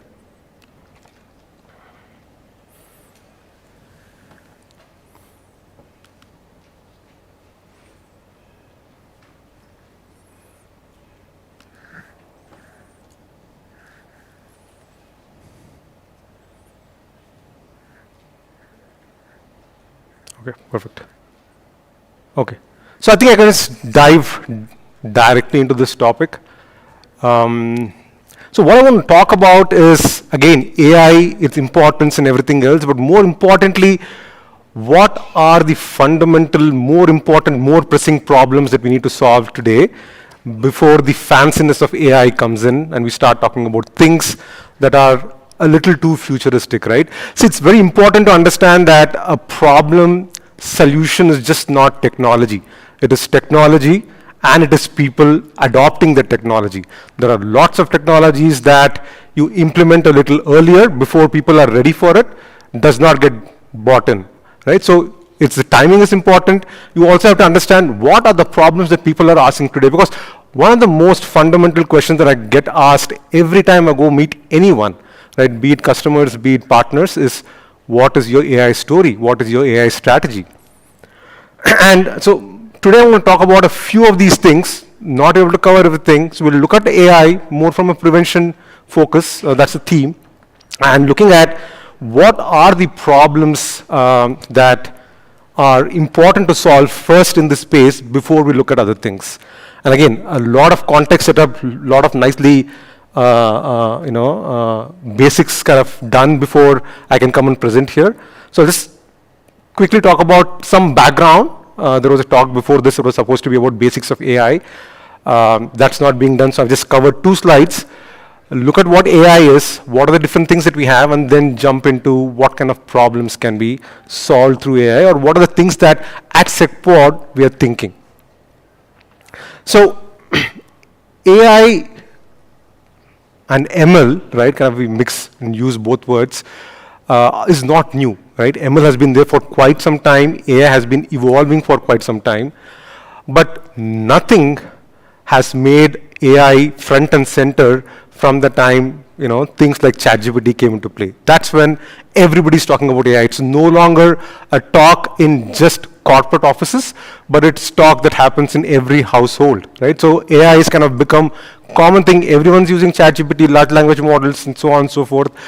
And that has kind of brought AI center to all conversations.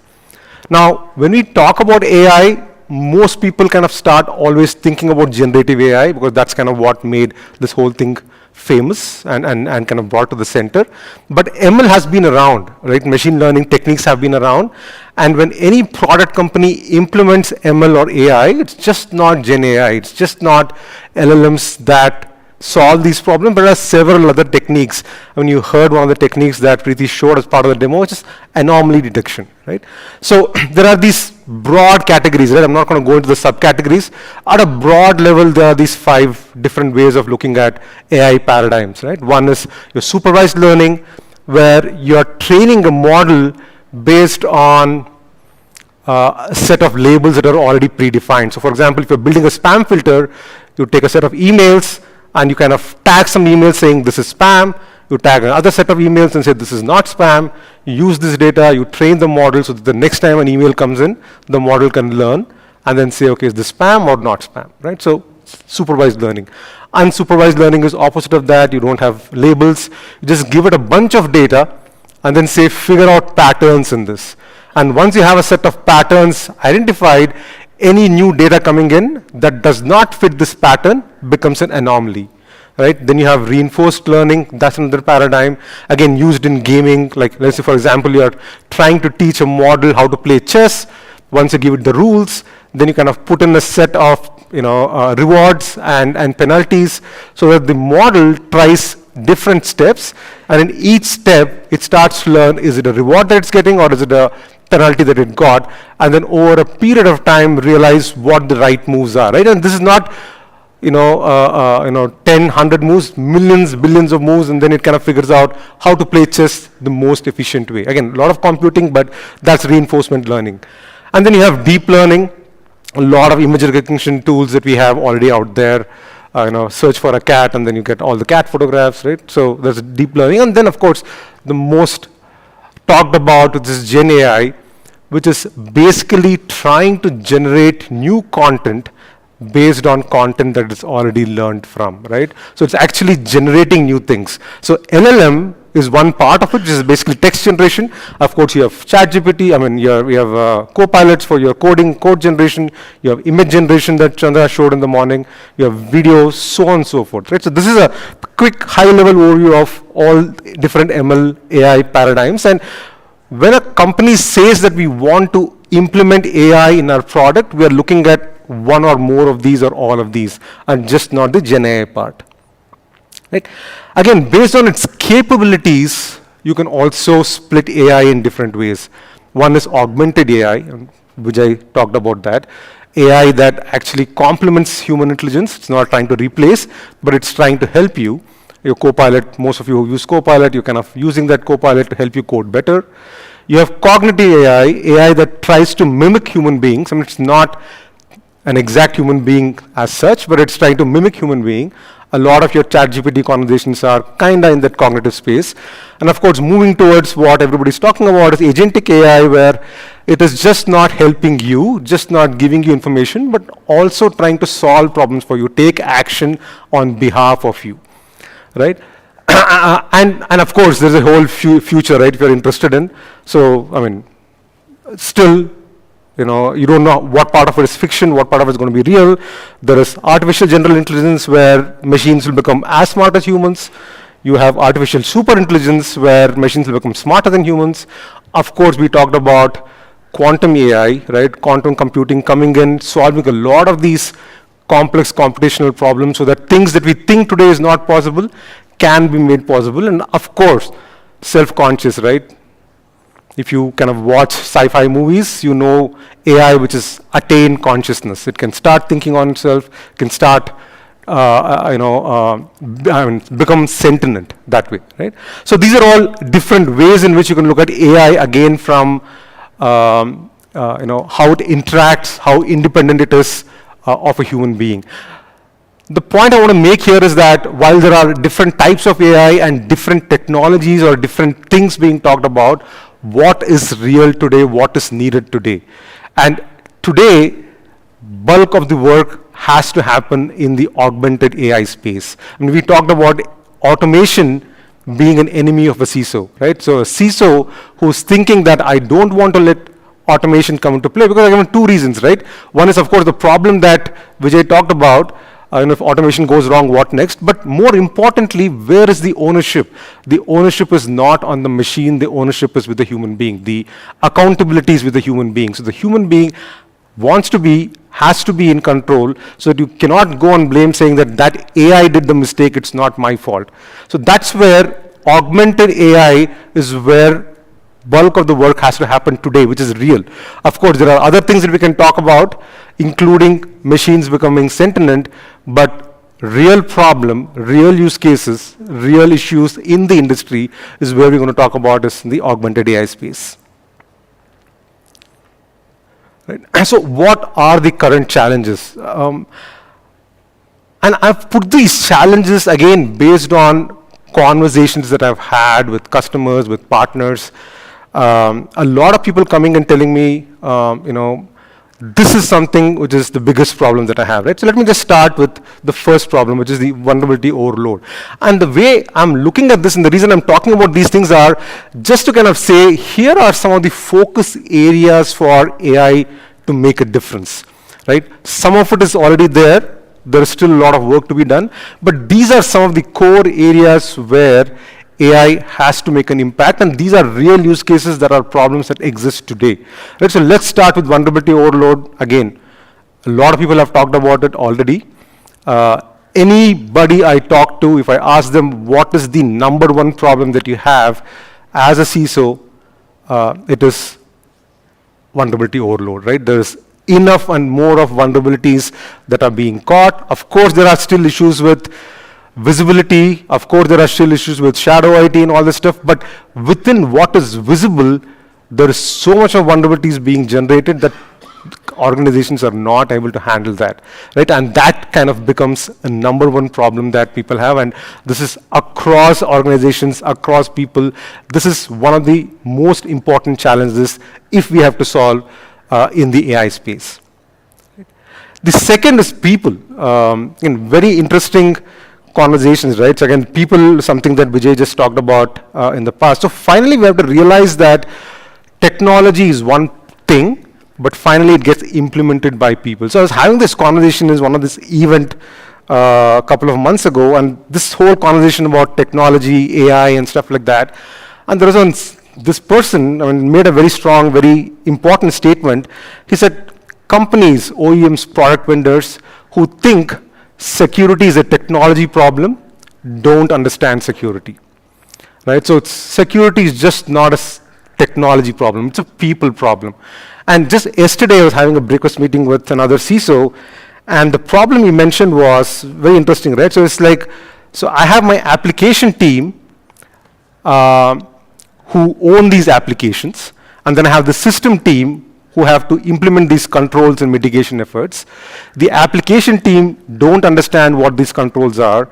The system team don't understand the impact of implementing this on the application, and things just get stalled, right? A lot of time you have vulnerability overload, not because, and the high MTTR that Vijay spoke about, not just because there are lots of them being found, it's also because you're not able to remediate things quickly, and remediating things quickly is just not a technology problem. It is a technology problem, but it is also a people problem, right? So being able to bring people on the same page, being able to explain things better, being able to articulate things better goes a long way. So if there is another way or another topic where AI should make a difference, I would say it's getting people together on the same page. The third is decision making. Again, through the day we kind of heard this in various ways. Don't overwhelm people with more data. Be able to provide information that helps you make the decision, right? So we have tons and tons of data, analytics and everything that's coming up, very important. All those things are important because you need to be able to drill down and find out what happened and why it happened. But finally, the solution is not just showing data, but to be able to take that to a decision stage. People want any advancement in technology, AI or whatever it is, to be able to tell them, here is what you need to do, rather than just show, here are the 10 things that is happening in your environment. Right? Kind of leads back to the same thing, simplifying, understanding, interaction. This, again, I think is a big area where AI can play. A lot of technology jargons, a lot of technical information anytime you open up any UI, right? Any application. So instead of being able to tell people, understand all these things, if we are able to explain it better, if we are able to articulate it better, if we are able to simplify jargons to simple English, I think that would again go a long way. Right? That will go again a long way, not just for security professionals, but that will also go a long way for users, right? And also the way we interact with these systems. Very important to kind of start saying that, okay, I'm not going to just open a UI and click in 10 different places, but can I interact as simply as the way we interact with ChatGPT? And there's a wonderful demo that Preeti showed in terms of how you can interact with a system like what we've built in SecPod, right? So many of these things, again, important. As I'm saying, these are important. These are areas that at SecPod we've also started working on, right? And you need AI now to react quicker, again, zero-day, other vulnerabilities that people talked about. There is a set of things that we can do with the existing tools. There are things that you can do a lot better if you implement AI, if you start looking at AI in these spaces also. And finally, AI not as an independent thing, but something that integrates into your existing environment, existing framework. Because if you don't do that, again, the problem is not about just having one more piece of software out there, one more set of features out there. It's finally being able to get people to adopt, people to use AI or anything else that you kind of build. So I want to just double click on one aspect here, which is the vulnerability overload, and give a few ideas in terms of what are the challenges and what kind of solutions can be implemented in this space from an AI perspective, right? The first and simplest and the most important is risk prioritization. Again, it was brought up in the topic before. It is just not treating every risk at the same level, being able to look at these risks in your context, and then deciding to say, is this important for me or it's not, right? So it's a huge difference between having 10,000 risks in your environment and having to solve all that 10,000, thinking all of them are priority, than reducing that to 800 and then saying, okay, I have this 800 that I need to solve, which is really important and priority one, right? So that itself kind of cuts down, you know, a huge mindset change, right? From 10,000 to 800 is a huge number, huge difference. So that is one way of looking at it. And risk prioritization is something that at SecPod we already do. And I'm saying not just about what we do, but as a concept itself, such an important thing to reduce your vulnerability workload. The second is another problem that I have heard time and again everywhere, right? Again, the same problem comes back to application owner and a system or a security owner. The challenge is, from a security perspective, you want to go and apply fixes, patches, controls on application servers. On the other side, the application owner is saying, I have no clue what this does. I have no clue what this does to my system, so I am not going to let you do that until and unless I test this whole thing. Okay, great. Why don't we test it? Okay, give me some time, I'll test it. And the reality is that not every application has a test environment, and not every application has a very well-defined test suite that you can just say, okay, apply this here, I'll run this test suite, and I'll tell you in 10 minutes whether it's good or not, right? So that is a reality, and that's a challenge. And so one of the things to look at, and one of the ways we are also thinking of solving this problem is in two different ways, right? So one is to just look at patch confidence as a concept. Patch confidence across patches deployed, not just in the install base, but across the globe, right? Collect information from various sources so that you will tell somebody saying that, apply this patch for your context, for your environment, this is the confidence that I can actually bring in.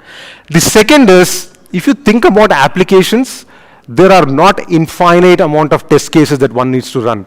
All applications have finite set of test cases. And when you're testing an application, you're not testing the application the way an application developer or let's say you're taking Oracle as a database, you don't have to test every single functionality of Oracle. You are testing how you interface with Oracle, right? So that's a limited set of applications or test cases. So understanding how an application interacts, collecting the data, using that to build automated test suites, again, becomes a very interesting way of solving that problem. And if we're able to tell an application guy saying that here is the fix that I'm going to do, and this is the confidence that I can give you about applying this.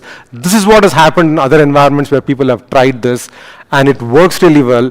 And here are the test cases that I'm going to run to show you that pre-patch and post-patch things work. I think that people problem and that friction between people goes a long way, can be reduced in a much better way, right? The third idea, of course, is schedule optimization. So when you're saying patching or fixing, it's just not about one service. People are talking about 10,000 servers, 50,000 servers, 90,000 servers. Now the question is, how do I decide when do I patch and how much downtime is needed? What is the right schedule?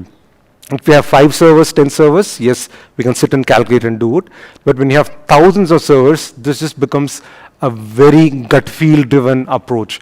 Or you just take a downtime and say, I will do this, and you have no data to back up why you're doing it this way or why you need so much of downtime.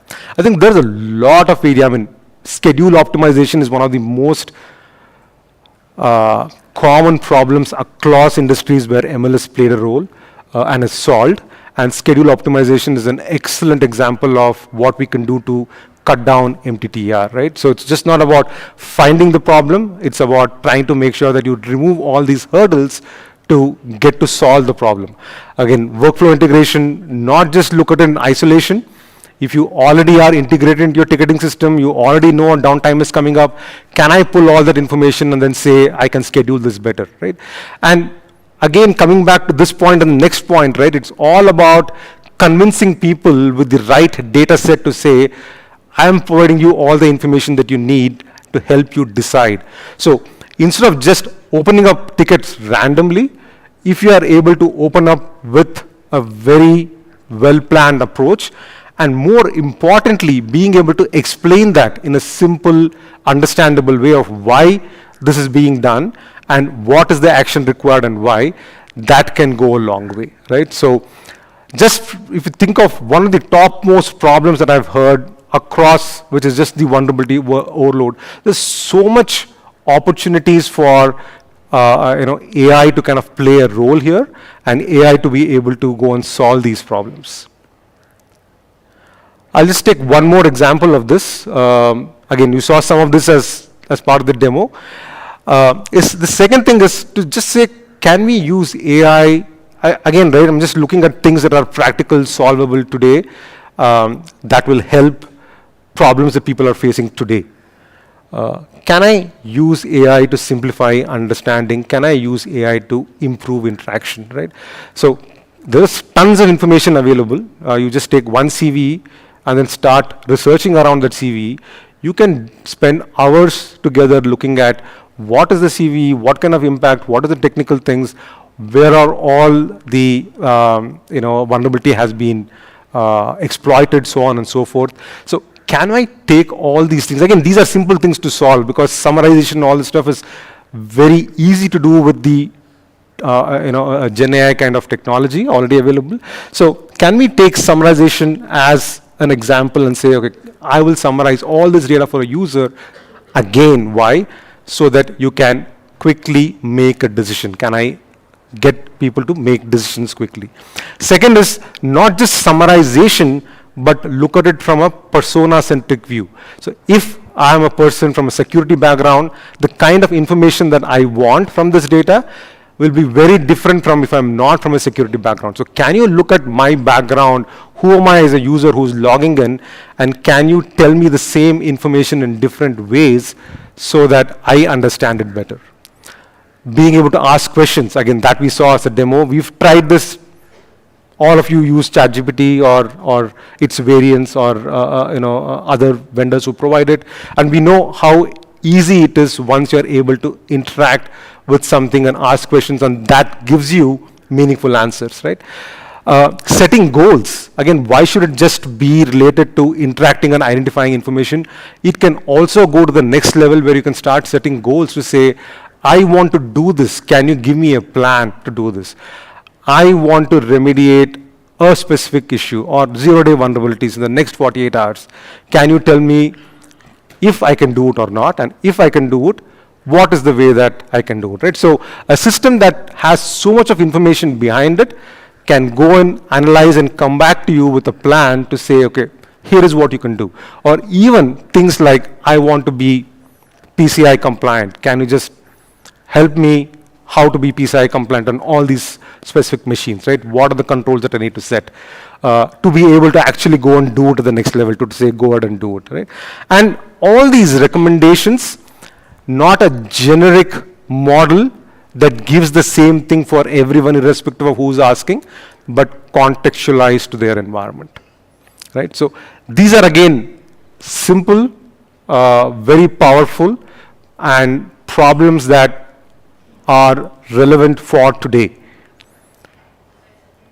right? And again, there are a lot more things that can do, right? So I'm just going to kind of quickly go through this layer. A lot more things that you can do.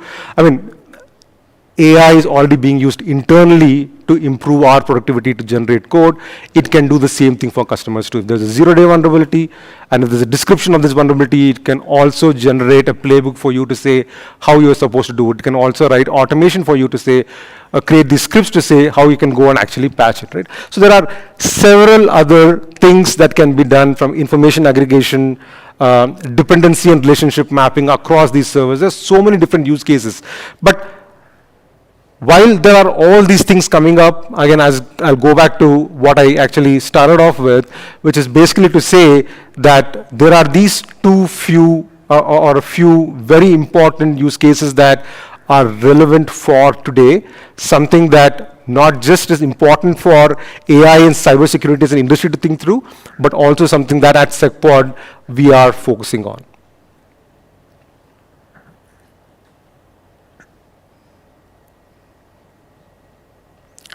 So just to summarize, again, not to kind of belabor the point, again, the next topic is also on AI, but AI surely can add value, right? And this is a question that, as I said before, a lot of our customers and partners ask, what is your AI story? Of course, we have an AI story. It is important. It is something that has to be adopted by not just companies that are building products, but by everyone. But the important question is, how do you differentiate AI from what is real, what is important, what is solving a true problem for me today, from AI that is just nice to talk, that is fancier, might not be solving some real problem, right? So AI is very important, but very important at the same time to look at things that are practical, real, and that is augmenting human capacity to improve and do this. Thank you so much.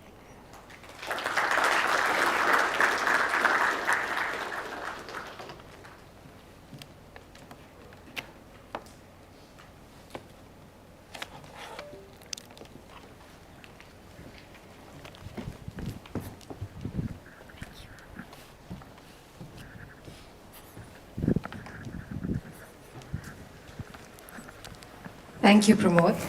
AI is undeniably powerful, but like the greats always say, with great power comes great responsibility. Before we go into our next session, I'd like to give you a little bit of a background about the speaker himself. Satish has a master's in quite a lot of things, as I will get into just now. And the next session is also about AI, so please get up for that. So Satish has a master's from IIT Kanpur and a PhD in physics from the University of Massachusetts. He has spent over 3 decades in the IT industry as well, especially in information security.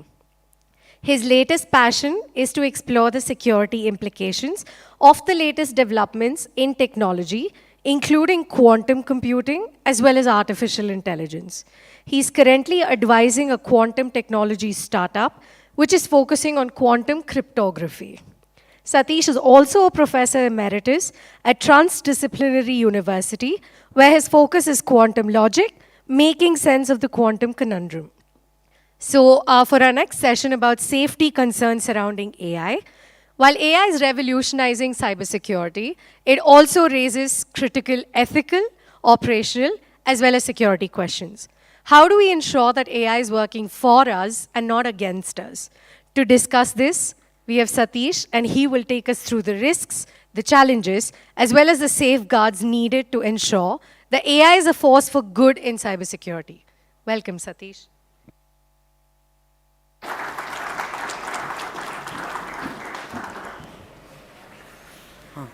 Laptop.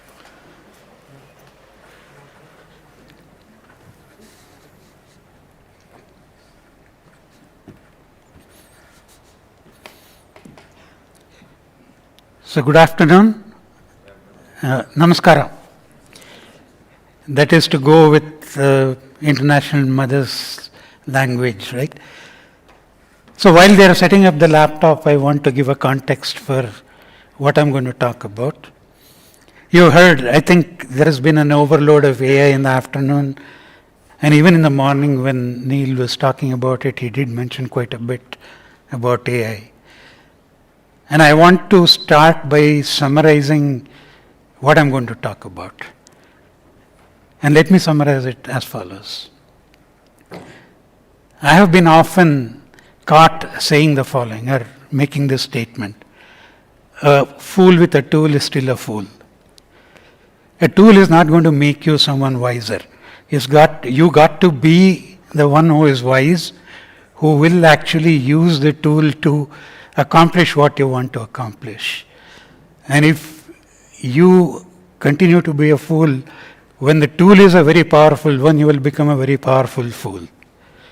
So the talk today is going to be focusing on how to prudently use AI and what are the issues. And I'm not going to be exhaustive about it. I'm going to mention a few things that one needs to make sure that we clearly understand before we start to use AI. And world over, there has been a lot of debate that's going on about the safety of AI. And I don't. Is somebody setting up the laptop, or am I? Yeah. Or I can just talk my way through. That's also good. No one to hold me for what I said, right? So AI, let me start by asking you people something. Is there anyone in this room, by a show of hands, that has not used AI? I want you to raise your hands if you have not used AI. So pretty much everyone has used, right? I don't see any hands going up. Is there anyone here who has used AI something like, let's say, 3 years back or before COVID? One person, maybe a few more hands, like 2 or 3 people. And the point about that is, it is a technology that is evolving very rapidly. The tremendous speed with which things are changing, things that were not known to us a few years ago are suddenly becoming very prominent, is something that is almost an everyday thing, almost a household thing that didn't exist a couple of years ago. And the more challenging thing about this is that we do not even understand many times how it works. The problem with this is, and let's, in fact, I think it's a good time to talk about some of these things that happened in the process of how AI evolved. One of the prominent events in the evolution of AI was AlphaGo. When the computer played the Go world champion, people who were observing thought that AI made a very strategic mistake, and it made a move that no human would have ever made. And it turned out that that move was critical in the computer actually winning the game. And what that meant is, not even the world's experts could have imagined that that move was so crucial. So we didn't understand what the computer could do. The AI system thought of something that no human would have ever thought of and actually won the game. So this goes to show that here is a system that we have built and we don't always understand how it works. And even the experts agree that we do not have a clear hold on how AI actually works. And in that context, if we use this system for things that we believe we understand, we want outcomes that we are comfortable with. If the outcomes are things that are beyond our intuition, beyond something that we really understand, it makes us feel uncomfortable. And we don't know what the consequences of those are. In fact, the debates going on AI borders on many things, including things like existential threats and so on. And I'm in the slides, if they do come up, I'm going to talk about how there are two different directions for the threats being posed by AI. Starting from the very important threat of existence, and our own existential threat is also something that is debated, and it's very real, it's not unreal. But the fact that, and as all of you admitted, you've all used AI, and every corporation, every organization uses AI for doing what they're doing much better and effectively producing more with less resource. All of that is good. But how do we actually make sure that we are getting what we want out of these systems? So, one direction in which the debate goes about AI usage and the challenges with AI usage is the existential threat. Another is the very real fact that we are using AI systems every day in our everyday life. What kind of problems are these systems creating for us? How do we deal with those? Is the second aspect of it. What I will be focusing largely on is what are these challenges? How can we reasonably think through those, and how do we not remain the fools that are using AI systems, but use AI systems prudently, wisely, and accomplish what we want to or what we need to accomplish. That is what my talk is going to focus on. So while the system is still being set up, there are multiple problems that I'm going to allude to. One of them is that, let me just make sure that I have the sequence right so that there won't be too much of a deviation from the slides if they do come up. AI systems, as I said, okay, it's likely to come up in a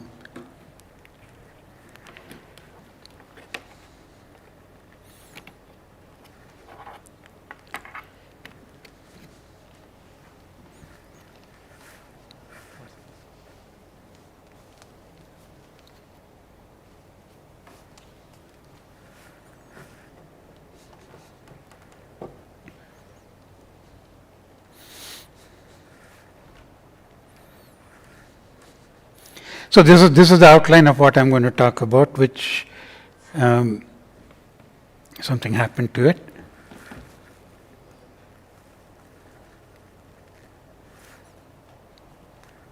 Okay, so I did already allude to the first part of it. There is an unprecedented speed of transition from research labs into almost ubiquity. Like what was a research topic 3 years ago, after ChatGPT became more or less everyday affair for us. And it impacts all aspects of life, be it from political systems with deep fakes and other things, how it wields an influence over well-established governance of various systems that we have established, to the mundane things of doing what we do more efficiently and better. And the problem with AI is two things. Now that we start to use AI systems in our, let's say, corporate life or everyday life, there are two issues that we need to deal with. One is the threat from AI systems, and then the threat to AI systems. The threat to AI systems is a threat that I will go through in more detail. And the threat from AI systems has been alluded in the past by other speakers, including Vijay and others, that AI systems is agnostic as to whether you're going to use it for good purposes or you have malintentions and you're an adversary, you're going to use it to gain undue advantage over others or become a threat to other companies or other organizations. AI doesn't care. AI provides you equal capabilities, whether you are someone who uses it for unscrupulous reasons or you're using it for a legitimate reason. With that, for example, the cyber threats or whatever attacks that people perpetrate become all that much more powerful by exploiting the capabilities of AI systems. So one needs to be also aware of that. And AI has, of course, I would say that AI has changed the paradigm of our existence. AI is hugely disruptive. It has, in many ways, changed the way, or is going to change the way we are living our lives. Now, we just can't do away with it. It is there for good. As I already talked about, the existential threat to mundane threat to information systems and data and infrastructure and all of that. While it's very easy to get completely swayed by very important concerns of existential threats and other things, what I'm going to focus on is the second part of it, just the information systems infrastructure and how does one wisely use AI systems to make sure that we are using it wisely and not like someone who don't understand what these systems can do, but it's a toy in the hands of people. They can just use it, and like Vijay said, it's better than, or at least as good as sliced bread. It's easy, and it gives you responses, answers immediately, and you're attracted to it. It's like a toy in your hands. So, what are some of the challenges that we face in this? First, the speed with which developments are happening in AI. And pretty much every day you see that, like DeepSeek came and then basically overturned many of the beliefs that ChatGPT had made us accept, such as how expensive it is to train an AI system and so on. But while that's only one aspect of it, even the capabilities of AI systems are changing so rapidly that tomorrow you don't know what is going to happen. And in fact, to be able to, and when a few years ago, future of technology, you would be talking about in 20 years what is likely to happen, and you had various people saying these are the changes that you will see so many years. But today, if you talk to people about changes that might come, it's even difficult for us to predict what is going to happen in the next 1 year. So AI systems themselves, and as I said, it's a technology that's not completely understood, because even though we are the ones who created the technology, it's next to impossible to understand how AI comes to various conclusions that it comes to, and we have to deal with it. The trust factor. When we don't understand what is happening and when recommendations are being made by this AI engine, how are we going to believe or trust the recommendations made by this system? Its robustness, how are we sure that it is robust? And of course, we need to worry about what threats the AI systems themselves face, because in your infrastructure, in most of the organization's infrastructure, you will have AI systems, and AI systems themselves face threats. Threats by unscrupulous actors trying to extract information or trying to change the model and change the way AI systems respond to your prompts and so on. All of those are going to be very important. So, understanding and dealing with the challenges that the infrastructure face because of AI is also something we need to worry about. So, simply to, again, simplifying the whole thing, there is, and of course this is not a standard term, but I just coined this. What is a usable AI system? A usable AI system should just satisfy the following three criteria. One is it should be explainable and transparent. What is explainable? Even now, I mean, if somebody asks me to do something, the first thing I ask is, why should I do it? What is the reason that this makes sense for me to do? Is something that naturally comes to me. If when an AI system is recommending something to me, I'm obviously going to be reluctant to do it because I don't even know how the AI system came to that recommendation. So unless this system is in such a way that it is explainable, every decision that the AI makes, I'm able to understand, I will be reluctant to follow the recommendation of the AI system without asking.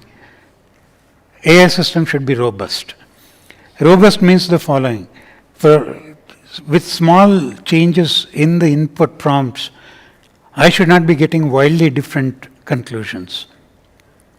Robustness basically means that to changing environment, to various other changes that can happen in the input, the conclusions that the AI system reaches should not be significantly different.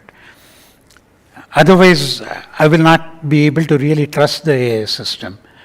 And the most important part of it is AI system should not impose additional unmanageable risks to the system, or risks to the environment. If there are risks that I don't even understand and I can't even manage, I'm going to create more harm to the environment, to the enterprise than actually doing any good. So these three conditions are the minimum which we should be expecting from any AI system. So this I've briefly already talked about. AI safety basically refers to two parts of it. One is there is threats to the AI systems and threats from the augmented capabilities that AI systems provides. And I'm not going to focus on the latter. I'm only largely going to talk about the former. The second part of it refers to basically an attacker, for example, using AI systems to become more powerful. So what are the challenges that we face? One is changing ecosystems. Like I said before also, AI systems are making rapid changes. Every time the new AI system comes in, there is a change that's going to be there. Also, the ecosystem can refer to the changing technologies in the environment also. How does AI respond to that? That is one of security breaches. There are going to be either completely unknown attacks or at least unexplored attacks that can happen on AI systems. Or AI augmented security attacks which we don't know about can also happen. And there are going to be data related challenges. There, specifically AI systems depend on good set of data to be trained. And attackers or people who are your adversaries might actually end up poisoning the data that is used for training the AI systems. Data drift, that is, AI systems once trained, it's not necessary that these AI systems will be permanently trained and they don't need to be retrained. Training of data AI systems is a continuous process. So while you're actually training these data systems, and the input data is also constantly changing.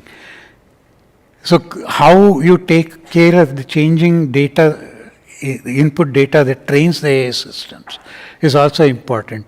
Integrity of the data that is being used for training the AI systems. And this has multidimensional implications, including the fact that biases are introduced of various kinds, and how one deals with biases and ensure that the conclusions or the recommendations given by AI systems are actually dependable. There is data risk. Not only can AI systems be made ineffective by poisoning the data and so on, it's possible that AI systems within your organization can be used to exfiltrate data by dubious means. And one needs to understand that there is a risk for the data that your organization holds due to AI systems. And these are largely unfamiliar systems to most of us. While the outcome might be very relatable, the systems themselves are unfamiliar. So they are actually introducing new challenges and new uncertainties that we need to deal with.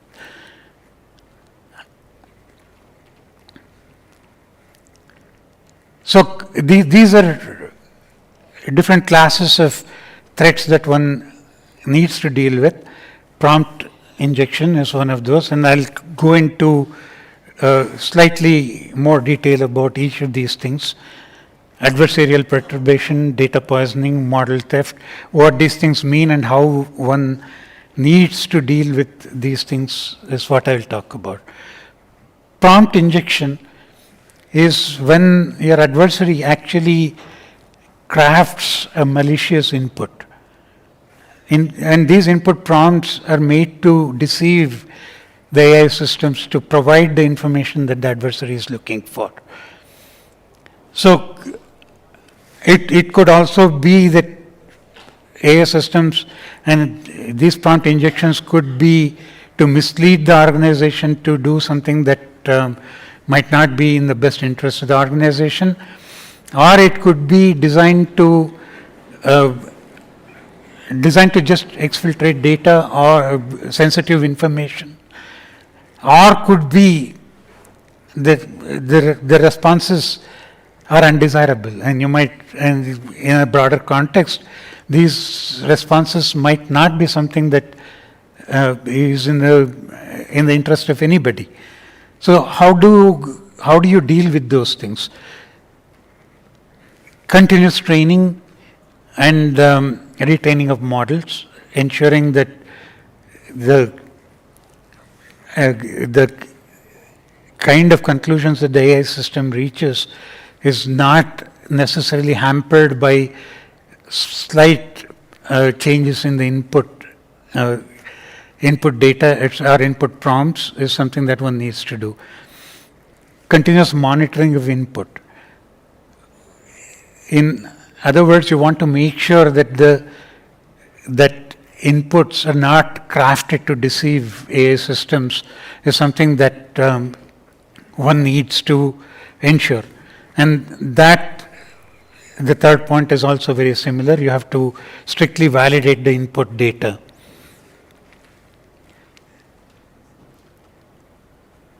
Adversarial perturbation is somewhat similar, and this is deliberately malicious activity, which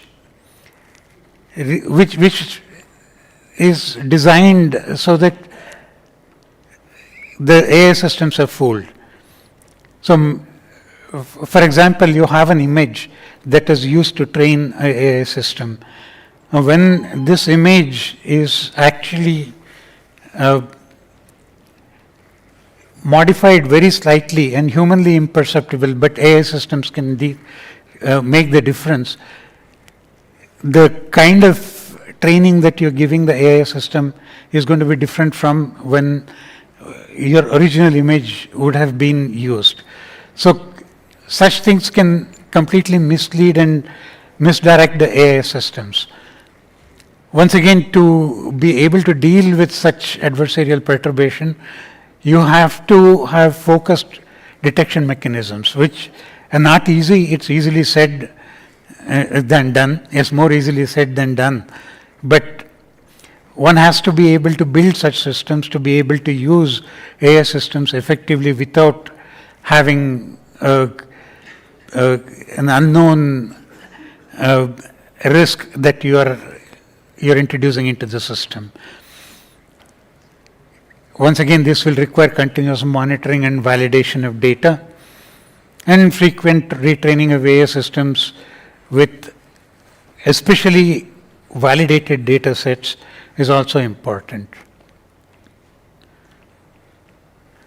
What is data poisoning? Data poisoning is basically you in the training of the systems, and like I said, AI systems need to be continuously trained. It's not like you train it once and forget it, because continuously the situation is changing. Every day, nothing is static in this context, right? Everything is changing continuously. If things are changing continuously, your AI systems need to be continuously retrained. Now, when you're doing this, if the input data gets changed, biases are introduced into the training data. Such biases will lead to AI systems reaching undesired conclusions. And making sure that such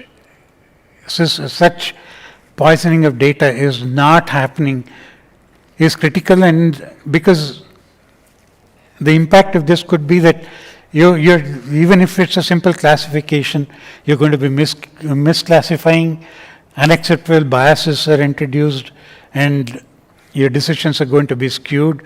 If you're depending on AI systems for making decisions, the kind of decisions that you're going to make is not going to be helpful. And this will also kind of open up potential backdoors for people to exfiltrate data. So once again, data validation and sanitization are critical for ensuring that such things are mitigated. Adversarial training is within the AI systems, there is a way you can train one system with another AI system so that the one that you want to use gets more and more perfect over time. And ensuring robustness in AI systems is another potential way of mitigating it. All of these are only suggestions. It's not that there are already available ways of doing these things. This is all, and the good thing is the following, right? We have over quite a few decades of experience especially in the software industry, in building applications, but we have always had this problem that the focus was on building applications and not on looking at what problems can be there. In other words, security was only an afterthought.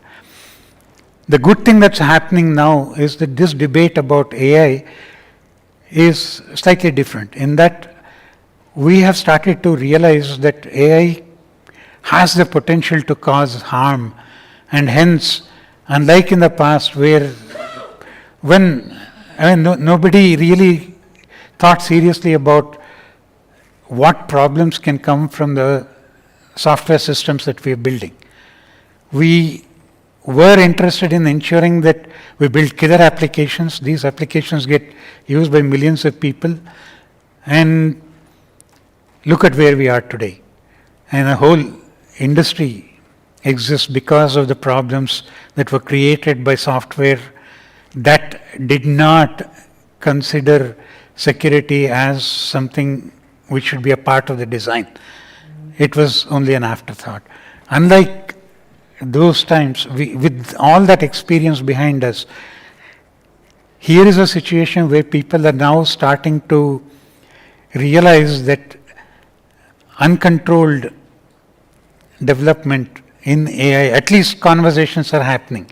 As recently as last week, there was a conference or a workshop of various global leaders on AI safety. Do we regulate it? Should there be a regulation? Not that any conclusion was reached, but to think, and for us who grew up in the time when computers were evolving, there was never a debate about should we control, should we regulate the computer industry, until we started to face the problem. We started to face the problem, and only then we started to realize it. However, in the context of AI, that's reversed. We have realized that the problem has to be addressed and taken, and the bull's taken by the horn right in the beginning, so that these are hard problems. Like I said, even though people get together to discuss, nothing substantial came out of it, but the fact that these discussions are happening is a good thing. So model theft is people who actually intend to steal the model that you have built for your own purposes and misuse it. And as simple a thing as they will just understand how you are using your systems and use it against you. That itself can be a problem. There are going to be ethical concerns, because people who are going to use your systems will have no ethical boundaries. They can, and while you might be putting various constraints on what your systems should do or should not do, those people who don't have those compunctions don't need to be doing anything, and they probably will not be doing it. So dependable encryption and such other measures, such as access controls, etc., and continuous monitoring of all AI systems are some of the ways you can deal with it.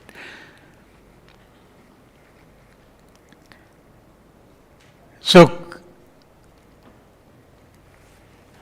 AI systems can actually sometimes be producing potentially harmful outputs and morally unacceptable results and so on. Those are the issues that would crop up if AI is not ethically used. So when such things happen, people will lose trust, and all the good work that has gone into AI systems will just be a waste. So one of the mitigation strategy in this context, in making sure that AI is safely and ethically used, is to use guardrails to ensure that there is acceptable behavior of AI systems, and that outputs are not biased or skewed towards one or the other belief, or either political or religious belief or whatever, etc. And that privacy protection is guaranteed to whatever extent it can be guaranteed. So some of the, while in each of those I had all of these items against specific threats, this is just a summary of what are the typical safeguards that one can think about. These include continuous monitoring of input, strict input validation, training and retraining, continuous training of models, training data validation all the time and sanitization of that, focused detection mechanisms for manipulated or morphed inputs, well-defined effective guardrails are some of the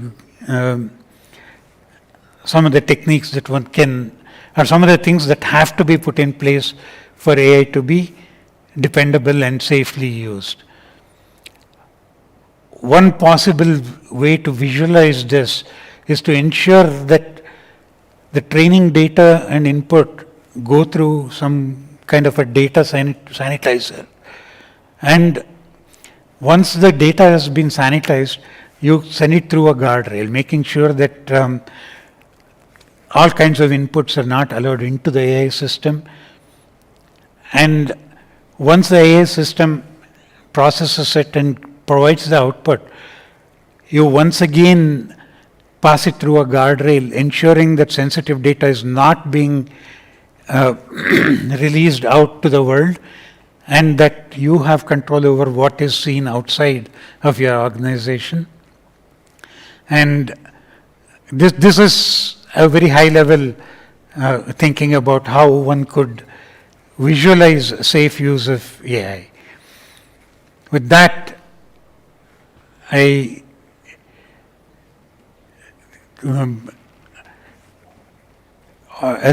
is probably the last slide, and what I'm going to say is that AI provides you tremendous opportunities. There is no doubt about it. And a future without AI is unimaginable. Its impact is transformative, and there's no doubt about that. However, AI is a double-edged sword. One needs to make sure that we use it safely, prudently, and wisely, and ensuring that all the risks that might be there are mitigated to the extent possible, and understanding various possible attacks, pathways, and other things are taken care of so that AI systems are successfully deployed, and making sure that usable AI can enhance productivity and does it safely is what the goal should be.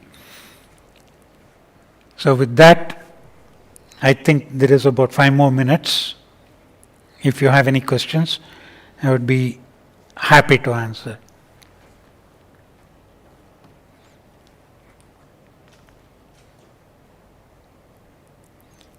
Yeah.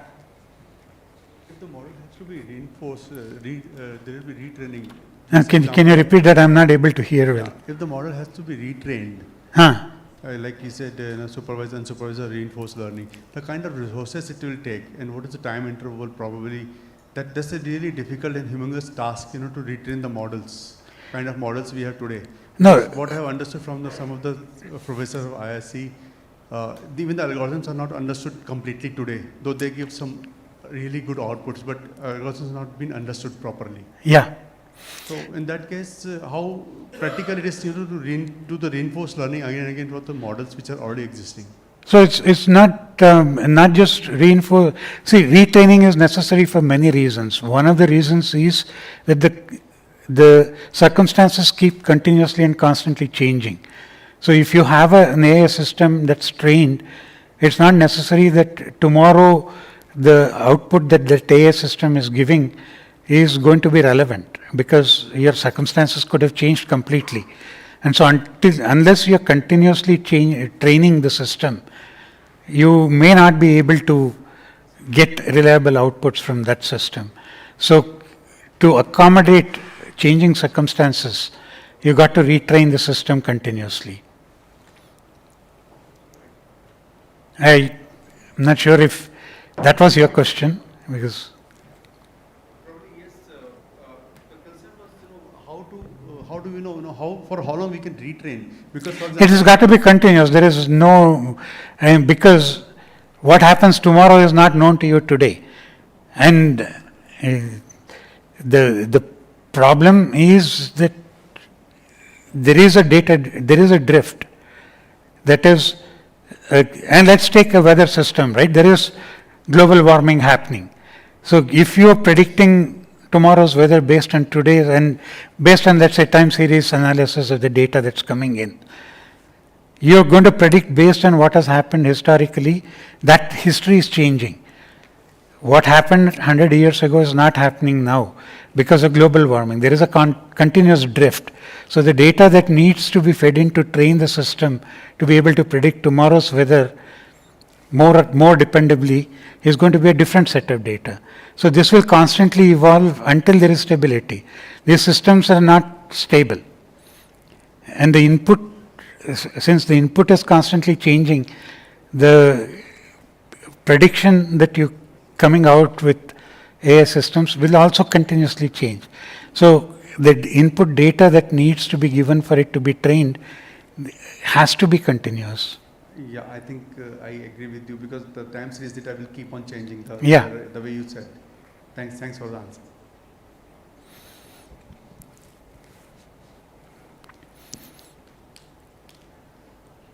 Any other question?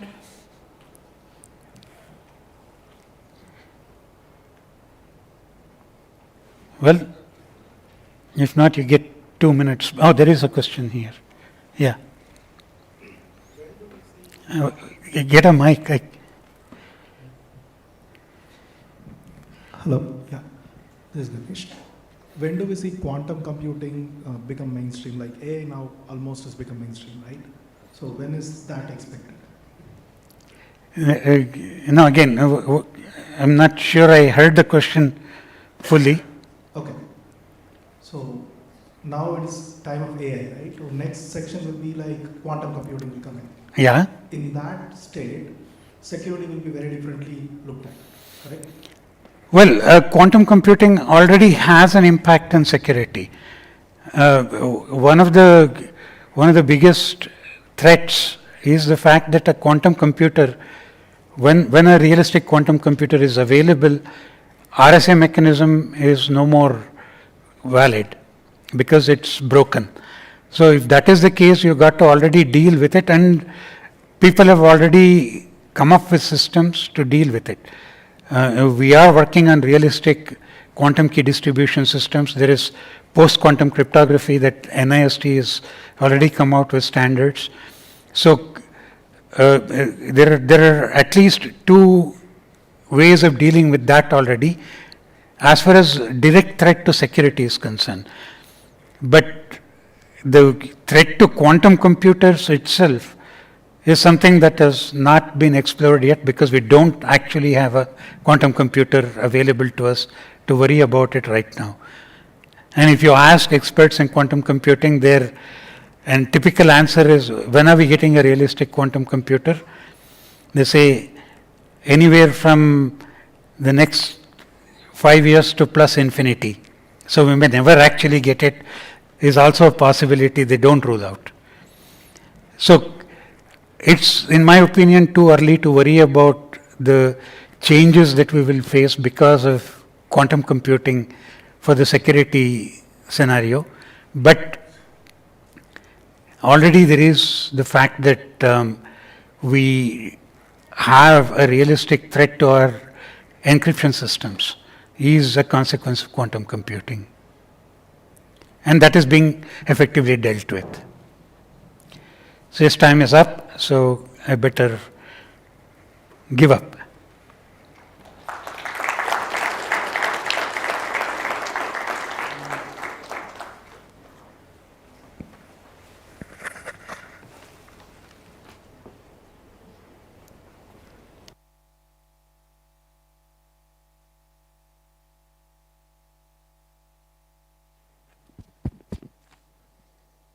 Thank you, Satish.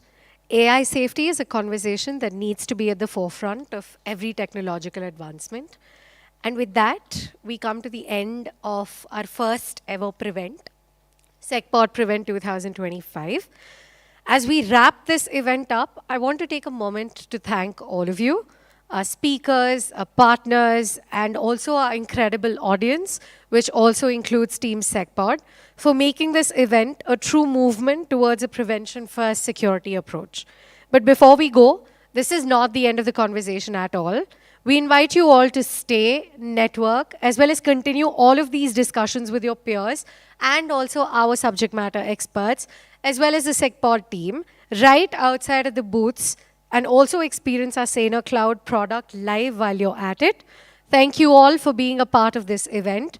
The future of cybersecurity starts with prevention, and it starts with us.